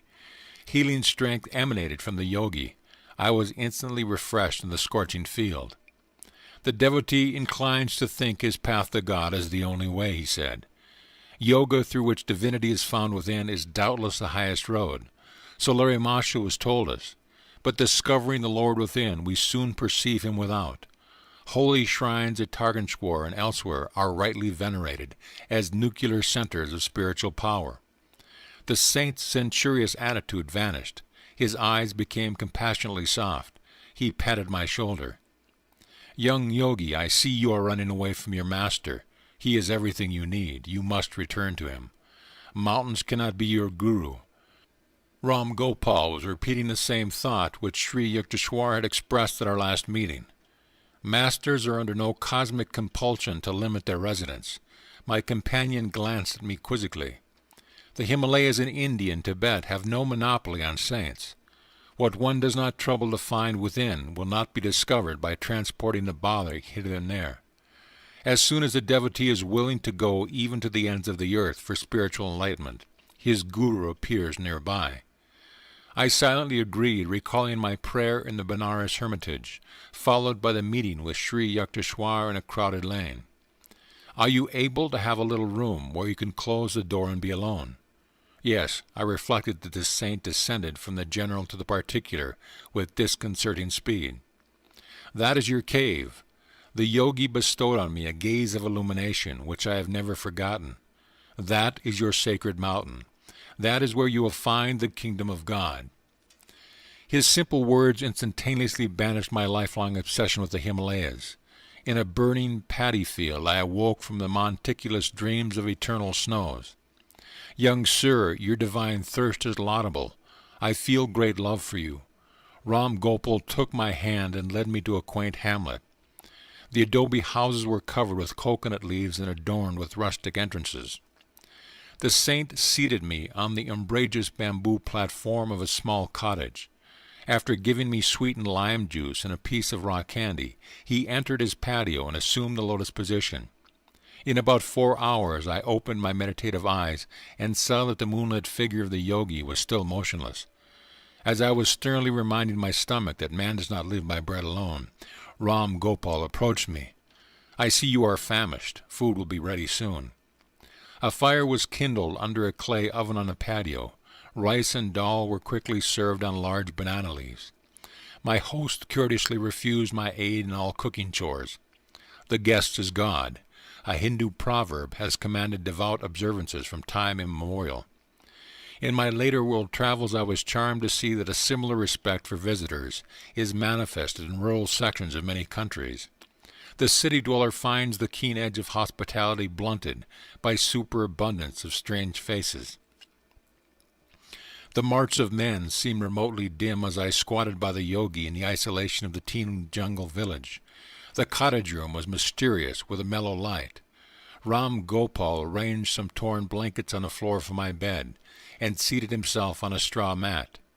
Overwhelmed by his spiritual magnetism, I ventured a request. "Sir, why don't you grant me a samadhi?" "Dear one, I would be glad to convey the divine contact, but it is not my place to do so." The saint looked at me with half-closed eyes. "Your master will bestow the experience shortly. Your body is not tuned just yet. As a small lamp cannot withstand excessive electrical voltage, so your nerves are unready for the cosmic current. If I gave you the infinite ecstasy right now, you would burn as if every cell were on fire. You are asking illumination from me," the yogi continued musingly, "while I am wondering, inconsiderable as I am, and with the little meditation I have done, if I have succeeded in pleasing God, and what worth I may find in his eyes at the final reckoning." "Sir, have you not been single-heartedly seeking God for a long time?" "I have not done much. Bahari must have told you something of my life. For 20 years I occupied a secret grotto, meditating 18 hours a day. Then I moved to a more inaccessible cave and remained there for 25 years, entering the Yogi Union for 20 hours daily. I did not sleep, for I was ever with God. My body was more rested in the complete calmness of the superconscious than it could be by the partial peace of the ordinary subconscious state. The muscles relax during sleep, but the heart, lungs, and circulatory system are constantly at work. They get no rest. In superconsciousness, the internal organs remain in a state of suspended animation, electrified by the cosmic energy. By such means I have found it unnecessary to sleep for years. The time will come when you too will dispense with sleep. My goodness, you have meditated for so long and yet are unsure of Lord's favor? I gazed at him in astonishment. Then what about us poor mortals? Well, don't you see, my dear boy, that God is eternity itself? To assume that one can fully know him by 45 years of meditation is rather a preposterous expectation. Babaji assures us, however, that even a little meditation saves one from the dire fear of death and after-death states. Do not fix your spiritual idea on a small mountain, but hitch it to the star of unqualified divine attainment. If you work hard, you will get there. Enthralled by the prospect, I asked him for further enlightenment words. He related a wondrous story of his first meeting with Larry Masha's guru, Babaji. Around midnight, Ram Gopal fell into silence, and I lay down on my blanket. Closing my eyes, I saw flashes of lightning. The vast space within me was a chamber of molten light. I opened my eyes and observed the same dazzling radiance. The room became a part of that infinite vault, which I beheld that interior vision. Why don't you go to sleep? Sir, how can I sleep in the presence of lightning, blazing whether my eyes are shut or open? You are blessed to have this experience. The spiritual radiations are not easily seen. The saint added a few words of affection. At dawn, Ram Gopal gave me rock candies and said I must depart. I felt such reluctance to bid him farewell that tears coursed down my cheeks. I will not let you go empty-handed, the yogi spoke tenderly. I will do something for you. He smiled and looked at me steadfastly. I stood rooted to the ground, peace rushing like a mighty flood through the gates of my eyes. I was instantaneously healed of a pain in my back, which had troubled me intermittently for years. Renewed, bathed in a sea of luminous joy, I wept no more. After touching the saint's feet, I sauntered into the jungle, making my way through its tropical tangle until I reached Takeswar. There I made a second pilgrimage to the famous shrine, and prostrated myself fully before the altar. The round stone enlarged before my inner vision, and it became the cosmical spheres, ring within ring, zone after zone, all dowered with divinity. I entrained happily an hour later for Calcutta. My travels ended not in the lofty mountains, but in the Himalayan presence of my master. End of chapter. Chapter 14. An Experience in Cosmic Consciousness. I am here, Guruji.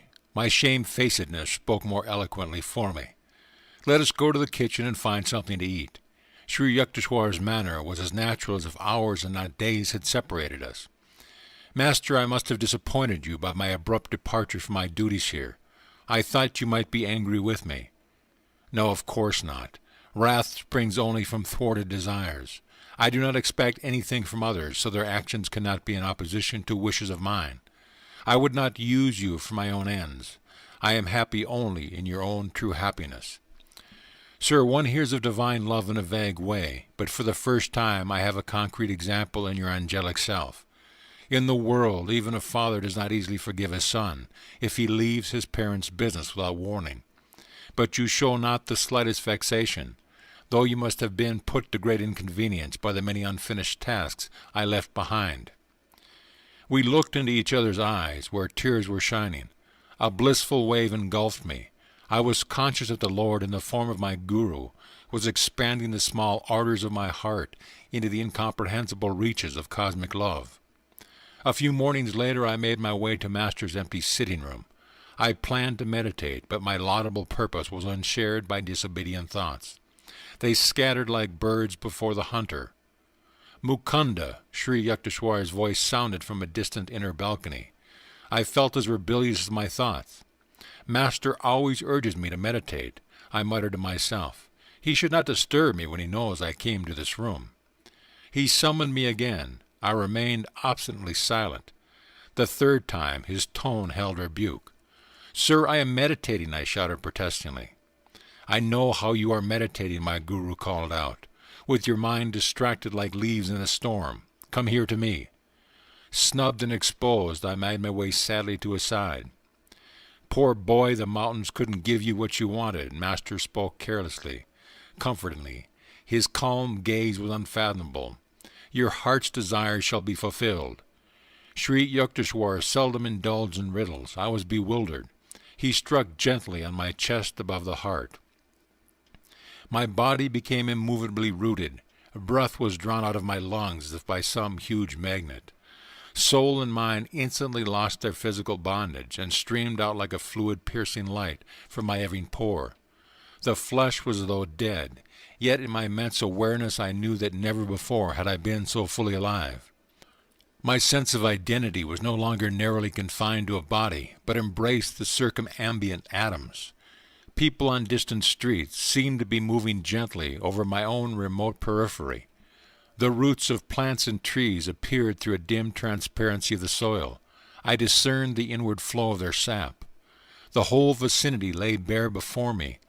My ordinary frontal vision was now changed to a vast spherical sight, simultaneously all perceptive. Through the back of my head I saw men strolling far down Rai Ghat Road, and noticed also a white cow who was leisurely approaching. When she reached the space in front of the open ashram gate, I observed her with two physical eyes. As she passed by behind the brick wall, I saw her clearly still. All objects within my paranomic gaze trembled and vibrated like quick motion pictures. My body, Master's, the pillared gateyard, the furniture and the floor, the trees and sunshine, occasionally became violently agitated, until all melted into the luminescent sea, even as sugar crystals thrown into a glass of water dissolve after being shaken. The unifying light alternated with materialization of form, the metamorphosis revealing the law of cause and effect in creation. An oceanic joy broke upon calm, endless shores of my soul. The Spirit of God, I realized, is inexhaustible bliss. His body is countless tissues of light. A swelling glory within me began to envelop towns, continents, the earth, solar and stellar systems, tenuous nebulae and floating universe. The entire cosmos, gently luminous, like a city seen afar at night, glimmered within the infinitude of my being. The sharply etched global outlines faded, somewhat at the farthest edge. There I could see a mellow radiance, ever diminished. It was indescribably subtle. The planetary pictures were formed at the grosser light. The divine dispersion of rays poured from an eternal source, blazing into galaxies, transfigured with ineffable auras. Again and again I saw the creative beams condense into constellations, then resolve into sheets of transparent flame. But rhythmic reversions, sextillation words passed into diaphanous luster, fire became firmament. I cognized the center of my Ephraim as a point of intuitive perception in my heart. Irradiating splendor issued from my nucleus to every part of the universal structure. Blissful Amrita, the nectar of immortality, pulsed through me with quicksilver-like fluidity. The creative voice of God I heard resounding as Om, the vibration of the cosmic motor. Suddenly the breath returned to my lungs. With a disappointment almost unbearable, I realized that my infinite immensity was lost. Once more I was limited to the humiliating cage of a body, not easily accommodative to the spirit. Like a prodigal child, I had run away from my macrocosmic home and imprisoned myself in a narrow microcosm. My guru was standing motionless before me. I started to drop at his holy feet in gratitude for the experience in cosmic consciousness which I had so long passionately sought. He held me upright and spoke calmly, unpretentiously. "You must not get overdrunk with ecstasy. Much work yet remains for you in the world. Come, let us sweep the balcony floor, then we shall walk by the Ganges." I fetched a broom. Master I knew was teaching me the secret of balanced living. The soul must stretch over the cosmogonic abyss, while the body performs its daily duties. When we set out later for a stroll, I was still entranced in the unspeakable rapture. I saw our bodies as two astral pictures, moving over a road by the river, whose essence was sheer light. It is the Spirit of God that actively sustains every form and force in the universe. Yet he is transcendental and aloof in the blissful uncreated, void beyond the worlds of vibratory phenomena. Saints who realize their divinity even while in the flesh know a similar twofold existence. Conscientiously engaging in earthly work, they yet remain immersed in an inward beatitude. The Lord has created all men from the limitless joy of his being. Though they are painfully cramped by the body, God nevertheless expects that souls made in his image shall ultimately rise above all sense identification and reunite with him. The cosmic vision left many permanent lessons, but daily stilling my thought, I could win release from the elusive conviction that my body was a mass of flesh and bones, traversing the hard soil of matter. The breath and the restless mind I saw were like storms which lashed the ocean of light into waves of material forms, earth, sky, human beings, animals, birds, and trees. No perception of the infinite as one light could be had except by calming those storms. As often as I silenced the two natural tumults, I beheld the multitudinous waves of creation melt into one loosened sea, even as the waves of the ocean, their tempest subsiding, serenely dissolve into unity. A master bestows the divine experience of cosmic consciousness when his disciple, by meditation, has strengthened his mind to agree where the vast vistas would not overwhelm him. The experience can never be given through one's mere intellectual willingness or open-mindedness.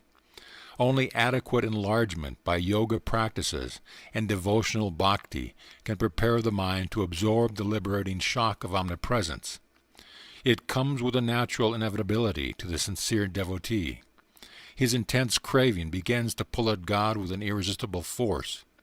The Lord, as the cosmic vision, is drawn by the seeker's magnetic ardor into his range of consciousness. I wrote in my later years the following poem Samadhi, endeavoring to convey the glory of its cosmic state. Vanished the veils of light and shade, lifted every vapor of sorrow, sailed away all dawns of fleeting joy. Gone the dim sensory mirage, love, hate, health, disease, life, death, perished these false shadows on the screen of duality. Waves of laughter, silice of sarcasm, melancholic whirlpools, melting in the vast sea of bliss. The storm of Maya, stilled by a magic wand of intuition deep. The universe, forgotten dream, subconsciously lurks, ready to invade my newly wakened memory divine. I live without the cosmic shadow, but it is not bereft of me. As the sea exists without the waves, but they breathe not without the sea. Dreams, waking, states of deep, Turiya sleep. Present, past, future, no more for me, but ever present, all flowing, I everywhere. Planets, stars, stardust, earth, volcanic bursts of doomsday cataclysms, creation molding furnace, glaciers of silent X-rays, burning electron floods, thought of all men, past, present, to come, every blade of grass, myself, mankind, each particle of universal dust, anger, greed, good, bad, salvation, lust, I swallowed, transmuted all into a vast ocean of blood of my own one being. Smoldering joy, oft puffed by meditation blinding my tearful eyes, burst into immortal flames of bliss, consumed my tears, my frame, my all. Thou art I am thou, knowing, knower, known as one, tranquil, unbroken thrill, eternally living, ever new peace, enjoyable beyond imagination of expectancy, samadhi, bliss, not an unconscious state or mental chloroform without willful return, samadhi, but extends my conscious realm beyond limits of the mortal frame to farthest boundary of eternity, where I, the cosmic sea, watch the little ego floating in me. The sparrow, each grain of sand, fall not without my sight. All space floats like an iceberg in my mental sea. Colossal container, I, of all things made. By deeper, longer, thirsty, guru-given meditation comes this celestial samadhi. Mobile murmurs of atoms are heard. The dark earth, mountains, vales low, molten liquid. Flowing seas change into vapors of nebula. Om blows upon vapors, opening wondrously their veils. Oceans stand revealed, shining electrons, till at last sound of the cosmic drum, vanish the grosser lights into eternal rays of all-pervading bliss. From joy I came, for joy I live, in sacred joy I melt. Ocean of mind, I drink all creation's wave, for veils of solid, liquid, vapor, light, lift aright. Myself in everything enters the great myself, gone forever, fitful, flickering shadows of mortal memory. Spotless is my mental sky, below ahead and high above. Eternity and I, one united ray, a tiny bubble of laughter. I am, become the sea of mirth itself. Sri Yukteswar taught me how to summon the blessed experience at will, and also how to transmit it to others if their intuitive channels were developed. For months I entered the ecstatic union, comprehending why the Upanishads say God is rasa, the most relishable. One day, however, I took a problem to master. I want to know, sir, when shall I find God? You have found him. Oh, no, sir, I think not. My guru is smiling. I am sure you aren't expecting a venerable personage adorning a throne in some antiseptic corner of the cosmos. I see, however, that you are imagining that the possession of miraculous powers is knowledge of God. One might have the whole universe and find the Lord elusive still. Spiritual advancement is not measured by one's outward powers, but only by the depths of his bliss and meditation. Ever new joy is God. He is inexhaustible. As you continue your meditation during the years, he will beguile you with an infinite ingenuity. Devotees like yourself who have found the way to God never dream of exchanging him for any other happiness. He is seductive beyond thought of competition. How quickly we weary of earthly pleasures. Desire for material things is endless. Man is never satisfied completely and pursues one goal after another. The something else he seeks is the Lord, who alone can grant lasting joy. Outward longing drives us from Eden within. They offer false pleasures which only impersonate soul happiness. The lost paradise is quickly regained through divine meditation. As God is unanticipatory, ever newness, we never tire of him. Can we be surfeited with bliss, delightfully varied through eternity? I understand now, sir, why saints call the Lord unfathomable. Even everlasting life could not suffice to appraise him. That is true, but he is also near and dear. After the mind has been cleared by Kriya Yoga of sensory obstacles, meditation furnishes a twofold proof of God. Ever new joy is evidence of his existence, convincing to our very atoms. Also in meditation one finds his instant guidance, his adequate response to every difficulty. I see, Guruji, you have solved my problem. I smiled gratefully. I do realize now that I have found God, for whenever the joy of meditation has returned subconsciously during my active hours, I have been subtly directed to adopt the right course in everything, even details. Human life is beset with sorrow until we know how to tune in with the divine will, whose right course is often baffling to the egoistic intelligence. God bears the burden of the cosmos. He alone can give unerring counsel. End of chapter. Chapter 15. The Cauliflower Robbery. Master, a gift for you.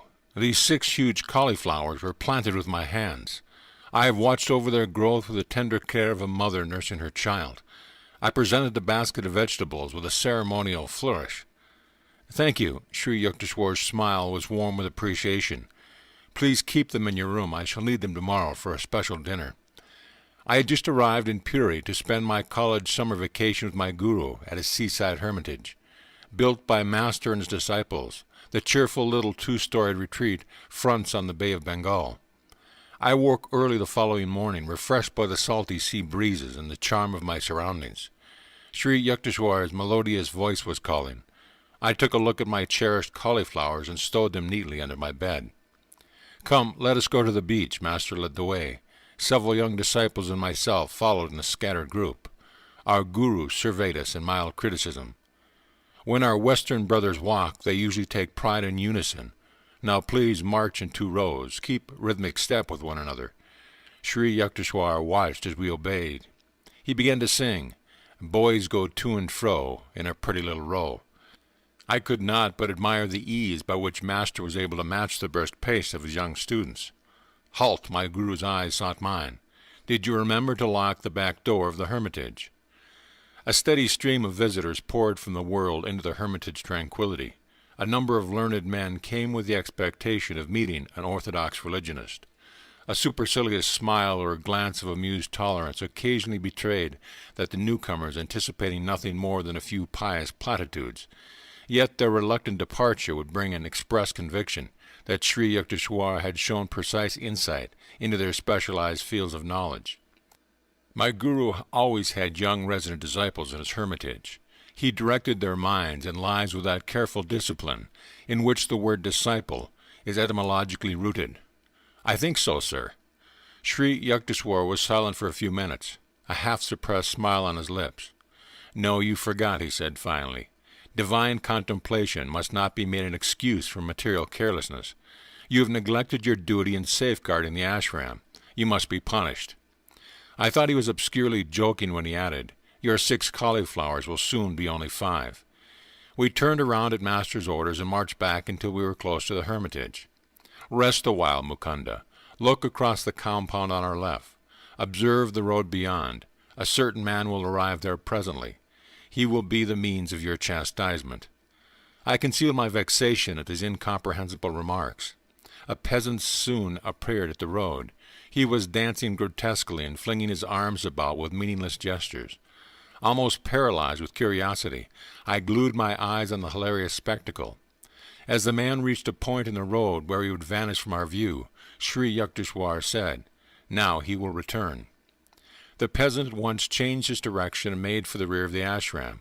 Crossing a sandy track, he entered the building by the back door. I had left it unlocked, even as my guru had said. The man emerged shortly, holding one of my prized cauliflowers. He now strode along respectfully, invested with the dignity of possession. The unfolding farce in which my role appeared to be that one of a bewildered victim was not so disconcerting that I failed in indignant pursuit. I was halfway to the road when Master recalled me. He was shaking from head to foot with laughter. The poor crazy man has been longing for a cauliflower, he explained between outbursts of mirth. I thought it would be a good idea if he got one of yours, so ill-guarded. I dashed to my room where I found that the thief, evidently one with a vegetable fixation, had left untouched my golden rings, watch, and money, all lying openly on the blanket. He had crawled instead under the bed where, completely hidden from casual sight, one of my cauliflowers had aroused his single-hearted desire. I asked Sri Yukteswar that evening to explain the incident which had, I thought, a few baffling features. My guru shook his head slowly. You will understand it some day.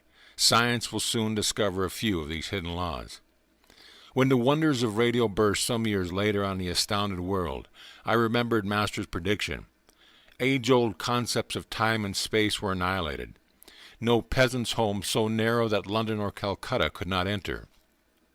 The dullest intelligence enlarged before indisputable proof of one aspect of man's omnipresence. The plot of the cauliflower comedy can be best understood by a radio analogy. Sri Yukteswar was a perfect human radio. Thoughts are no more than very gentle vibrations moving in the ether. Just as a sensitized radio picks up a desired musical number out of 1,000 of other programs from every direction, so my guru had been able to catch the thought of the half-witted man who hankered for a cauliflower out of the countless thoughts of broadcasting human wills in the world.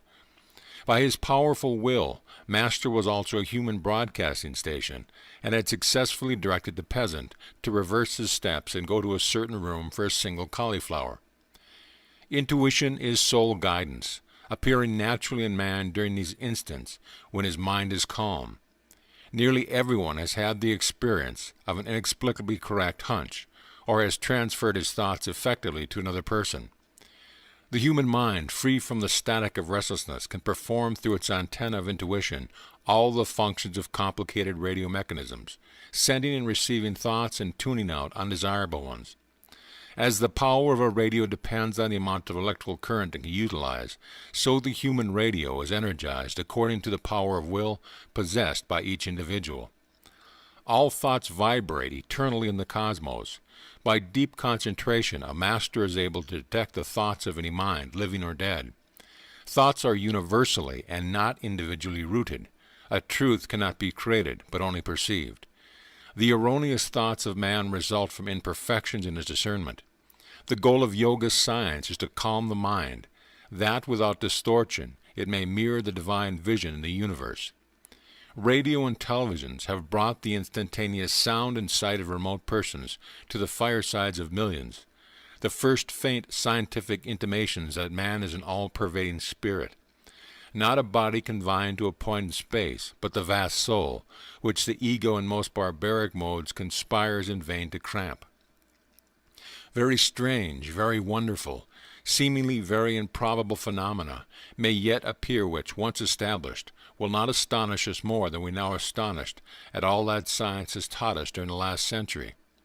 Charles Robert Rickey, Nobel Prizeman in physiology, has declared, "It is assumed that the phenomena, which we now accept without surprise, do not excite our astonishment because they are understood.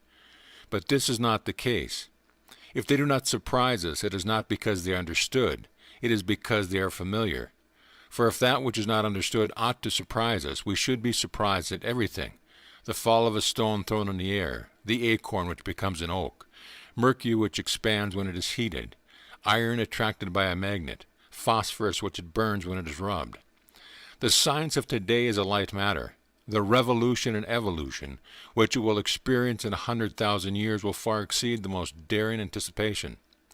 The truth, though surprising, amazing, unforeseen truth, which our descendants will discover, are even now all around us, staring us in the eyes, so to speak, and yet we do not see them. But it is not enough to say that we do not see them. We do not wish to see them, for as soon as an unexpected and unfamiliar fact appears, we try to fit it into the framework of the commonplace of acquired knowledge, and we are indignant that anyone should dare to experiment further. A humorous occurrence took place a few days after I had been so implausibly robbed of my cauliflower. A certain kerosene lamp could not be found. Having so lately witnessed my guru's omniscient insight, I thought he would demonstrate that it was child's play to locate the lamp. Master perceived my expectation. With exaggerated gravity, he questioned all ashram residents. A young disciple confessed that he had used the lamp to go to the well in the backyard. Sri Yukteswar gave the solemn counsel, "Seek the lamp near the well." I rushed there, no lamp. Crestfallen, I returned to my guru. He was now laughing heartily, without compunction for my disillusionment. "Too bad I couldn't direct you to the vanished lamp. I am not a fortune-teller." With twinkling eyes he added, "I am not even a satisfactory Sherlock Holmes." I realized that Master would never display his powers when challenged, or for triviality. Delightful weeks sped by. Sri Yukteswar was planning a religious procession. He asked me to lead the disciples over the town and the beach of Puri. The festive day dawned as one of the hottest of the summer. "Guruji, how can I take the barefooted students over the fiery sands?" I spoke despairingly. "I will tell you a secret," Master responded. "The Lord will send an umbrella of clouds. You all shall walk in comfort. I happily organized the procession. Our group started from the ashram with a Satsanga banner. Designed by Sri Yukteswar, it bore the symbol of the single eye, the telescopic gaze of intuition. No sooner had we left the hermitage than the part of the sky which was overhead became filled with clouds as though by magic. To the accompaniment of astonished ejaculations from all sides, a very light shower fell, cooling the city streets and the burning seashore. The soothing drops descended during the 2 hours of the parade. The exact instant at which our group returned to the ashram, the clouds and rain passed away tracelessly. You see how God feels for us, Master replied after I had expressed my gratitude. The Lord responds to all and works for all. Just as he sent rain at my plea, so he fulfills any sincere desire of the devotee. Seldom do men realize how often God hears their prayers. He is not partial to a few, but listens to everyone who approaches him trustfully. His children should ever have implicit faith in the loving kindness of their omnipresent Father. Sri Yukteswar sponsored 4 yearly festivals at the equinoxes and the solstices, when his students gathered from afar and near. The winter solstice celebration was held in Serampore. The first one I attended left me with a permanent blessing. The festivities started in the morning with a barefoot procession along the streets. The voice of 100 students rang out with sweet religious songs. A few musicians played the flute and kolkartal. Enthusiastic townspeople strewed the path with flowers, glad to be summoned from prosaic tasks by a resounding praise of the Lord's blessed name. The long tour ended in the courtyard of the hermitage. There were encircled our guru, while students of upper balconies showered us with marigold blossoms. Many guests went upstairs to receive a pudding of chana and oranges. I made my way to a group of brother disciples who were serving today as cooks. Food for such large gathering had to be cooked outdoors in huge cauldrons. The improvised wood-burning brick stoves were smoky and tear-provoking, but we laughed merrily at our work. Religious festivals in India are never considered troublesome. Each one does his part, supplying money, rice, vegetables, or his personal services. Master was soon in our midst, supervising the details of the feast. Busy every moment, he kept pace with the most energetic young student. A Sankirtan, accompanied by the harmonium and hand-playing Indian drums, was in the process on the second floor. Sri Yukteswar listened appreciatively. His musical sense was acutely perfect. There off key, Master left the cooks and joined the artist. The melody was heard again, this time correctly rendered. In India, music as well as painting and the drama is considered a divine art. Brahma, Vishnu, and Shiva, the Eternal Trinity, were the first musicians. The divine dancer Shiva is scripturally represented as having worked out the infinite modes of rhythm in his cosmic dance of universal creation, preservation, and dissolution, while Brahma accentuated the time beat with the clanging cymbals, and Vishnu sounded the holy mridanga or drum.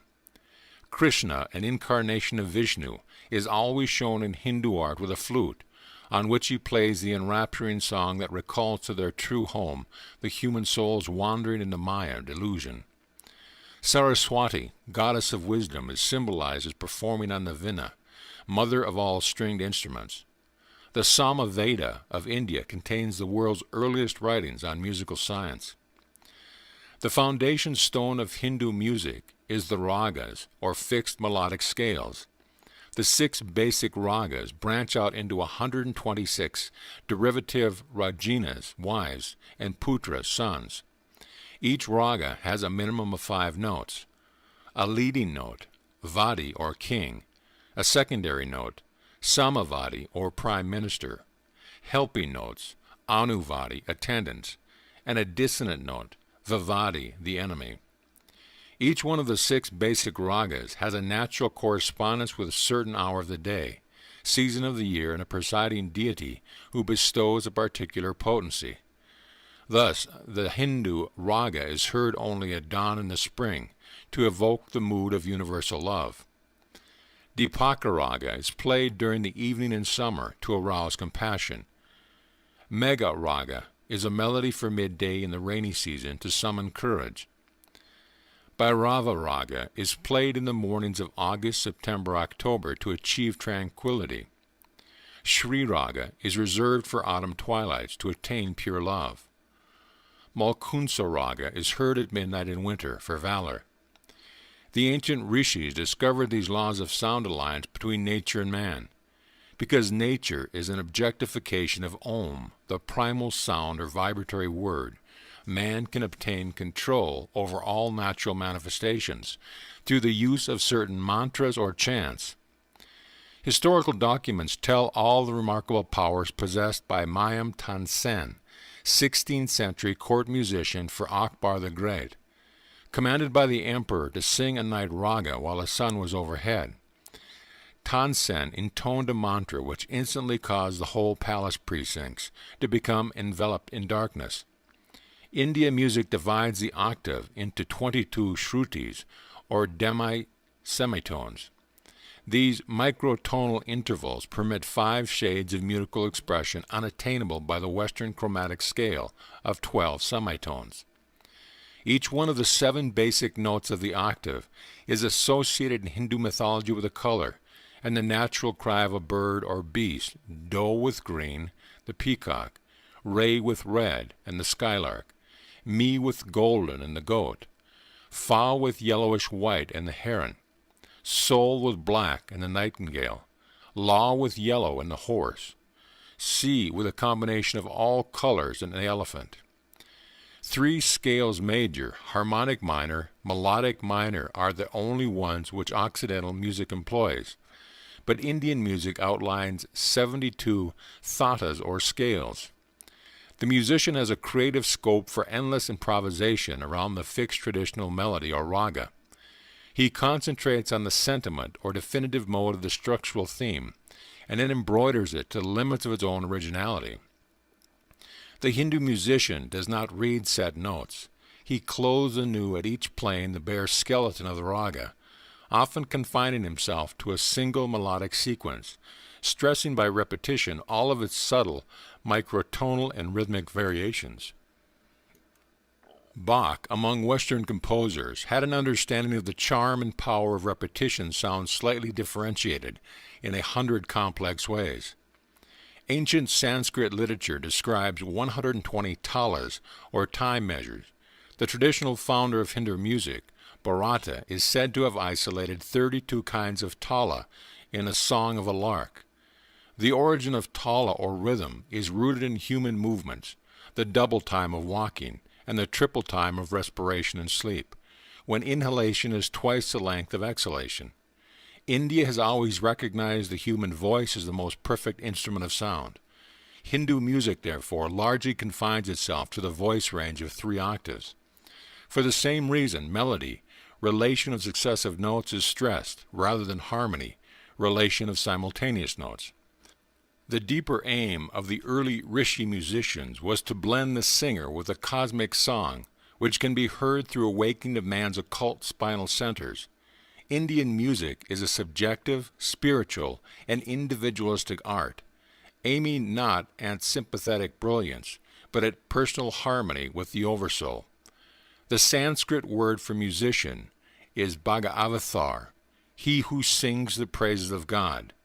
The Sankirtans, or musical gatherings, are an effective form of yoga or spiritual discipline, necessitating deep concentration, intense absorption in the seed, thought, and sound. Because man himself is an expression of the creative word, sound has the most potent and immediate effect on him, offering a way to remembrance of his divine origin. The Sankirtan, issuing from Sri Yukteswar's second-story sitting room on the day of the festival, was inspiring to the cooks amidst the steaming pots. My brother disciples and I joyously sang the refrains, beating time with our hands.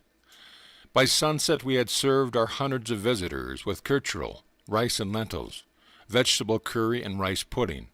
We laid cotton blankets over the courtyard. Soon the assemblage was squatting under the starry vault, quietly attentive to the wisdom pouring from Sri Yukteswar's lips. His public speeches emphasized the value of Kriya Yoga and a life of self-respect, calmness, determination, simple diet, and regular exercise. A group of very young disciples then chanted a few sacred hymns. The meeting concluded with Sankirtan. From 10 o'clock until midnight, the ashram residents washed pots and pans and cleared the courtyard. My guru called me to his side. I am pleased over your cheerful labors today and during the past week of preparations. I want you with me. You may sleep in my bed tonight. This was a privilege I had never thought would fall to my lot. We sat a while in a state of intense divine tranquility. Hardly 10 minutes after we had gotten to bed, Master rose and began to dress. "What is the matter, sir?"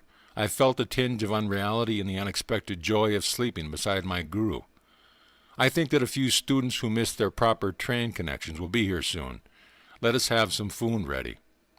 "Guruji, no one would come at 1 o'clock in the morning."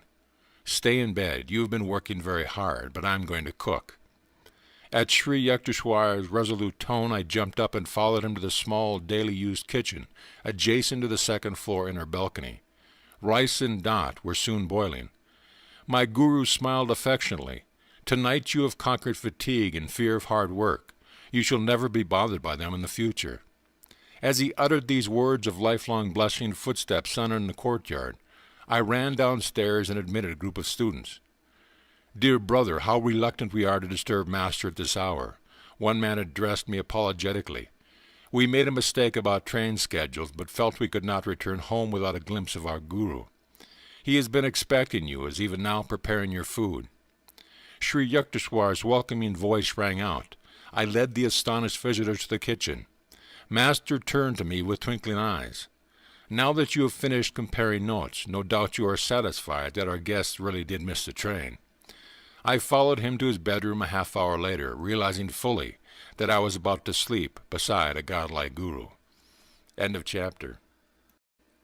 Chapter 16. Outwitting the Stars. "Mukunda, why don't you get an astrological armlet?" "Should I, Master? I don't believe in astrology." It is never a question of belief. The only scientific attitude one can take on any subject is whether it is true. The law of gravitation worked as efficiently before Newton as after him. The cosmos would be fairly chaotic if its laws could not operate without the sanction of human belief. Charlatans have brought the stellar science to its present state of disrepute. Astrology is too vast, both mathematically and philosophically, to be rightly grasped except by men of profound understanding. If ignoramuses misread the heavens and see there a scrawl instead of a script, that is to be expected in this imperfect world. One should not dismiss the wisdom with the wise. All parts of creation are linked together and interchange their influences. The balanced rhythm of the universe is rooted in reciprocity, my guru continued. Man in his human aspect has to combat two sets of forces. First, the tumult within his being, caused by the admixture of earth, water, fire, air, and ethereal elements. Second, the outer disintegrating powers of nature. So long as man struggles with his mortality, he is affected by the myriad mutations of heaven and earth. Astrology is a study of man's response to planetary stimuli. The stars have no conscious benevolence or animosity. They merely send forth positive and negative radiation. Of themselves, these do not help or harm humanity, but offer a lawful channel for the outward operation of cause-effect equilibrium, which each man has set into motion in the past. A child is born on that day and at that hour, when the celestial rays are in mathematical harmony with his individual karma. His horoscope is a challenging portrait, revealing his unalterable past and its probable future results. But the natal chart can be rightly interpreted only by men of intuitive wisdom. These are few. The message boldly blazoned across the heavens at the moment of birth is not meant to emphasize fate, the result of past good and evil, but to arouse man's will to escape from his universal thraldom. What he has done, he can undo. None other than himself was the instigator of the causes of whatever effects are now prevalent in his life. He can overcome any limitations, because he created it by his own actions in the first place, and because he has spiritual resources which are not subject to planetary pressure. Superstitious awe of astrology makes one an automaton, slavishly dependent on mechanical guidance. The wise man defeats his planets, which is to say, his past, by transferring his allegiance from the creation to the Creator. The more he realizes his unity with spirit, the less he can be dominated by matter. The soul is ever free. It is deathless, because birthless. It cannot be regimented by stars. Man is a soul and has a body. When he properly places his sense of identity, he leaves behind all compulsive patterns. So long as he remains confused in his ordinary state of spiritual amnesia, he will know the subtle fetters of environmental law. God is harmony. The devotee who attunes himself will never perform any action amiss. His activities will be correctly and naturally timed to accord with astrological law. After deep prayer and meditation, he is in touch with his divine consciousness. There is no greater power than that inward protection. Then, dear Master, why do you want me to wear an astrological bangle? I ventured this question after a long silence, during which I tried to assimilate Sri Yukteswar's noble exposition. It is only when a traveler has reached his goal that he is justified in discarding his maps. During the journey, he takes advantage of any convenient shortcut. The ancient rishis discovered many ways to curtail the period of man's exile and delusion. There are certain mechanical features in the law of karma which can be skillfully adjusted by the finger of wisdom. All human ills arise from some transgression of universal law.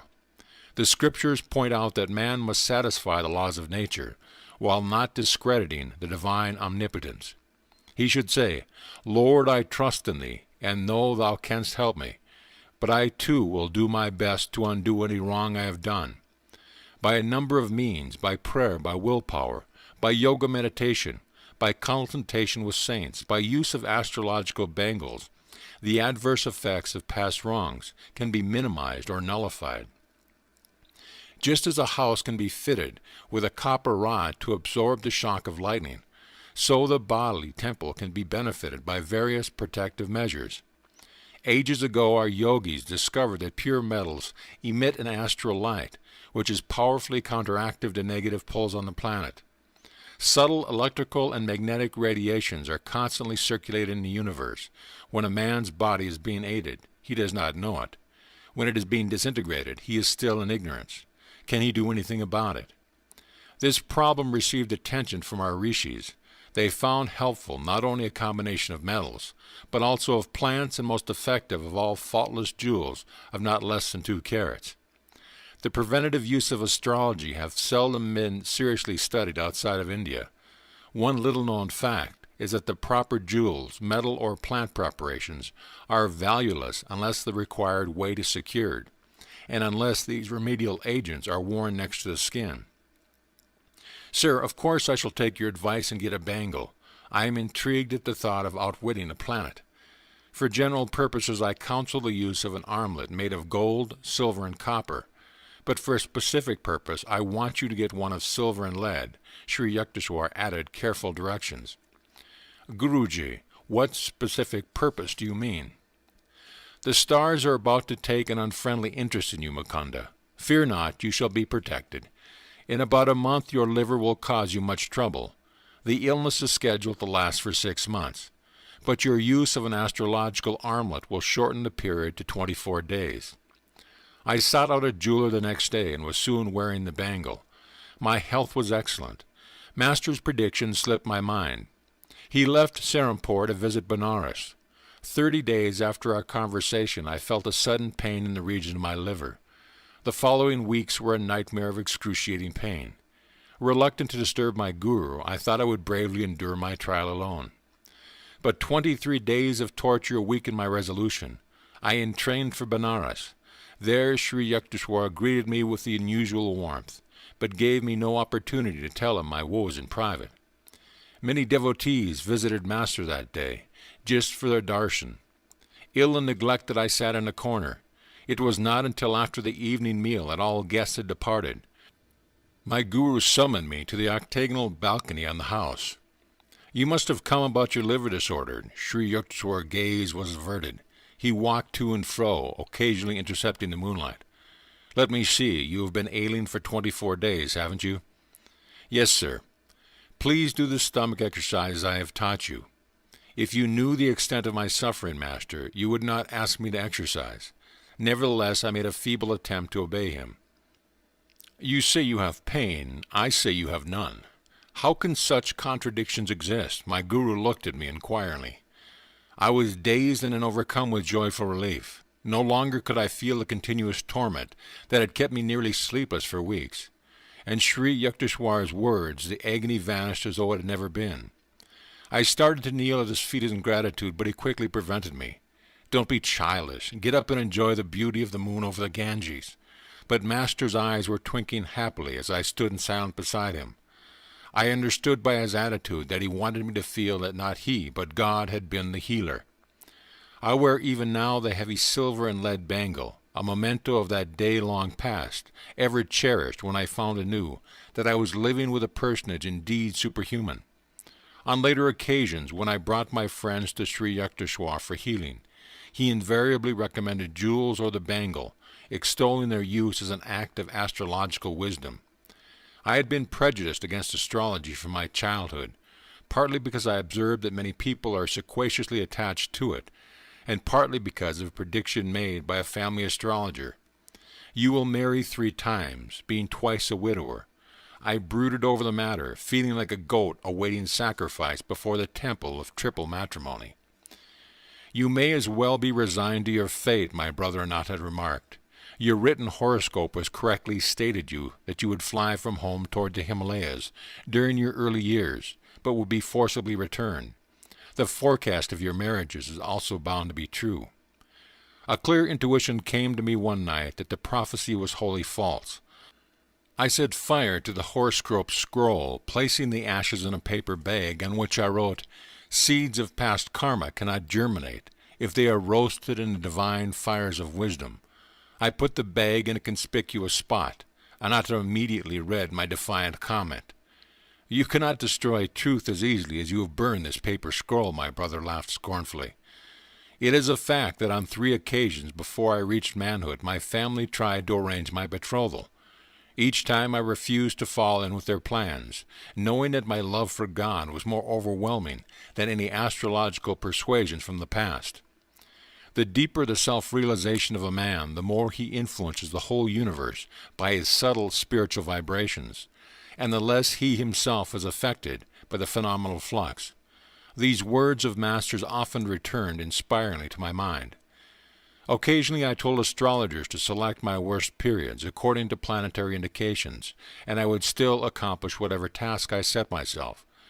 It is true that my success at such times had been accompanied by extraordinary difficulties, but my conviction has always been justified.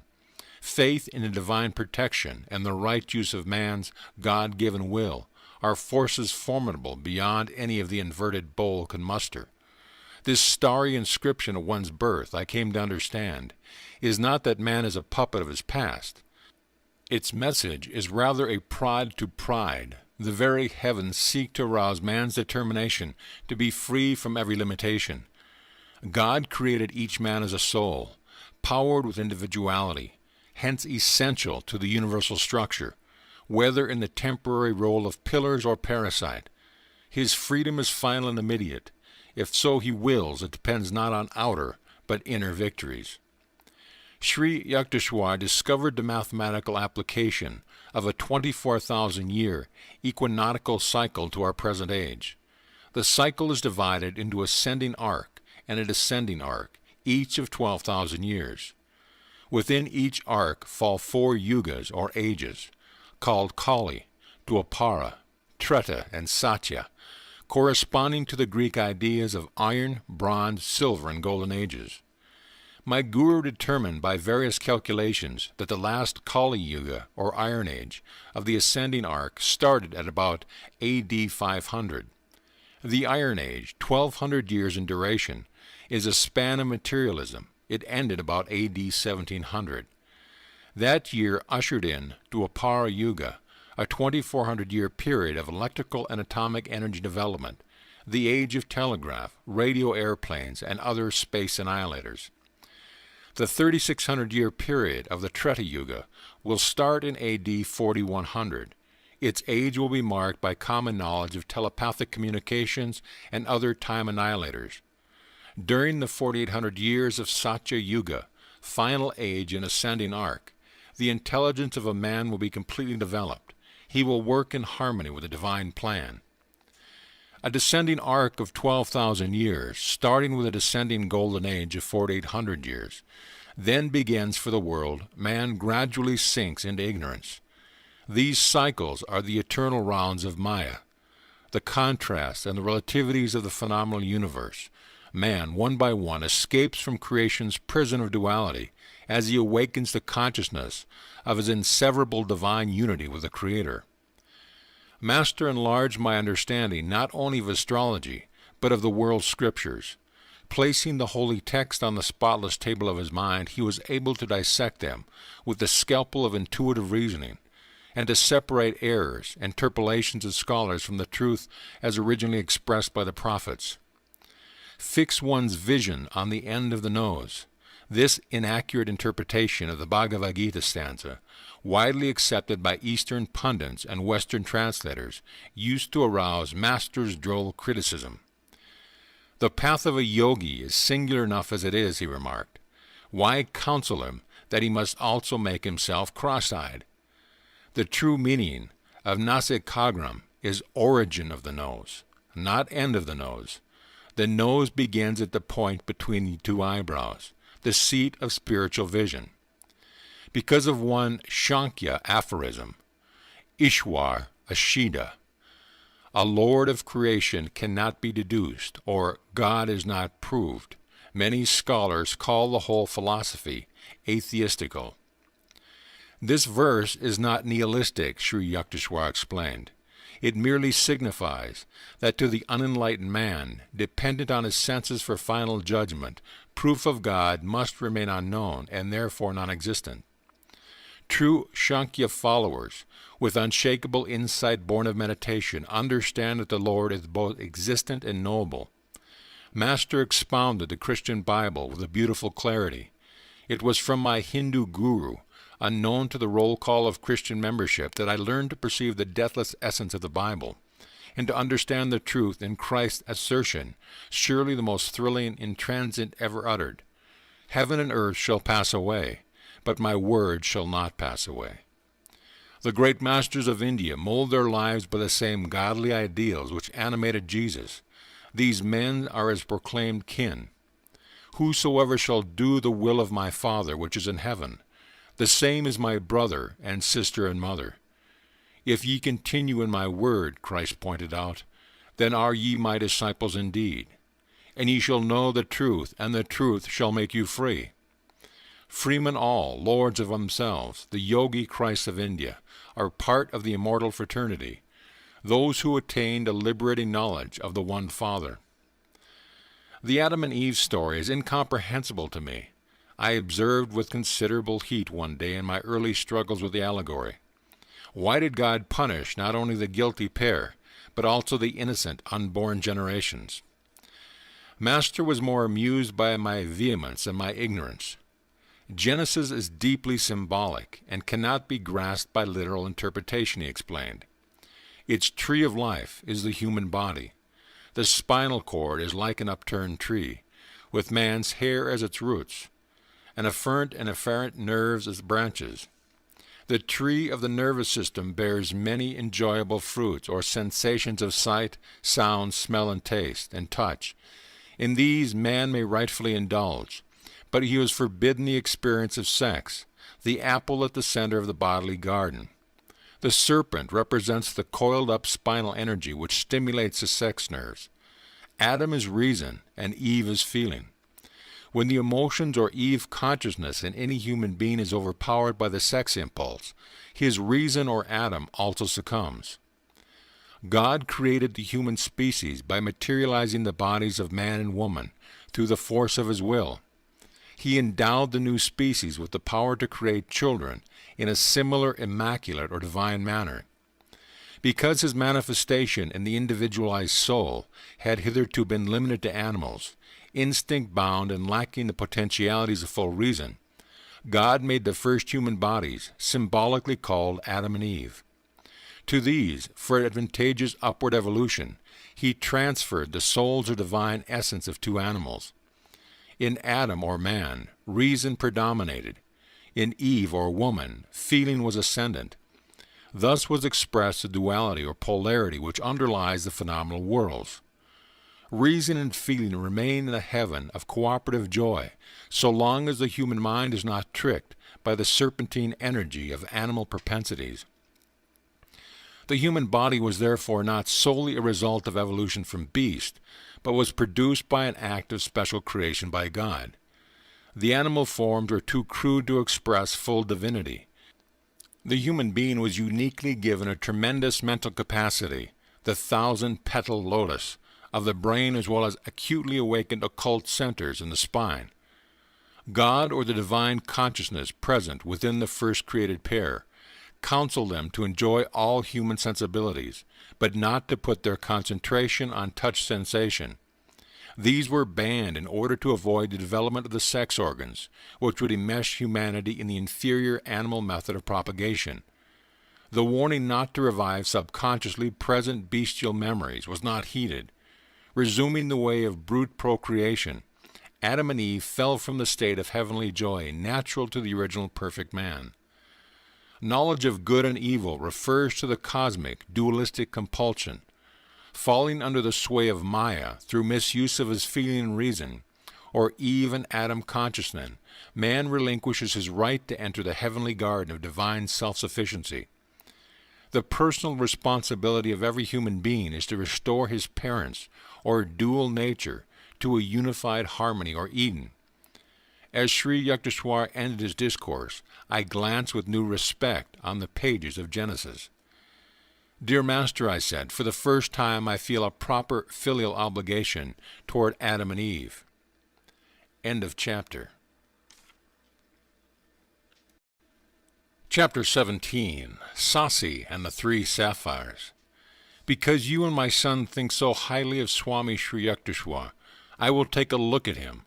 The tone of voice used by Dr. Narayan Chunder Roy implied that he was humoring the whim of half-wits.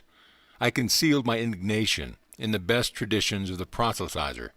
My companion, the veterinary surgeon, was a confirmed agnostic. His son Santouche had implored me to take an interest in his father. So far my invaluable aid had been a bit on the invisible side. Dr. Roy accompanied me the following day to the Serampore Hermitage. After Master had granted him a brief interview, marked for the most part by stoic silence on both sides, the visitor brusquely departed. "Why bring a dead man to the ashram?" Sri Yukteswar looked at me inquiringly as soon as the door had closed on the Calcutta skeptic. "Sir, the doctor is very much alive, but in a short time he will be dead." I was shocked. "Sir, this will be a terrible blow to his son. Santouche yet hopes for time to change his father's materialistic views. I beseech you, Master, to help the man." "Very well, for your sake." My guru's face was impassive. "The proud horse doctor is far gone in diabetics, although he does not know it. In 15 days he will take to his bed. The physician will give him up for lost. His natural time to leave the earth is 6 weeks from today. Due to your intercession, however, on that date he will recover. But there is one condition. You must get him to wear an astrological bangle. He will doubtless object as violently as one of the horse before an operation." Master chuckled. After a silence, during which I wondered how Santouche and I could best employ the arts of cajolery on the recalcitrant doctor, Sri Yukteswar made further disclosures. "As soon as the man gets well, advise him not to eat meat. He will not heed this counsel. However, and in 6 months, just as he is feeling at his best, he will drop dead. Even that 6-month extension of life is granted him only because of your plea." The following day I suggested to Santouche that he order an armlet at the jeweler's. It was ready in a week, but Dr. Roy refused to put it on. "I am in the best of health. You will never impress me with those astrological superstitions." The doctor glanced at me belligerently. I recalled with amusement that Master had justifiably compared the man to a bulky horse. Another 7 days passed. The doctor, suddenly ill, meekly consented to wear the bangle. 2 weeks later the physician in attendance told me that his patient's case was hopeless.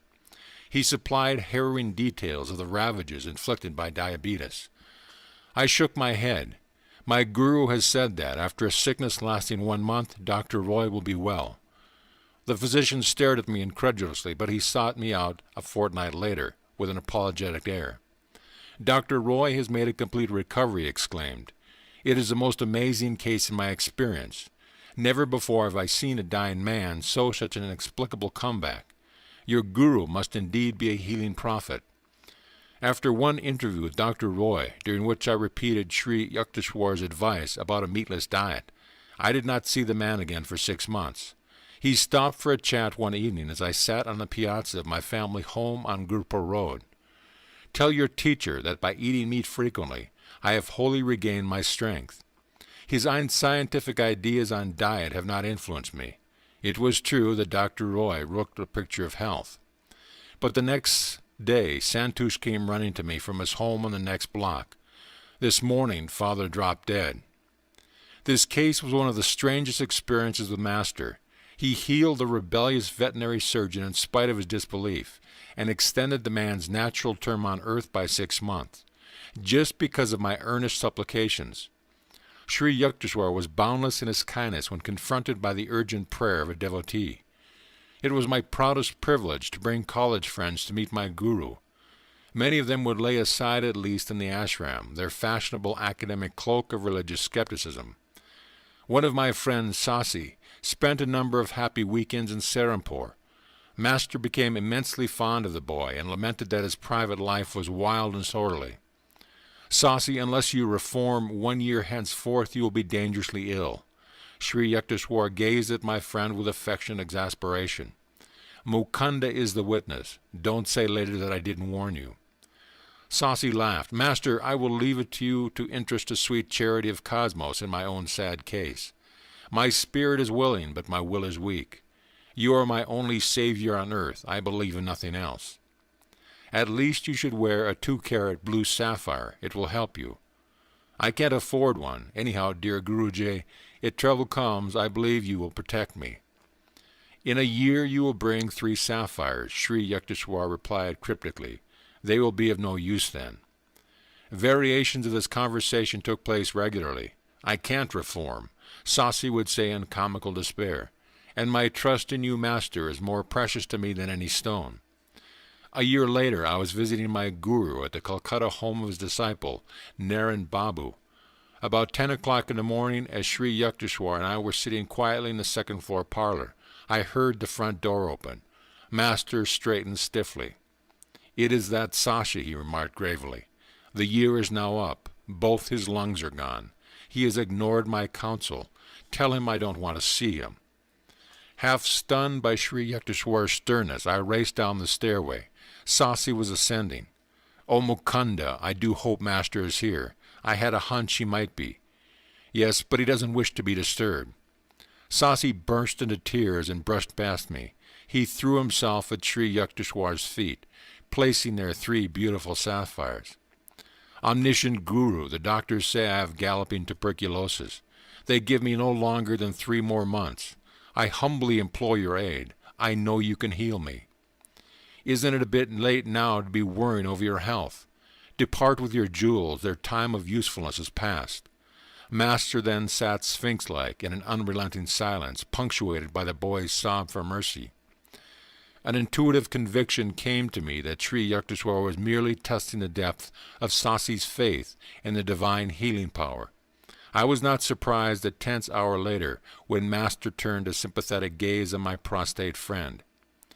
"Get up, Sasi. What a commotion you make in other people's houses. Return your sapphires to the jewelers. They are an unnecessary expense now. But get an astrological bangle and wear it. Fear not, in a few weeks you shall be well."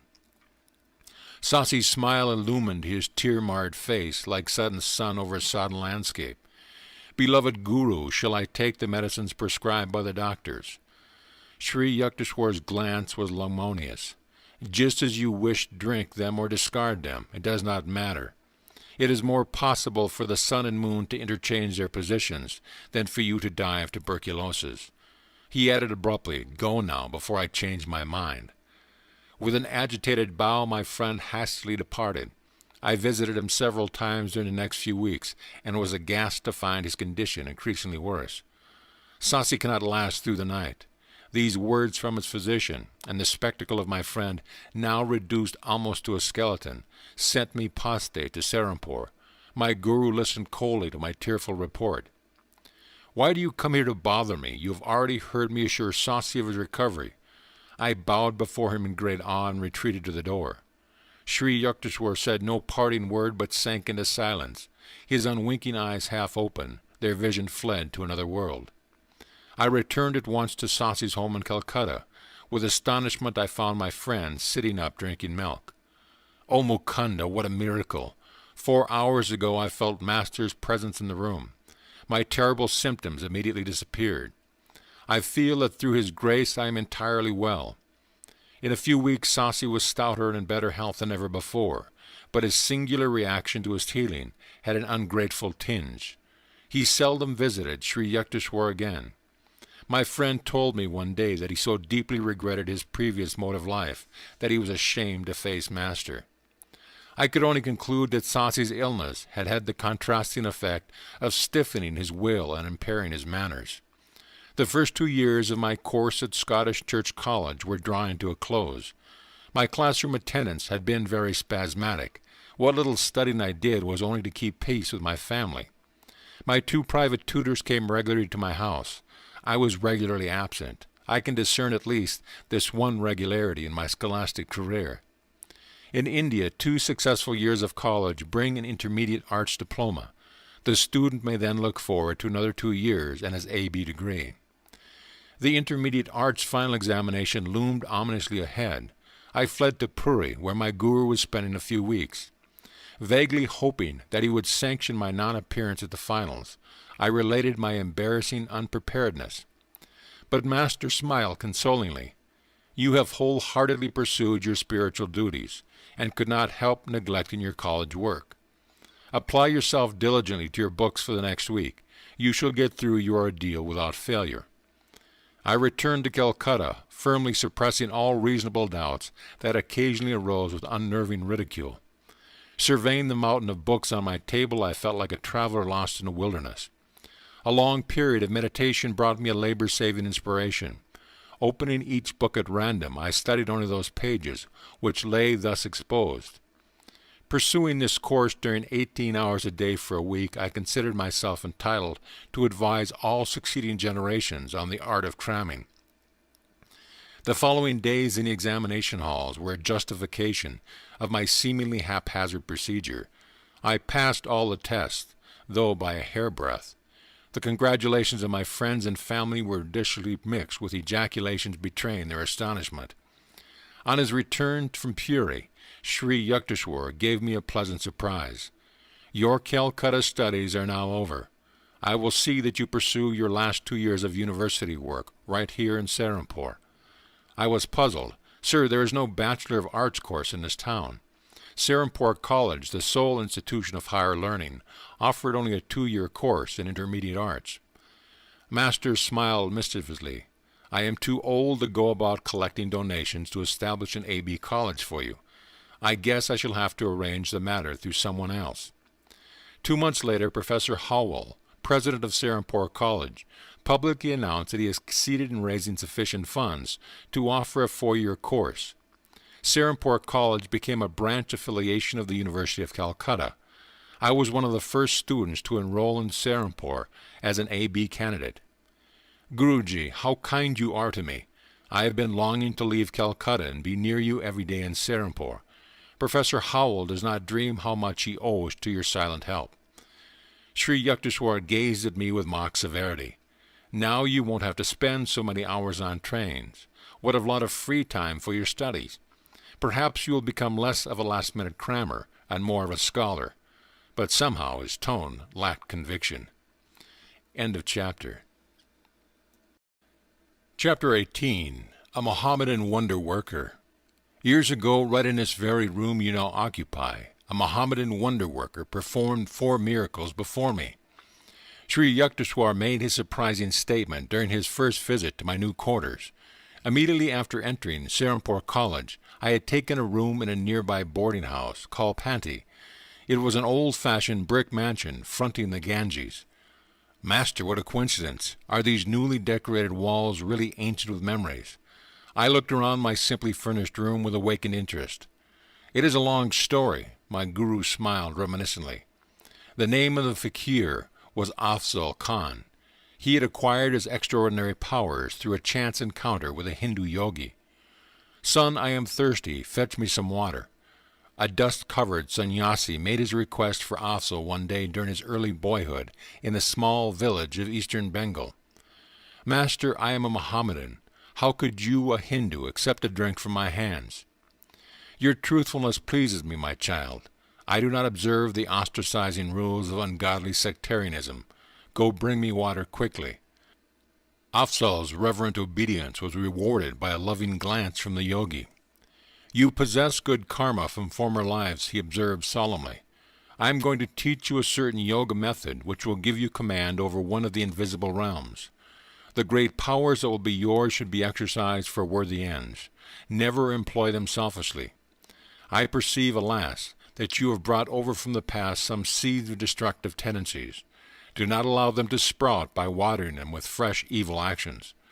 The complexity of your previous karma is such that you must use this life to reconcile your yogic accomplishments with the highest humanitarian goals. After instructing the amazed boy in a complicated technique, the master vanished. Afzal faithfully followed his yoga exercise for 20 years. His miraculous feats began to attract widespread attention. It seems that he was always accompanied by a disembodied spirit, whom he called Hazrat. This invisible entity was able to fulfill the fakir's slightest wish. Ignoring his master's warning, Afzal began to misuse his powers. Whatever object he touched and then replaced would soon disappear without a trace. This disconcerting eventuality usually made the Mohammedan an objectionable guest. He visited large jewelry stores in Calcutta from time to time, representing himself as a possible purchaser. Any jewel he handled would vanish shortly after he left the shop. Afzal was often surrounded by several hundred students, attracted by the hope of learning his secrets. The fakir occasionally invited them to travel with him. At the railway station he would manage to touch a roll of tickets. These he would return to the clerk, remarking, "I have changed my mind and won't buy them now." But when he boarded the train with his retinue, Afzal would be in possession of the required tickets. These exploits created an indignant uproar. Bengali jewelers and ticket sellers were succumbing to nervous breakdown.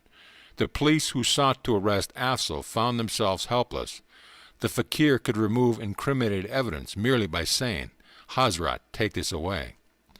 Sri Yukteswar rose from his seat and walked to the balcony of my room, which overlooked the Ganges.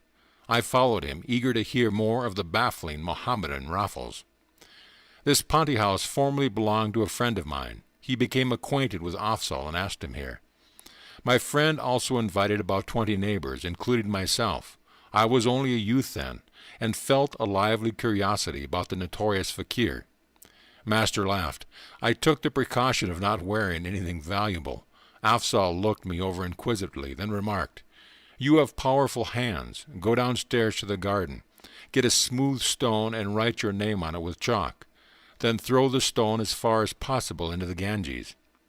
I obeyed. As soon as the stone had vanished under the distant waves, the Mohammedan addressed me again. "Fill a pot with Ganges water near the front of this house." After I had returned with a vessel of water, the fakir cried, "Hazrat, put the stone in the pot." The stone appeared at once.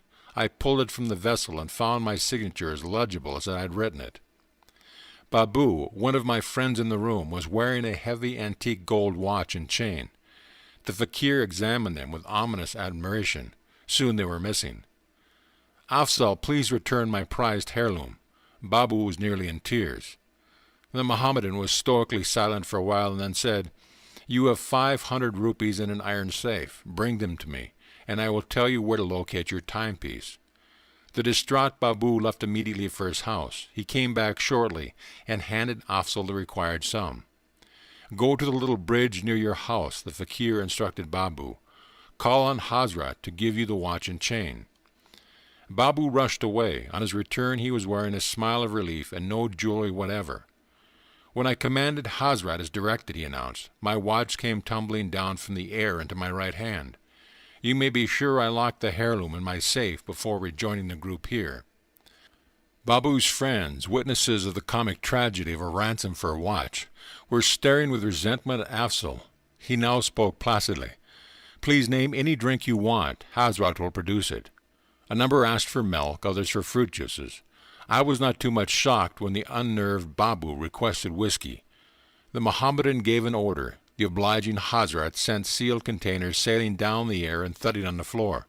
Each man found his desired beverage. The promise of the fourth spectacular feat of the day was doubtless gratifying to our host. Afzal offered to supply an instantaneous lunch. Let us order the most expensive dishes, Babu suggested gloomily. I want an elaborate meal for my 500 rupees. Everything should be served on gold plates. As soon as each man had expressed his preference, the fakir addressed himself to the inexhaustible Hazrat. A great rattle ensued. Gold platters filled with intricately prepared curries, hot luchis, and many out-of-season fruits landed from nowhere at our feet. All the food was delicious. After feasting for an hour, we started to leave the room. A tremendous noise, as though dishes were being piled up, caused us to turn around. Lo, there was no signs of the glittering plates or the remnants of the meal. Guruji interrupted. If Afzal could easily secure such things as gold dishes, why did he covet the property of others? The fakir was not highly developed spiritually, Sri Yukteswar explained. His mastery of a certain yogic technique gave him access to an astral plane where any desire is immediately materialized. Through the agency of an astral being, Hazrat, the Mohammedan could summon the atoms of any objects from any etheric energy by an act of powerful will. But such astrally projected objects are structurally evanescent. They cannot be long retained. Afzal still yearned for worldly wealth, which, though more hardly earned, has a more dependable durability. I laughed. It is too sometimes vanishes most unaccountably. Afzal was not a man of God realization, Master went on. Miracles of a permanent and beneficial nature are performed by true saints because they have attuned themselves to the omnipotent Creator. Afzal was merely an ordinary man with an extraordinary power of penetrating a subtle realm not usually entered by mortals until death. I understand now, Guruji. The afterworld appears to have some charming features. Master agreed. I never saw Afzal after that day, but a few years later Babu came to my home to show me a newspaper account of the Mohammedan's public confession. From it I learned the facts I've just told you about Afzal's early initiation from a Hindu guru. The gist of the latter part of the published document, as recalled by Sri Yukteswar, was as follows. I, Afzal Khan, now writing these words as an act of penance and as a warning to those who seek the possession of miraculous powers. For years I have been misusing the wondrous abilities imparted to me through the grace of God and my Master. I became drunk with egotism, feeling that I was beyond the ordinary laws of morality. My day of reckoning finally arrived. Recently I met an old man on a road outside of Calcutta. He limped along painfully. Carrying a shining object which looked like gold, I addressed him with greed in my heart. I am Afzal Khan, the great fakir. What have you there? This ball of gold is my sole material wealth. It can be of no interest to a fakir. I implore you, sir, to heal my limp. I touched the ball and walked away without reply. The old man hobbled after me. He soon raised an outcry. My gold is gone. As I paid no attention, he suddenly spoke in a stentorian voice that issued oddly from his frail body. Do you not recognize me? I stood speechless, aghast at the belated discovery that this unimpressive old cripple was none other than the great saint who long, long ago had initiated me into yoga. He straightened himself. His body instantly became strong and youthful. So, my guru's glance was fiery. I see with my own eyes that you use your powers not to help suffering humanity, but to prey on it like a common thief. I withdraw your occult gift. Hazrat is now freed from you. No longer shall you be a terror in Bengal. I called on Hazrat in anguished tones. For the first time he did not appear to my inner sight, but some dark veil suddenly lifted within me. I saw clearly the blasphemy of my life. My Guru, I thank you for coming to banish my long delusion. I was sobbing at his feet. I promise to forsake my worldly ambition. I will retire to the mountains for lonely meditation on God, hoping to atone for evil past. My master regarded me with silent compassion. I feel your sincerity, he said finally. Because of your earlier years of strict obedience, and because of your present repentance, I will grant you one boon. Your other powers are now gone, but whenever food and clothing are needed, you may still call successfully on Hazrat to supply them. Devote yourself wholeheartedly to divine understanding in the mountain solitude. My Guru then vanished. I was left to my tears and reflection. Farewell, world. I go to seek the forgiveness of the cosmic beloved. End of chapter. Chapter 19. My Master in Calcutta appears in Serampore. I am often beset by atheistic doubts, yet a torturing surmise sometimes haunts me. May not untapped soul possibilities exist? Is man not missing his real destiny if he fails to explore them? These remarks of Dijin Babu, my roommate at the Panti boarding house, were called forth by my invitation that he meet my Guru. Sri Yukteswarji will initiate you into Kriya Yoga, I replied. It calms the dualistic turmoil by a divine inner certainty. That evening Dijin accompanied me to the hermitage. In Master's presence my friend received such spiritual peace that he was soon a constant visitor. The trivial preoccupations of daily life are not enough for man. Wisdom, too, is a native hunger. In Sri Yukteswar's words, Dian found an incentive to those attempts first painful, then effortlessly liberating to locate a realer self within its bosom than the humiliating ego of a temporary birth, seldom ample enough for the spirit. As Dijin and I were both pursuing the A.B. course at Serampore College, we got into the habit of walking together to the ashram as soon as classes were over. We would often see Sri Yukteswar standing on the second-floor balcony, welcoming our approach with a smile. One afternoon, Kanai, a young hermitage resident, met Dijin and me at the door with disappointing news. Master is not here. He was summoned to Calcutta by an urgent note. The following day I received a note and a postcard from my Guru. I shall leave Calcutta Wednesday morning, he had written. You and Dijin meet me at 9 o'clock train at Serampore Station. About 8:30 on Wednesday morning, a telepathic message from Sri Yukteswar flashed insistently to my mind. I am delayed. Do not meet the 9 o'clock train. I conveyed the latest instruction to Dijin, who was already dressed for departure. You and your intuition. My friend's voice was edged in scorn. I prefer to trust Master's written word. I shrugged my shoulders and seated myself with quite finality. Muttering angrily, Dijin made for the door and closed it noisily behind me. As the room was rather dark, I moved nearer to the window overlooking the street. The scant sunlight suddenly increased to an intense brilliancy, in which the iron-barred window completely vanished. Against this dazzling background appeared the clearly materialized figure of Sri Yukteswar. Bewildering to the point of shock, I rose from my chair and knelt before him. With my customary gesture of respectful greeting to my Guru's feet, I touched his shoes. These were a pair familiar to me, an orange-dyed canvas, soled with rope. His ochre swami cloth brushed against me. I distinctly felt not only the texture of the robe, but also the gritty surface of the shoes and the pressure of his toes within them. Too much astounded to utter the word, I stood up and gazed at him questioningly. I was pleased that you got my telepathic message. Master's voice was calm, entirely normal. I have now finished my business in Calcutta and shall arrive in Serampore by the 10 o'clock train. As I still stared mutely, Sri Yukteswar went on. This is not an apparition, but my flesh and blood form. I have been divinely commanded to give you this experience, rare to achieve on earth. Meet me at the station. You and Dijin will see me coming toward you, dressed as I am now. I shall be preceded by a few passengers, a little boy carrying a silver jug. My Guru placed both hands on my head with a murmured blessing, as he concluded with the words, Tabu Asi. I heard a peculiar rumbling sound. His body began to melt gradually within the piercing light.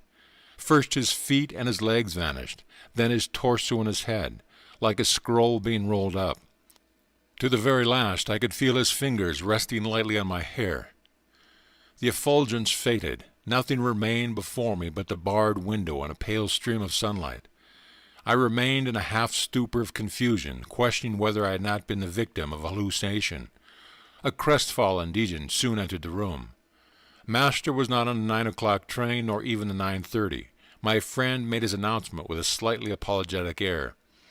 "Come then, I know he will arrive at 10 o'clock.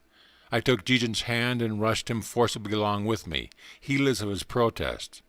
In about 10 minutes we entered the station, where the train was already puffing to a halt. The whole train is filled with the light of Master's aura. He is here," I exclaimed joyfully. "You dreamed so," Dejan laughed mockingly. "Let us wait here." I told my friend details on the way in which our guru would approach us. As I finished my description, Sri Yukteswar came into view wearing the same clothes I had seen a short time earlier. He walked slowly in the wake of a small lad bearing a silver jug. For a moment a wave of cold fear passed through me, at the unprecedented strangeness of my experience. I felt the materialistic 20th century world slipping from me. Was I back in the ancient days where Jesus appeared before Peter on the sea? As Sri Yukteswar, a modern Yogi Christ, reached the spot where Dejan and I were speechlessly rooted, Master smiled at my friend and remarked, "I sent you a message too, but you were unable to grasp it." Dejan was silent, but glared at me suspiciously. After we had escorted our guru to his hermitage, my friend and I proceeded towards Serampore College. Dejan halted in the street, indignation streaming from every pore. "So, Master sent me a message, yet you concealed it. I demand an explanation." "Can I help it if your mental mirror oscillates with such restlessness that you cannot register our guru's instruction?" I retorted. The anger vanished from Dejan's face. "I see what you mean," he said ruefully. "But please explain how you could know about the child with the jug." By the time I had finished the story of Master's phenomenal appearance at the boarding house that morning, my friend and I had reached Serampore College. "The account I have just heard of our guru's power," Dejan said, "makes me feel that any university in the world is only a kindergarten." End of chapter. Chapter 20. We do not visit Kashmir. Father, I want to invite Master and 4 friends to accompany me to the Himalayan foothills during my summer vacation. May I have 6 train passes to Kashmir and enough money to cover our travel expenses? As I expected, Father laughed heartily. "This is the 3rd time you have given me the same cock-and-bull story. Didn't you make a similar request last summer and the year before that? At the last moment, Sri Yukteswarji refuses to go." "It is true, Father. I don't know why my guru will not give me his definite word about Kashmir. But if I tell him that I've already secured the passes from you, somehow I think that this time he will consent to make the journey." Father was unconvinced at the moment, but the following day, after some good-humored jibes, he handed me 6 passes and a roll of 10-rupee bills. "I hardly think your theoretical trip needs such practical props," he remarked, "but here they are." That afternoon I exhibited my booty to Sri Yukteswar. Though he smiled at my enthusiasm, his words were non-committal. "I would like to go, we shall see." He made no comment when I asked his little hermitage disciple, Kani, to accompany us. I also invited 3 other friends, Rajendra Na Mitra, Jotan Adi, and 1 other boy. Our date of departure was set for the following Monday. On Saturday and Sunday I stayed in Calcutta, where marriage rites for a cousin were being celebrated at my family home. I arrived in Serampore with my luggage early Monday morning. Rajendra met me at the hermitage door. "Master is out walking. He has refused to go." I was equally grieved and odorate. I will not give Father a 3rd chance to ridicule my chimerical plans for Kashmir. Come, the rest of us will go anyway. Rajendra agreed. I left the ashram to find a servant. Kani, I knew, would not take the trip without Master, and someone was needed to look after the luggage. I bethought myself of Bahari, previously a servant at my family home, who was now employed by a Serampore schoolmaster. As I walked along briskly, I met my guru in front of the Christian church near Serampore courthouse. "Where are you going?" Sri Yukteswar's face was unsmiling. "Sir, I hear that you and Kani will not take the trip we have been planning. I am seeking Bahari. You will recall that last year he was so anxious to see Kashmir that he even offered to serve without pay." I remember, nevertheless, I don't think Bahari will be willing to go. I was exasperated. He is just eagerly waiting for this opportunity. My guru silently resumed his walk. I soon reached the schoolmaster's house. Bahari in the courtyard greeted me with a friendly warmth that abruptly vanished as soon as I mentioned Kashmir. With a murmured word of apology, the servant left me and entered his employer's home. I waited half an hour, nervously assuring myself that Bahari's delay was being caused by preparations for the trip. Finally, I knocked at the front door. Bahari left by the back stairs about 30 minutes ago, a man informed me. A slight smile hovered about his lips. I departed sadly, wondering whether my invitation had been too coercive, or my master's unseen influence were at work. Passing the Christian church again, I saw my guru walking slowly toward me. Without waiting to hear my report, he exclaimed, "So Bahari would not go. Now what are your plans?" I felt like a recalcitrant child who is determined to defy his masterful father. "Sir, I am going to ask my uncle to lend me his servant, Lal Dari." "See if your uncle if you want to," Sri Yukteswar replied with a chuckle, "but I hardly think you will enjoy a visit." Apprehensive but rebellious, I left my guru and entered Serampore courthouse. My paternal uncle, Sarada Ghosh, a government attorney, welcomed me affectionately. "I am leaving today with some friends for Kashmir," I told him. "For years I have been looking forward to this Himalayan trip." "I am happy for you, Mukunda. Is there anything I can do to make your journey more comfortable?" These kind words gave me a lift of encouragement. "Dear uncle," I said, "could you possibly spare me your servant, Lal Dari?" My simple request had the effect of an earthquake. Uncle jumped so violently that his chair overturned. The papers on the desk flew in every direction, and his pipe, a long coconut-stemmed hubble-bubble, fell to the floor with a great clatter. "You selfish young man," he shouted, quivering with wrath. "What a preposterous idea! Who will look after me if you take my servant on one of your pleasure jaunts?" I concealed my surprise, reflecting that my amiable uncle's sudden change of front was only one more enigma in a day fully devoted to the incomprehensibility. My retreat from the courthouse office was more allocucious than dignified. I returned to the hermitage where my friends were expectantly gathered. Conviction was growing on me that some sufficient, if exceedingly recondite motive was behind Master's attitude. Remorse seized me that I had been trying to thwart my guru's will. "Mukunda, wouldn't you like to stay a while longer with me?" Sri Yukteswar inquired. "Rajendra and the others can go ahead now and wait for you at Calcutta. There will be plenty of time to catch the last evening train leaving Calcutta for Kashmir." "Sir, I don't care to go without you," I said mournfully. My friends paid not the slightest attention to my remark. They summoned a hackney carriage and departed with all the luggage. Connie and I sat quietly at our guru's feet. After a half-hour of complete silence, Master rose and walked toward the second-floor dining patio. "Connie, please serve Mukunda's food. His train leaves soon." Getting up from my blanket seat, I staggered suddenly with nausea and a ghastly churning sensation in my stomach. The stabbing pain was so intense that I felt I had been abruptly hurled into some violent hell. Groping blindly toward my guru, I collapsed before him, attacked all by symptoms of the dread Asiatic cholera. Sri Yukteswar and Connie carried me to the sitting-room. Racked with agony, I cried, "Master, I surrender my life to you," for I believed it was indeed fast ebbing from the shores of my body. Sri Yukteswar put my head on his lap, stroking my forehead with angelic tenderness.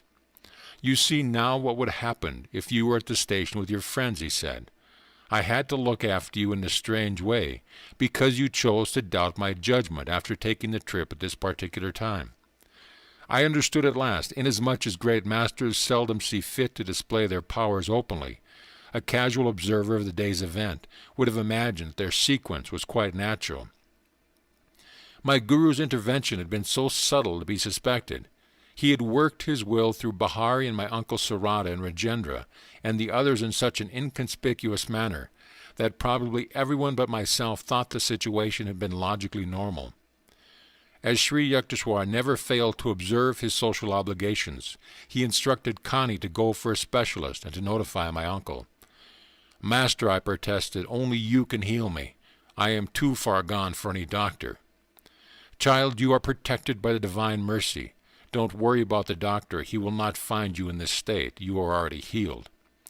With my guru's words, the excruciating suffering left me. I sat up feebly. A doctor soon arrived and examined me carefully. "You appear to have passed through the worst," he said. "I will take some specimens with me for laboratory tests." The following morning the physician arrived hurriedly. I was sitting up in good spirits. "Well, well, here you are, smiling and chatting, as though you had no close call with death." He patted my hand gently. "I hardly expected to find you alive after I had discovered from the specimens that your disease was Asiatic cholera. You are fortunate, young man, to have a guru with divine healing powers. I am convinced of it." I agreed wholeheartedly as the doctor was preparing to leave. Rajendra and Adi appeared at the door. The resentment in their faces changed into sympathy as they glanced at the physician and then at my somewhat wanton countenance. "We were angry when you didn't turn up as agreed at the Calcutta train. You have been sick?" Yes, I could not help laughing as my friend placed the luggage in the same corner it occupied yesterday. I quoted, "There was a ship that went to Spain. When it arrived, it came back again." Master entered the room. I permitted myself a convalescent liberty and captured his hand lovingly. "Guruji," I said, "from my 12th year on, I have made many unsuccessful attempts to reach the Himalayas. I am finally convinced that without your blessing, the goddess Parvati will not receive me." End of chapter. Chapter 21. We visit Kashmir. "You are strong enough now to travel. I will accompany you to Kashmir," Sri Yukteswar informed me 2 days after my miraculous recovery from Asiatic cholera. That evening our party of 6 entrained for the north. Our first leisurely stop was at Smilla, a queenly city resting on the throne of the Himalayan hills. We strolled over the steep streets, admiring the magnificent views. "English strawberries for sale," growled an old woman, squatting in a picturesque open marketplace. Master was curious about the strange little red fruits. He bought a basketful and offered it to Connie and myself, who were nearby. I tasted one berry, but spat it hastily on the ground. "Sir, what a sour fruit! I could never like strawberries." My guru laughed. "Oh, you will like them in America. At a dinner there, your hostess will serve them with sugar and cream. After she has mashed the berries with a fork, you will taste them and say, 'What delicious strawberries!' Then you will remember this day in Simla." Sri Yukteswar's forecast vanished from my mind, but reappeared there many years later. Shortly after my arrival in America, I was a dinner guest at the home of Mrs. Alice T. Hassey, Sister Yogananda, in the West Somerville, Massachusetts. When a dessert of strawberries was put on the table, my hostess picked up her fork and mashed my berries, adding cream and sugar. "The fruit is rather tart. I think you will like it fixed this way," she remarked. I took a mouthful. "What delicious strawberries!" I exclaimed. At once my guru's prediction and Simla emerged from the fathomless cave of memory. It was staggering to realize that long ago Sri Yukteswar's God-tuned mind had sensitively detected the program of karmic events wandering in the ether of futurity. Our party soon left Simla and trained for Walapindi. There we hired a large landau, drawn by 2 horses, in which we started a 7-day trip to Srinagar, capital city of Kashmir. The second day of our northbound journey brought into view the true Himalayan vastness. As the iron wheels of our carriage creaked along the hot, stony roads, we were enraptured with changing vistas of mountainous grandeur. "Sir," Adi said to the master, "I am greatly enjoying these glorious scenes in your holy company." I felt a throb of pleasure at Adi's appreciation, for I was acting as host on this trip. Sri Yukteswar caught my thought. He turned to me and whispered, "Don't flatter yourself. Adi is not nearly as entranced with the scenery as he is with the prospect of leading us long enough to have a cigarette." I was shocked. "Sir," I said in undertone, "please do not break our harmony by these unpleasant words. I can hardly believe that Adi is hankering for a smoke," looking apprehensively at my usually irrepressible guru. "Very well, I won't say anything to Adi," Master chuckled. "But you will soon see, when the landau halts, that Adi is quick to seize this opportunity." The carriage arrived at a small caravanserai. As our horses were led to be watered, Adi inquired, "Sir, do you mind if I ride a while with the driver? I would like to get a little outside air." Sri Yukteswar gave permission, but remarked to me, He wants fresh smoke and not fresh air. The landau resumed its noisy progress over the dusty road. Master's eyes were twinkling. He instructed me. Crane up your neck through the carriage door and see what Adi is doing with the air. I obeyed and was astonished to observe Adi in the act of exhaling rings of cigarette smoke. My glance toward Sri Yukteswar was apologetic. You are right as always, sir. Adi is enjoying a puff alongside with a panorama. I surmised that my friend had received a gift from the cab driver. I knew Adi had not carried any cigarettes from Calcutta. We continued on the labyrinth way, adorned by views of rivers, valleys, precipitous crags, and multitudinous mountain tiers. Every night we stopped at rustic inns and prepared our own food. Sri Yukteswar took special care of my diet, insisting that I have lime juice on all meals. I was still weak but daily improving, though the rattling carriage was strictly designed for discomfort. Joyous anticipations filled our hearts as we neared central Kashmir, paradise land of lotus lakes, floating gardens, gaily canopied houseboats, the many-bridged Jhelum River, and flower-strewn pastures, all ringed round by the Himalayan majesty. Our approach to Srinagar was through an avenue of tall, welcoming trees. We engaged rooms at a double-storied inn overlooking the noble hills. No running water was available. We drew our supply from a nearby well. The summer weather was ideal, with warm days and slightly cold nights. We made a pilgrimage to the ancient Srinagar temple of Swami Shankara. As I gazed upon the mountain peak hermitage, standing bold against the sky, I fell into an ecstatic trance. A vision appeared on the hilltop mansion in distant land. The lofty Shankara ashram before me was transformed into the structure where years later I established the Self-Realization Fellowship headquarters in America. When I first visited Los Angeles and saw the large building on the crest of Mount Washington, I recognized it at once from my long-past visions in Kashmir and elsewhere. A few days at Srinagar, then on to Gulmarg, mountains path of flowers. Elevated by 6,000 feet, there I had my first ride on a large horse. Rajendra mounted a small trotter, whose heart was fired with ambition for speed. We ventured onto the very steep Kalamarg. The path led through a dense forest, abounding in tree mushrooms, where the mist-shrouded trails were often precarious. But Rajendra's little animal never permitted my oversized steed a moment's rest, even at the most perilous turns. On, untiringly came Rajendra's horse, oblivious to all but the joy of competition. Our strenuous race was rewarded by breathtaking views. For the first time in this life, I gazed in all directions at sublime snow-capped Himalayas, lying tier upon tier like silhouettes of huge polar bears. My eyes feasted exultingly on endless reaches of icy mountains against sunny blue skies. I rolled merrily with my young companions, all wearing overcoats, on the sparkling white slopes. On our downward trip we saw afar a vast carpet of yellow flowers, wholly transfiguring the bleak hills. Our next excursions were the famous royal pleasure gardens of the Emperor Jenagar at Shalimar and Nishit Ba. The ancient palace at Nishit Ba is built directly over a natural waterfall. Rushing down from the mountains, the torrent has been regulated through ingenious contrivances to flow over colorful terraces and to gush into fountains amidst the dazzling flower beds. The stream also enters several of the palace rooms, ultimately dropping fairy-like into the lake below. The immense gardens are riotous with colored roses of dozen hues, snapdragons, lavenders, pansies, poppies. An emerald enclosing outline is given by symmetrical rows of chinars, cypresses, cherry trees. Beyond them tower the white austerities of the Himalayas. Kashmir grapes are considered a rare delicacy in Calcutta. Rajendra, who had been promising himself a veritable feast on reaching Kashmir, was disappointed to find there no large vineyards. Now and then I chaffed him jocosely over his baseless anticipation. "Oh, I have become so much gorged with grapes I can't walk," I would say. "The invisible grapes are brewing within me."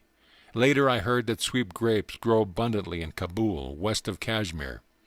We consoled ourselves with ice cream made of rubbery, a heavily condensed milk, and flavored with whole pistachio nuts.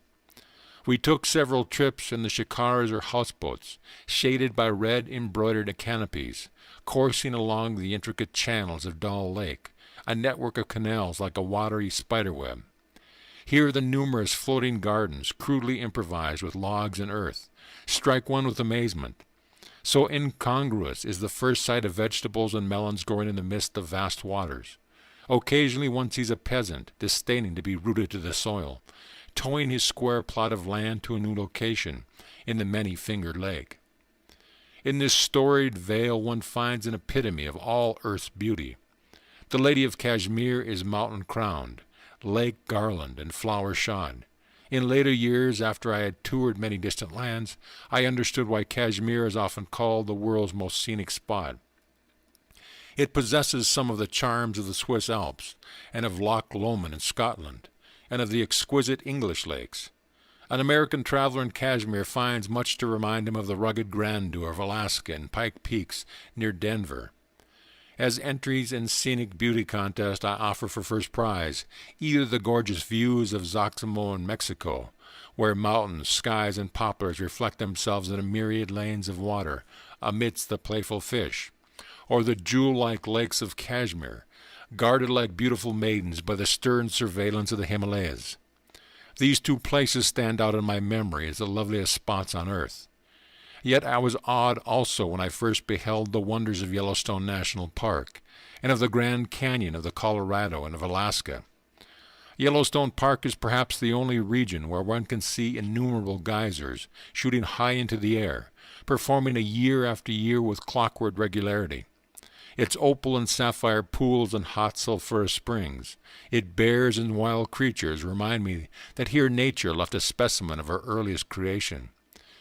Motoring along the roads of Wyoming to the devil's paint pot of hot bubbling mud, with gurgling springs, vaporous fountains, and spouting geysers in all directions, I was disposed to say that Yellowstone deserves a special prize for uniqueness. The ancient majestic redwoods of Yosemite, stretching their huge column far into the unfathomable sky, are green natural cathedrals designed with skill divine. Though there are wonderful falls in the Orient, none match the torrential beauty of Niagara near the Canadian border. The mammoth caves of Kentucky and the Carlsbad Cavern in New York, Mexico, with colorful ice-like formations, are stunning fairylands. Their long needles of stalactite spires hanging from cave ceilings and mirrored in underground waters present a glimpse of other worlds as fancied by men. Most of the Hindus of Kashmir, world famed for their beauty, are as white as Europeans and have similar features and bone structure. Many have blue eyes and blonde hair. Dressed in Western clothes, they look like Americans. The cold Himalayas protect the Kashmirs from the sultry sun and preserve their light complexion. As one travels to the southern and tropical latitudes of India, he finds progressively that the people become darker and darker. After spending happy weeks in Kashmir, I was forced to return to Bengal for the fall term of Serampore College. Sri Yukteswar remained in Srinagar with Kani and Adi. Before I departed, Master hinted that his body would be subject to suffering in Kashmir. "Sir, you look a picture of health," I protested. "There is a chance that I may even leave this earth." "Guruji," I felt at his feet with an imploring gesture, "please promise me that you won't leave your body now. I am utterly unprepared to carry on without you."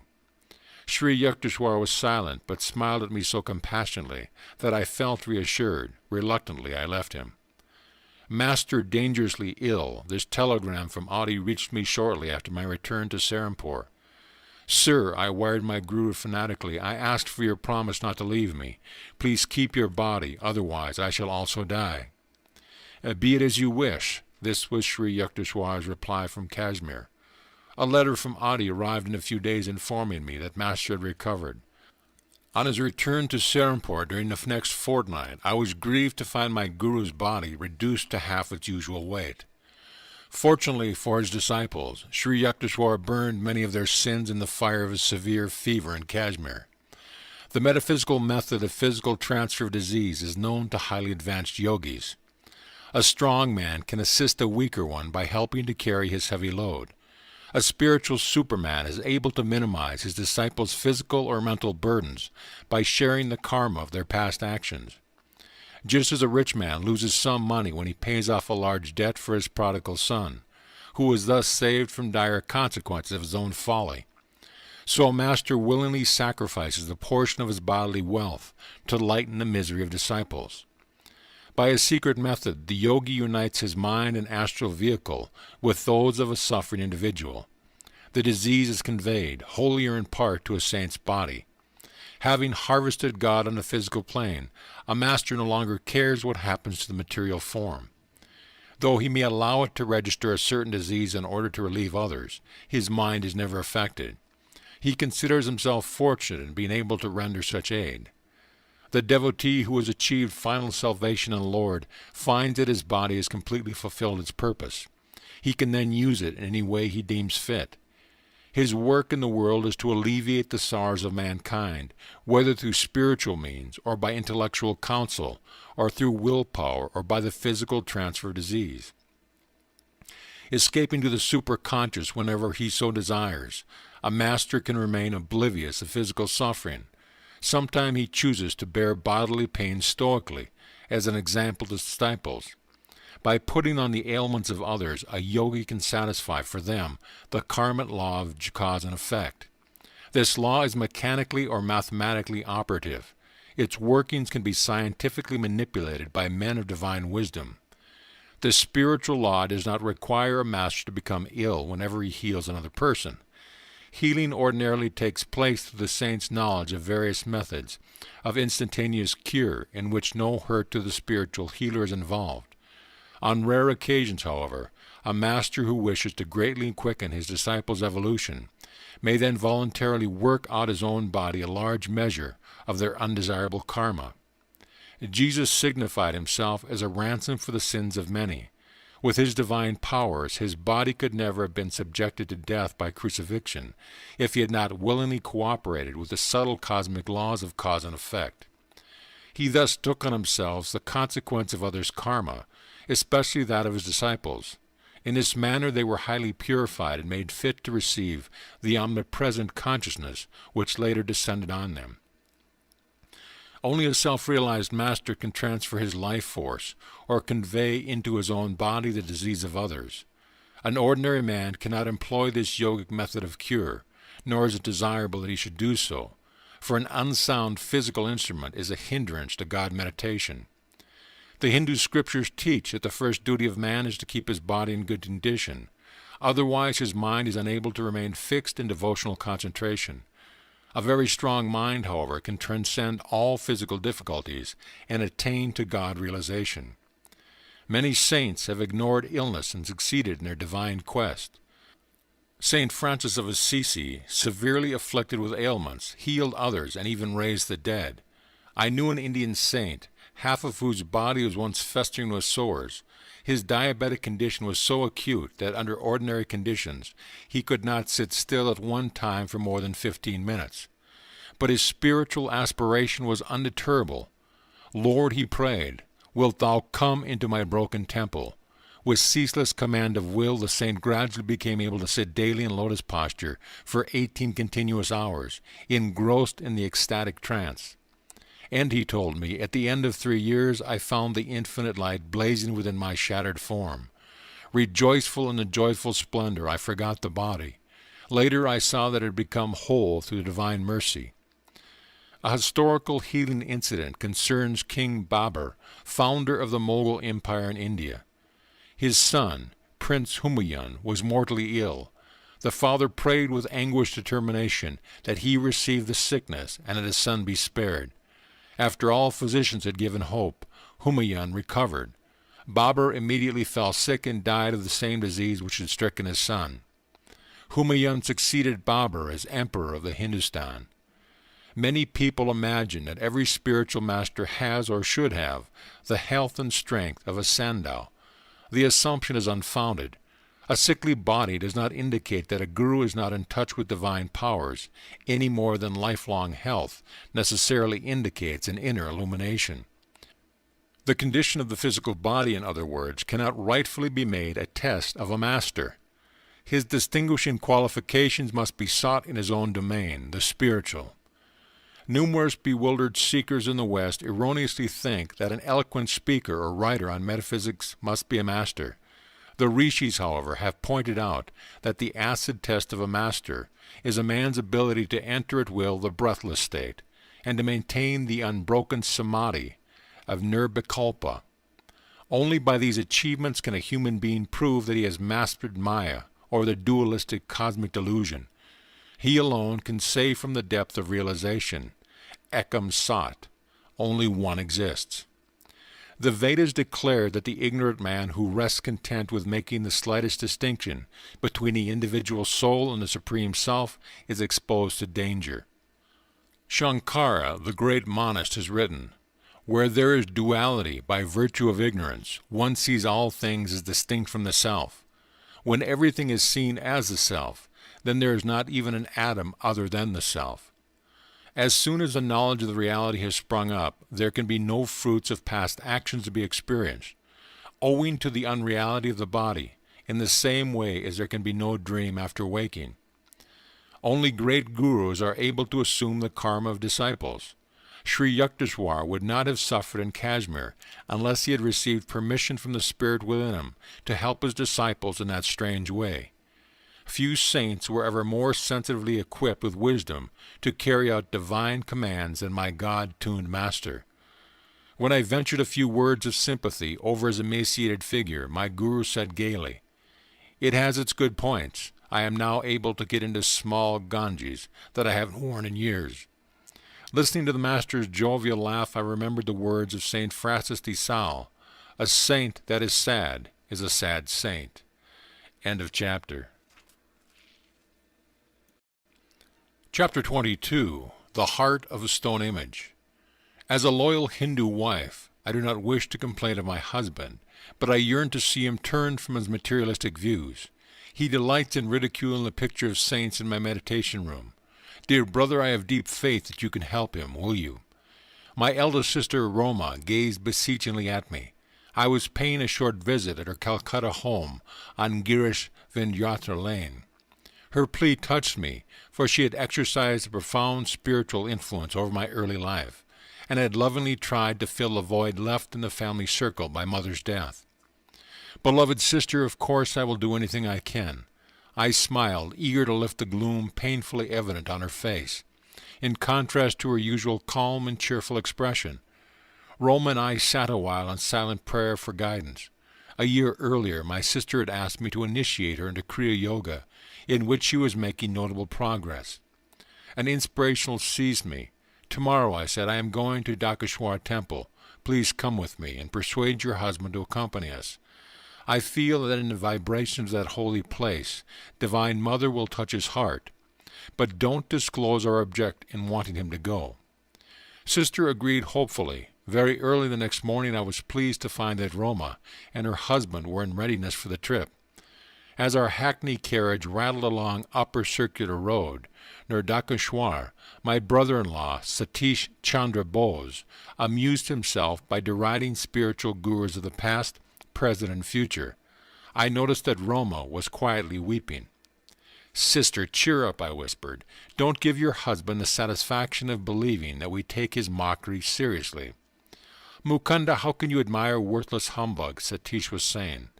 "A sadhu's very appearance is repulsive. He is either as thin as a skeleton or as unholily fat as an elephant."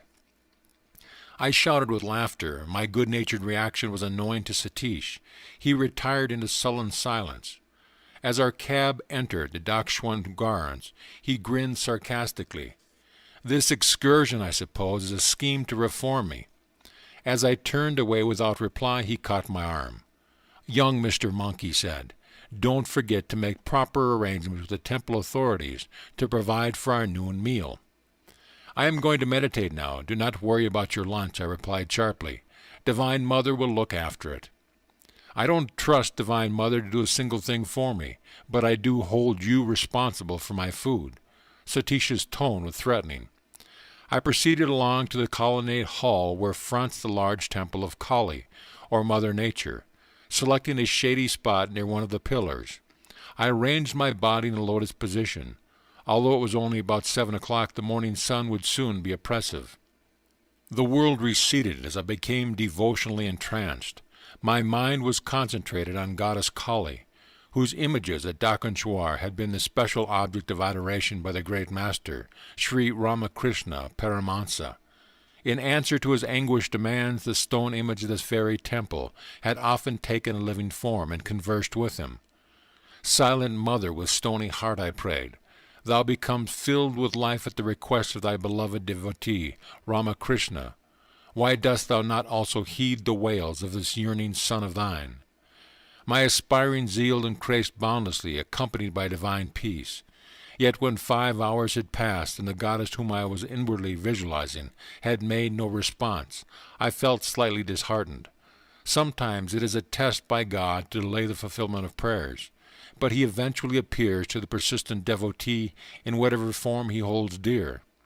A devout Christian sees Jesus, a Hindu beholds Krishna, or the goddess Kali, or an expanding light if his worship takes an impersonal turn. Reluctantly I opened my eyes and saw that the temple doors were being locked by a priest, in conformance with noon-hour custom. I rose from my secluded seat under the open-roofed hall and stepped into the courtyard. In stone floor was scorching under the midday sun. My bare feet were painfully burned. Divine Mother, I silently remonstrated, thou didst not come to me in vision, and now thou art hidden in the temple behind closed doors. I wanted to offer a special prayer to thee today on behalf of my brother-in-law. My inward petition was instantly acknowledged. First, a delightful cold wave descended over my back and under my feet, banishing all discomfort. Then, to my amazement, the temple became greatly magnified. Its large doors slowly opened, revealing the stone figure of goddess Kali. Gradually it changed into a living form, smiling, nodding, and greeting, thrilling me with joy indescribable. As if by a mystic syringe, the breath was withdrawn from my lungs. The body became very still, though not inert. An ecstatic enlargement of consciousness followed. I could see clearly for several miles over the Ganges River to my left, and beyond the temple into the entire Dakshwanur precinct. The walls of all buildings glimmered transparently. Through them I observed people walking to and fro over distant acres. Though I was breathless and my body in strangely quiet state, yet I was able to move my hands and feet freely. For several minutes I experimented in closing and opening my eyes. In either state I saw distinctly the whole Dakshwanaya panorama. Spiritual sight, X-ray-like, penetrates into all matter. The divine eye is center everywhere, circumference nowhere. I realized anew, standing there in the sunny courtyard, that when man ceases to be a prodigal child of God, engrossed in a physical world indeed dream, bearless as a bubble, he re-inherits his eternal realms. If escapism be a need of man, cramped in his narrow personality, can any escape compare with the majesty of omnipresence? In my sacred experience at Dakshwanar, the only extraordinarily enlarged objects were the temple and the form of the goddess. Everything else appeared in its normal dimension, although each was enclosed in a halo of mellow, light white, blue, and pastel rainbow hues. My body seemed to be of ethereal substance, ready to levitate, fully conscious of my material surroundings. I was looking about me and taking a few steps without disturbing the continuity of the blissful vision. Behind the temple walls I suddenly glimpsed my brother-in-law as he sat under the thorny branches of a sacred bel tree. I could effortlessly discern the course of his thoughts. Somewhat uplifted under the holy influence of Dakshwanar, his mind yet held unkind reflections about me. I turned directly to the gracious form of the goddess. Divine Mother, I prayed, wilt thou not spiritually change my sister's husband? The beautiful figure, hitherto silent, spoke at last. Thy wish is granted. I looked happily at Satish, as though instinctively aware that some spiritual power was at work. He rose resentfully from his seat on the ground. I saw him running behind the temple. He approached me, shaking his fist. The all-embracing vision disappeared. No longer could I see the glorious goddess. The towering temple was reduced to its ordinary size, minus its transparency. Again my body sweltered under the fierce rays of the sun. I jumped to the shelter of the pillared hall, where Satish pursued me angrily. I looked at my watch. It was 1 o'clock. The divine vision had lasted an hour. "You little fool," my brother-in-law blurted out. You have been here sitting cross-legged and cross-eyed for 6 hours. I have gone back and forth watching you. Where is my food? Now the temple is closed. You failed to notify the authorities. We are left without lunch." The exultation I felt at the goddess present was still vibrant within my heart. I was emboldened to exclaim, "Divine Mother will feed us." Satish was beside himself with rage. "Once and for all," he shouted, "I would like to see your Divine Mother giving us food here without prior arrangements." His words were hardly uttered when a temple priest crossed the courtyard and joined us. "Son," he addressed me, "I have been observing your face serenely glowing during hours of meditation. I saw the arrival of your party this morning, and felt a desire to put aside ample food for your lunch. It is against the temple rules to feed those who do not make a request beforehand, but I have made an exception for you." I thanked him and gazed straight into Satish's eyes. He flushed with emotion, lowering his gaze in silent repentance. When we were served a lavish meal, including out-of-season mangoes, I noticed that my brother-in-law's appetite was meager. He was bewildered, diving deep into the ocean of thought. On the return journey to Calcutta, Satish, with softened expression, occasionally glanced at me pleadingly, but he did not speak a single word after the moment the priest had appeared to invite us to lunch, as though in direct answer to Satish's challenge. The following afternoon I visited my sister at her home. She greeted me affectionately. "Dear brother," she cried, "what a miracle! Last evening my husband wept openly before me." "Beloved Devi," he said, "I am happy beyond expression that this reforming scheme of your brother's has wrought a transformation. I am going to undo every wrong I have done you. From tonight we will use our large bedroom only as a place of worship. Your small meditation room shall be changed into our sleeping quarters. I am sincerely sorry that I have ridiculed your brother for the shameful way I have been acting. I will punish myself by not talking to Mukunda until I have progressed in the spiritual path. Deeply I will seek the Divine Mother from now on. Someday I must surely find her." Years later I visited my brother-in-law in Delhi. I was overjoyed to perceive that he had developed highly in self-realization, and he had been blessed by the vision of Divine Mother. During my stay with him, I noticed that Satish secretly spent the greater part of every night in divine meditation, though he was suffering from a serious ailment and was engaged during the day at his office. The thought came to me that my brother-in-law's lifespan would not be a long one. Roma must have read my mind. "Dear brother," she said, "I am well and my husband is sick. Nevertheless, I want you to know that, as a devoted Hindu wife, I am going to be the first one to die. It won't be long now before I pass on." Taken aback by her ominous words, I yet realized their sting of truth. I was in America when my sister died about a year after her prediction. My youngest brother, Bishnu, later gave me the details. Roma and Satish were in Calcutta at the time of her death, Bishnu told me. That morning she dressed herself in her bridal finery. "Why this special costume?" Satish inquired. "This is my last day of service to you on earth," Roma replied. A short time later she had a heart attack, and her son was rushing out for aid. She said, "Son, do not leave me. It is no use. I shall be gone before a doctor could arrive." 10 minutes later, holding the feet of her husband in reverence, Roma consciously left her body, happily and without suffering. Satish became very reclusive after his wife's death. Bishnu contained. On one day he and I were looking at the large smiling photograph of Roma. "Why do you smile?" Satish suddenly exclaimed, as though his wife were present. "You think you were clever in arranging to go before me. I shall prove that you cannot longer remain away from me. Soon I shall see you." Although at this time Satish had fully recovered from his sickness and was enjoying excellent health, he died without apparent cause shortly after a strange remark before the photograph. Thus prophetically passed my dearly beloved eldest sister Roma and her husband Satish, who had changed at Dakeshwar from an ordinary worldly man to a silent saint. End of chapter. Chapter 23. I receive my university degree. You ignore your textbook assignments in philosophy. No doubt you are depending on an unlaborious intuition to get you through the examination. But unless you apply yourself in a more scholarly manner, I shall see to it that you don't pass this course. Professor D.C. Goschel of Serampore College was addressing me sternly. If I failed to pass his final written classroom test, I would be ineligible to take the conclusive examinations.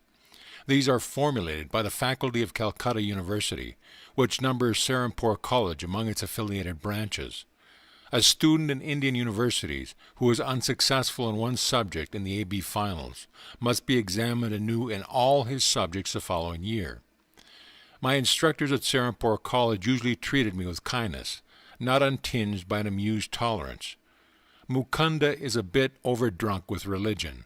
Thus summing me up, they tactfully spared me the embarrassment of answering classroom questions. They trusted the final written test to eliminate me from the list of AB candidates. The judgment passed by my fellow students was expressed in their nickname for me, Mad Monk. I took an ingenious step to nullify Professor Goschel's threat to me of failure in philosophy. When the results of the final test were about to be publicly announced, I asked a classmate to accompany me to the professor's study. "Come along, I want a witness," I told my companion. "I shall be very disappointed if I have not succeeded in outwitting the instructor." Professor Goschel shook his head after I inquired what rating he had given my paper. "You are not among those who have passed," he said in triumph. He hunted through a large pile on his desk.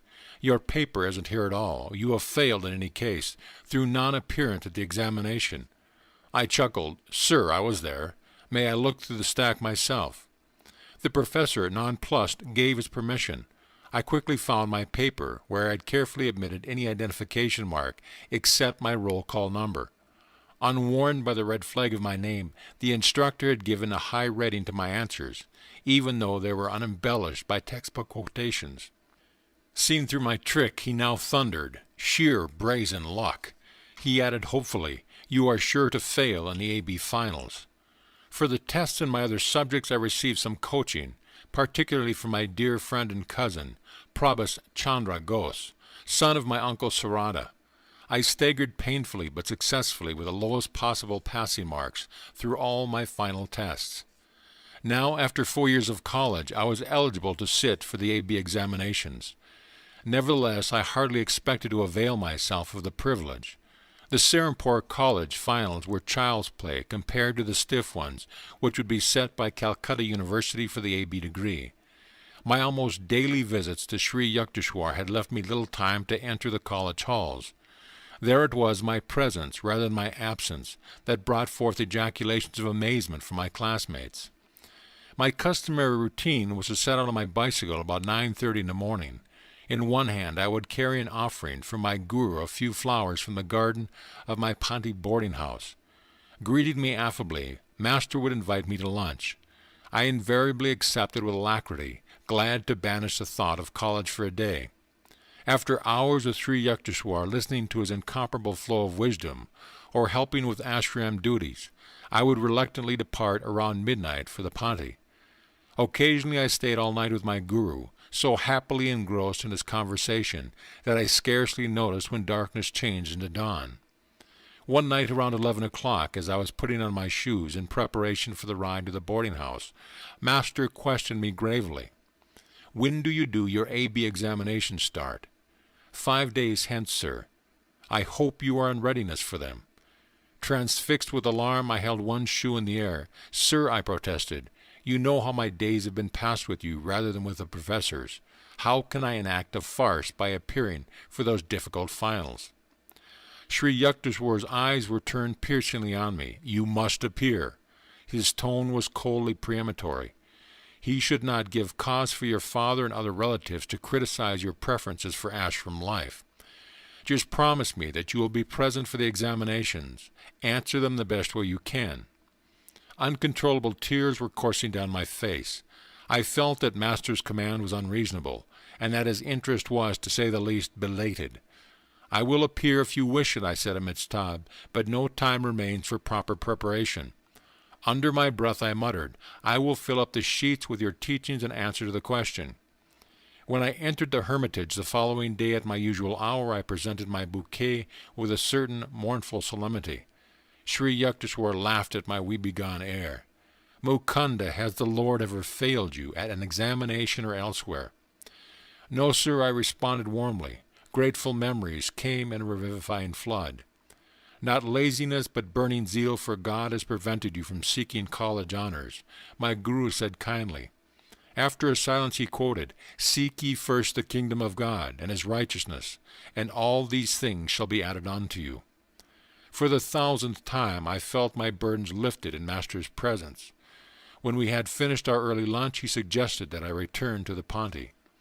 "Does your friend, Romesh Chandra Dutt, still live in your boarding house?" "Yes, sir." "Get in touch with him. The Lord will inspire him to help you with the examinations." "Very well, sir, but Romesh is unusually busy. He is the honor man in our class and carries a heavier course than the others." Master waved away my objections.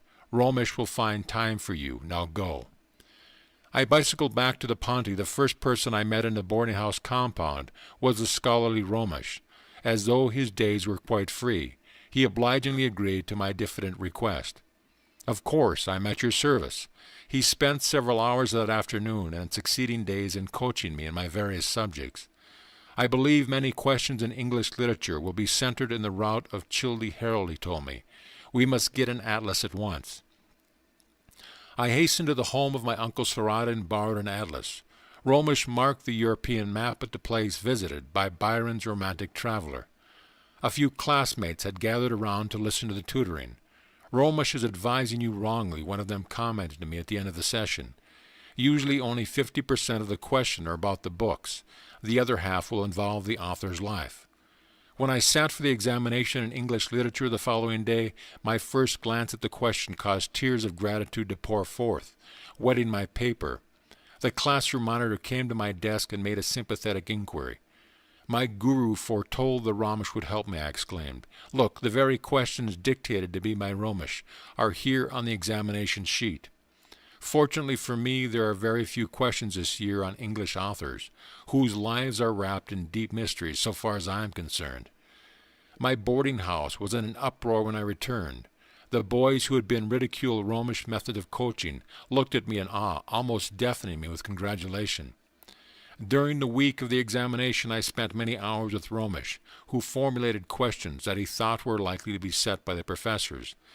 Day by day, Romesh's questions appeared in almost the same form on the examination sheet. The news was widely circulated in the college that something resembling a miracle was occurring, and that success seemed probable for the absent-minded mad monk. I made no attempt to hide the facts of the case. The local professors were powerless to alter the questions, which had been arranged by Calcutta University. Thinking over the examination in English literature, I realized one morning that I had made a serious error. One section of the questions had been divided into two parts of A, B, and C or D. Instead of answering one question from each part, I had carelessly answered both questions in Group 1, and had failed to consider anything in Group 2. The best mark I could score in that paper would be a 33, 3 less than the passing mark of 36. I rushed to Master and poured out my troubles. "Sir, I have made an unpardonable blunder. I don't deserve the divine blessing through Romesh. I am quite unworthy." "Cheer up, Mukunda." Sri Yukteswar's tone were light and unconcerned. He pointed to the blue vault of the heavens. "It is more possible for the sun and the moon to interchange their positions in space than it is for you to fail in getting your degree." I left the hermitage in a more tranquil mood, though it seemed mathematically inconceivable that I could pass. I looked once or twice apprehensively into the sky. The Lord of Day appeared to be securely anchored in his customary orbit. As I reached the Ponte, I overheard a classmate remark, "I have just learned that this year, for the first time, the required passing mark in English literature has been lowered." I entered the boy's room with such speed that he looked up in alarm. I questioned him eagerly. "Long-haired monk," he said laughingly, "why this sudden interest in scholastic matters? Why cry in the 11th hour? But it is true that the passing mark has just been lowered to 33 points. A few joyous leaps took me into my own room, where I sank to my knees and praised the mathematical perfection of my Divine Father. Every day I thrilled with the consciousness of a spiritual presence that I clearly felt to be guiding me through Romesh. A significant incident occurred in connection with the examination in Bengali. Romesh, who had touched little on that subject, called me back one morning as I was leaving the boarding house on my way to the examination hall. "There is Romish shouting for you," a classmate said to me impatiently. "Don't return, we shall be late at the hall." Ignoring the advice, I ran back to the house. The Bengali examination is usually easily passed by our Bengali boys, Ramesh told me. But I have just had a hunch that this year the professors have planned to massacre the students by asking questions from our ancient literature. My friend then briefly outlined 2 stories from the life of Vidyasagar, a renowned philanthropist. I thanked Romesh and quickly bicycled to the college hall. The examination sheet in Bengali proved to contain 2 parts. The first instruction: write 2 instances of the charities of Vidyasagar. As I transferred to the paper the lore that I had so recently acquired, I whispered a few words of thanksgiving that I had heeded Romesh's last-minute summons. Had I been ignorant of Vidyasagar's benefactions to mankind, including ultimately itself, I could not have passed the Bengali examination. Failing in one subject, I would have been forced to stand examination anew in all subjects the following year. Such a prospect was understandably abhorrent. The second instruction on the sheet read, "Write an essay in Bengali on the life of the man who has most inspired you." Gentle reader, I need not inform you what man I chose for my theme. As I covered page after page with praise of my guru, I smiled to realize that my muttered prediction was coming true. I will fill up the sheets with your teaching. I had not felt inclined to answer Romesh about my course in philosophy. Trusting my long training under Sri Yukteswar, I safely disregarded the textbook explanation. The highest mark given to any of my papers was the one in philosophy.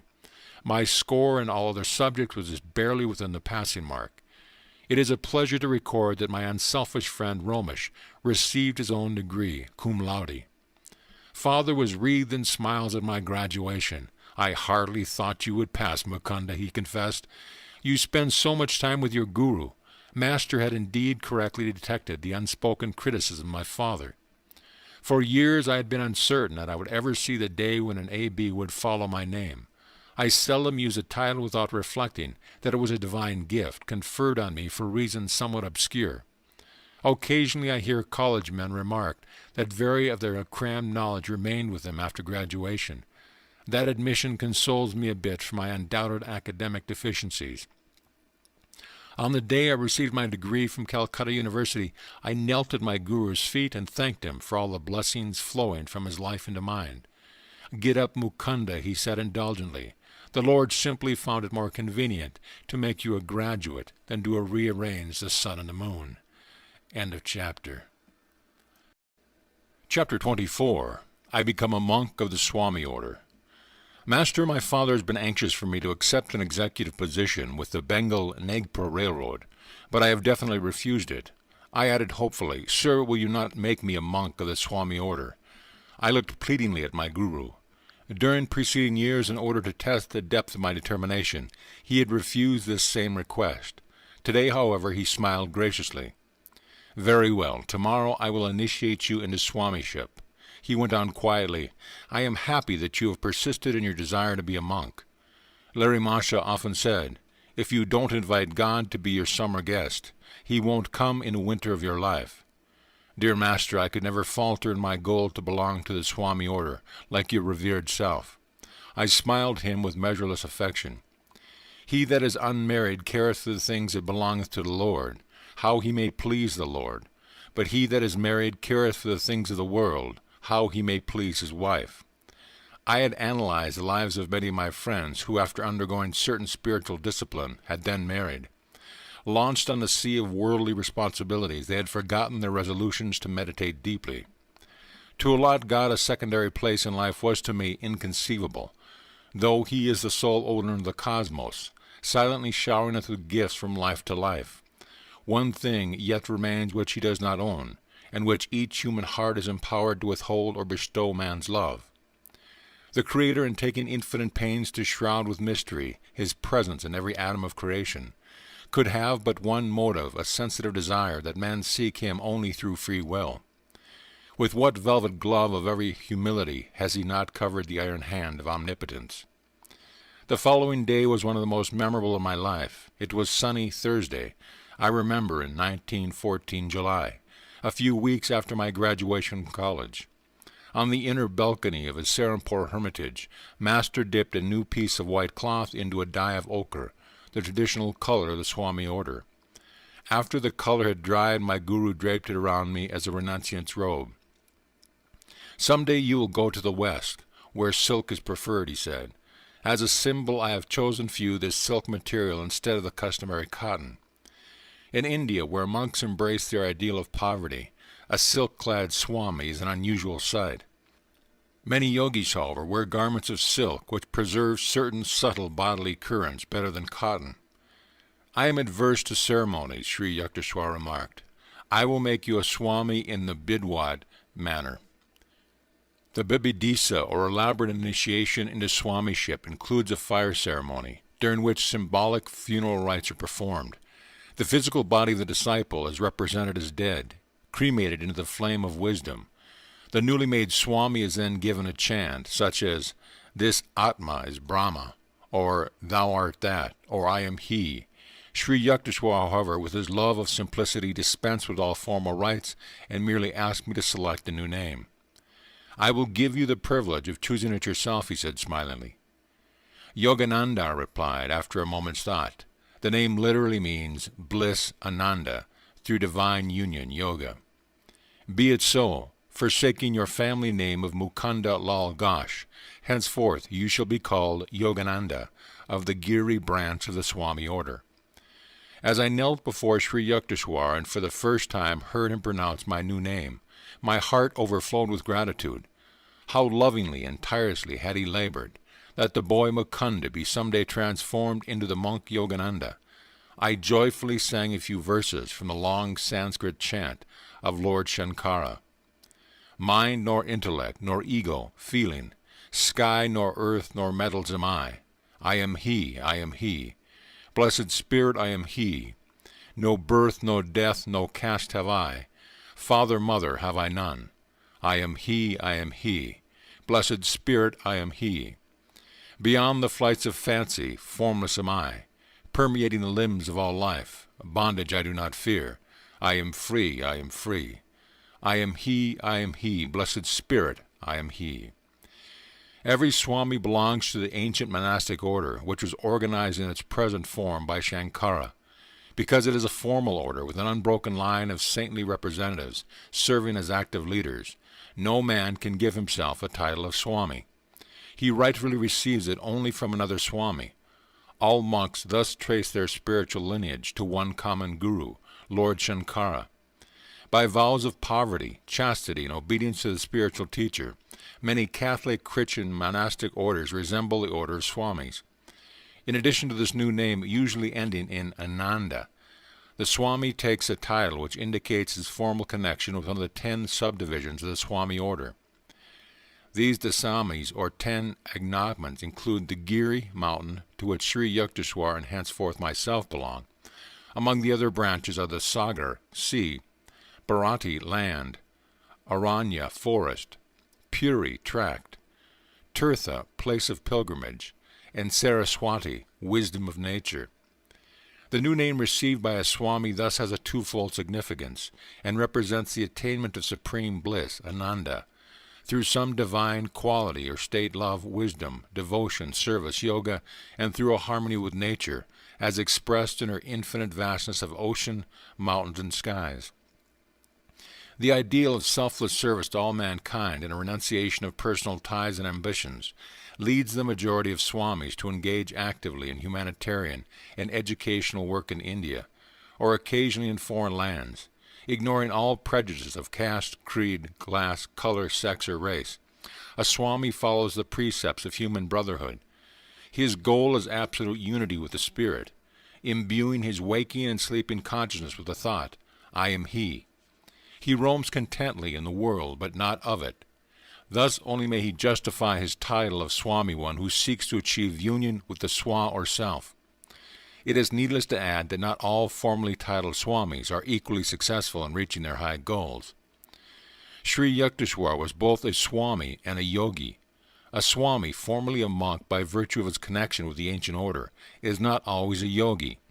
Anyone who practices a scientific technique of God contact is a Yogi. He may be either married or unmarried, either a worldly man or one of formal religious ties. A Swami may conceivably follow only the path of dry reasoning or cold renunciation. But a yogi engages himself in a definite step-by-step procedure by which the body and mind are disciplined and the soul liberated. Taking nothing for granted on emotional grounds or by faith, a yogi practices a thoroughly tested series of exercises which were first mapped out by the early rishis.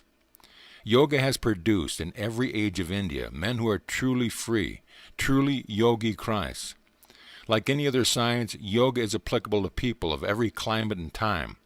The theory advanced by certain ignorant writers that yoga is unsuitable for Westerners is wholly false and has lamentably prevented many sincere students from seeking its manifold blessing. Yoga is a method for restraining the natural turbulence of thoughts, which otherwise impartially prevent all men of all lands from glimpsing their true nature of spirit. Yoga cannot know a barrier of east and west any more than does a healing and equitable light of the sun. So long as man possesses a mind with its restless thought, so long will there be a universal need for yoga or control.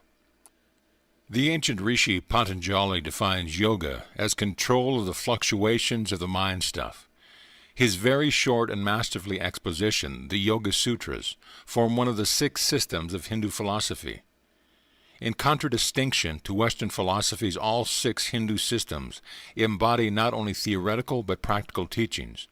In addition to every conceivable ontological inquiry, the 6th system formulates 6 definite disciplines aimed at the permanent removal of suffering and the attainment of timeless bliss.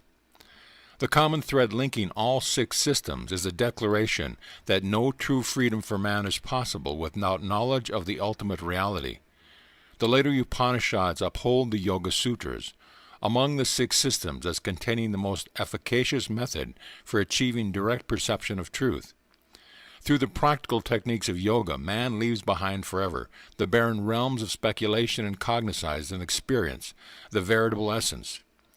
The yoga system as outlined by Patanjali is known as the Eightfold Path.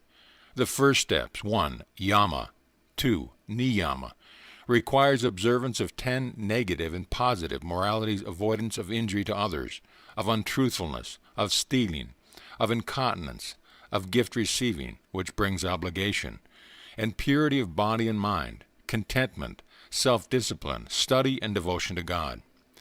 The next steps are asana, right posture. The spinal column must be held straight, and the body firm in a comfortable position for meditation. 4. Pranayama, control of prana, subtle life currents. And 5. Pratyahara, withdrawal of the senses from external objects. The last steps are forms of yoga proper. Dharana, concentration, holding the mind to one thought. 7. Dhyana, meditation. 8. Samadhi, superconscious perception. This is the Eightfold Path of yoga, which leads one to the final goal of Kaivala, absoluteness.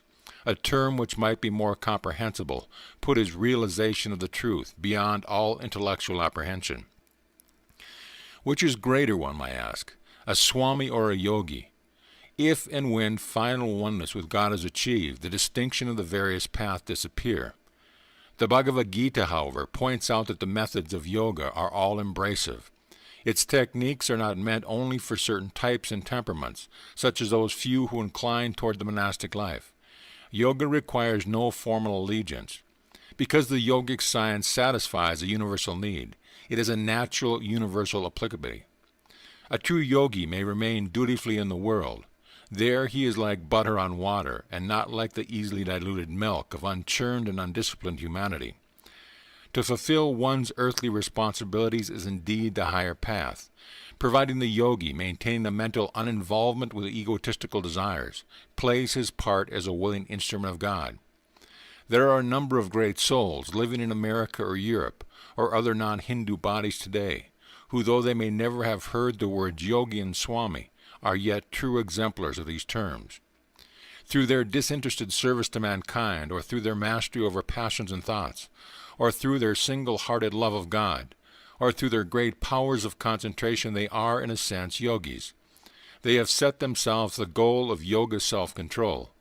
These men could raise to even greater heights if they were taught the definite science of yoga, which makes possible a more conscious direction of one's mind and life. Yoga has been superficially misunderstood by certain Western writers, but its critics has never been its practitioners. Among many thoughtful tributes to yoga may be mentioned by Carl Jung, the famous Swiss psychologist. When a religious method recommends itself as scientific, it can be certain of its public in the West. Yoga fulfills this expectation. Dr. Jung writes, "Quite apart from the charm of the new and the fascination of the half-understood, there is good cause for yoga to have many adherents. It offers the possibilities of controllable experiences and thus satisfies the scientific need of facts. And besides this, by reason of its breadth and depth, its venerable age, its doctrine and method, which include every phase of life, it promises undreamed-of possibilities. Every religious or philosophical practice means a psychological discipline, that is, a method of mental hygiene. The manifold, purely bodily procedures of yoga also means a physiological hygiene, which is superior to ordinary gymnastics and breathing exercises, inasmuch as it not merely mechanizes and scientific, but is also philosophical. In its training on the parts of the body, it unites them with the whole of the point, as is quite clear, for instance, in the pranayama exercises, where prana is both the breath and the universal dynamics of the cosmos. When the thing which the individual is doing is also a cosmic event, the effect experienced in the body, the innervation, unites with the emotion of the spirit, the universal idea. And out of this there develops a lively unity, which no techniques, however, scientific can produce. Yoga practice is unthinkable, and would also be ineffectual without the conceptions of which yoga is based. It combines the bodily and spiritual, which each another way in an extraordinary, complete way. In the East, where these ideas and practices have developed, and where for several thousand years an unbroken tradition has created the necessary spiritual foundations, yoga is, as I can readily believe, the perfect and appropriate method of fusing body and mind together, so that they form a unity which is scarcely to be questioned. This unity creates a psychological disposition which makes possible intuitions that transcend consciousness. The Western day is indeed nearing when the inner science of self-control will be found as necessary as the outer conquest of nature. This new atomic age will see men's minds sobered and broadened by the now scientifically indisputable truth that matter is in reality a concentrate of energy. Finer forces of the human mind can and must liberate energies greater than those within stones and metals, lest the material atomic giant, newly unleashed, turn on the world in mindless destruction. End of chapter.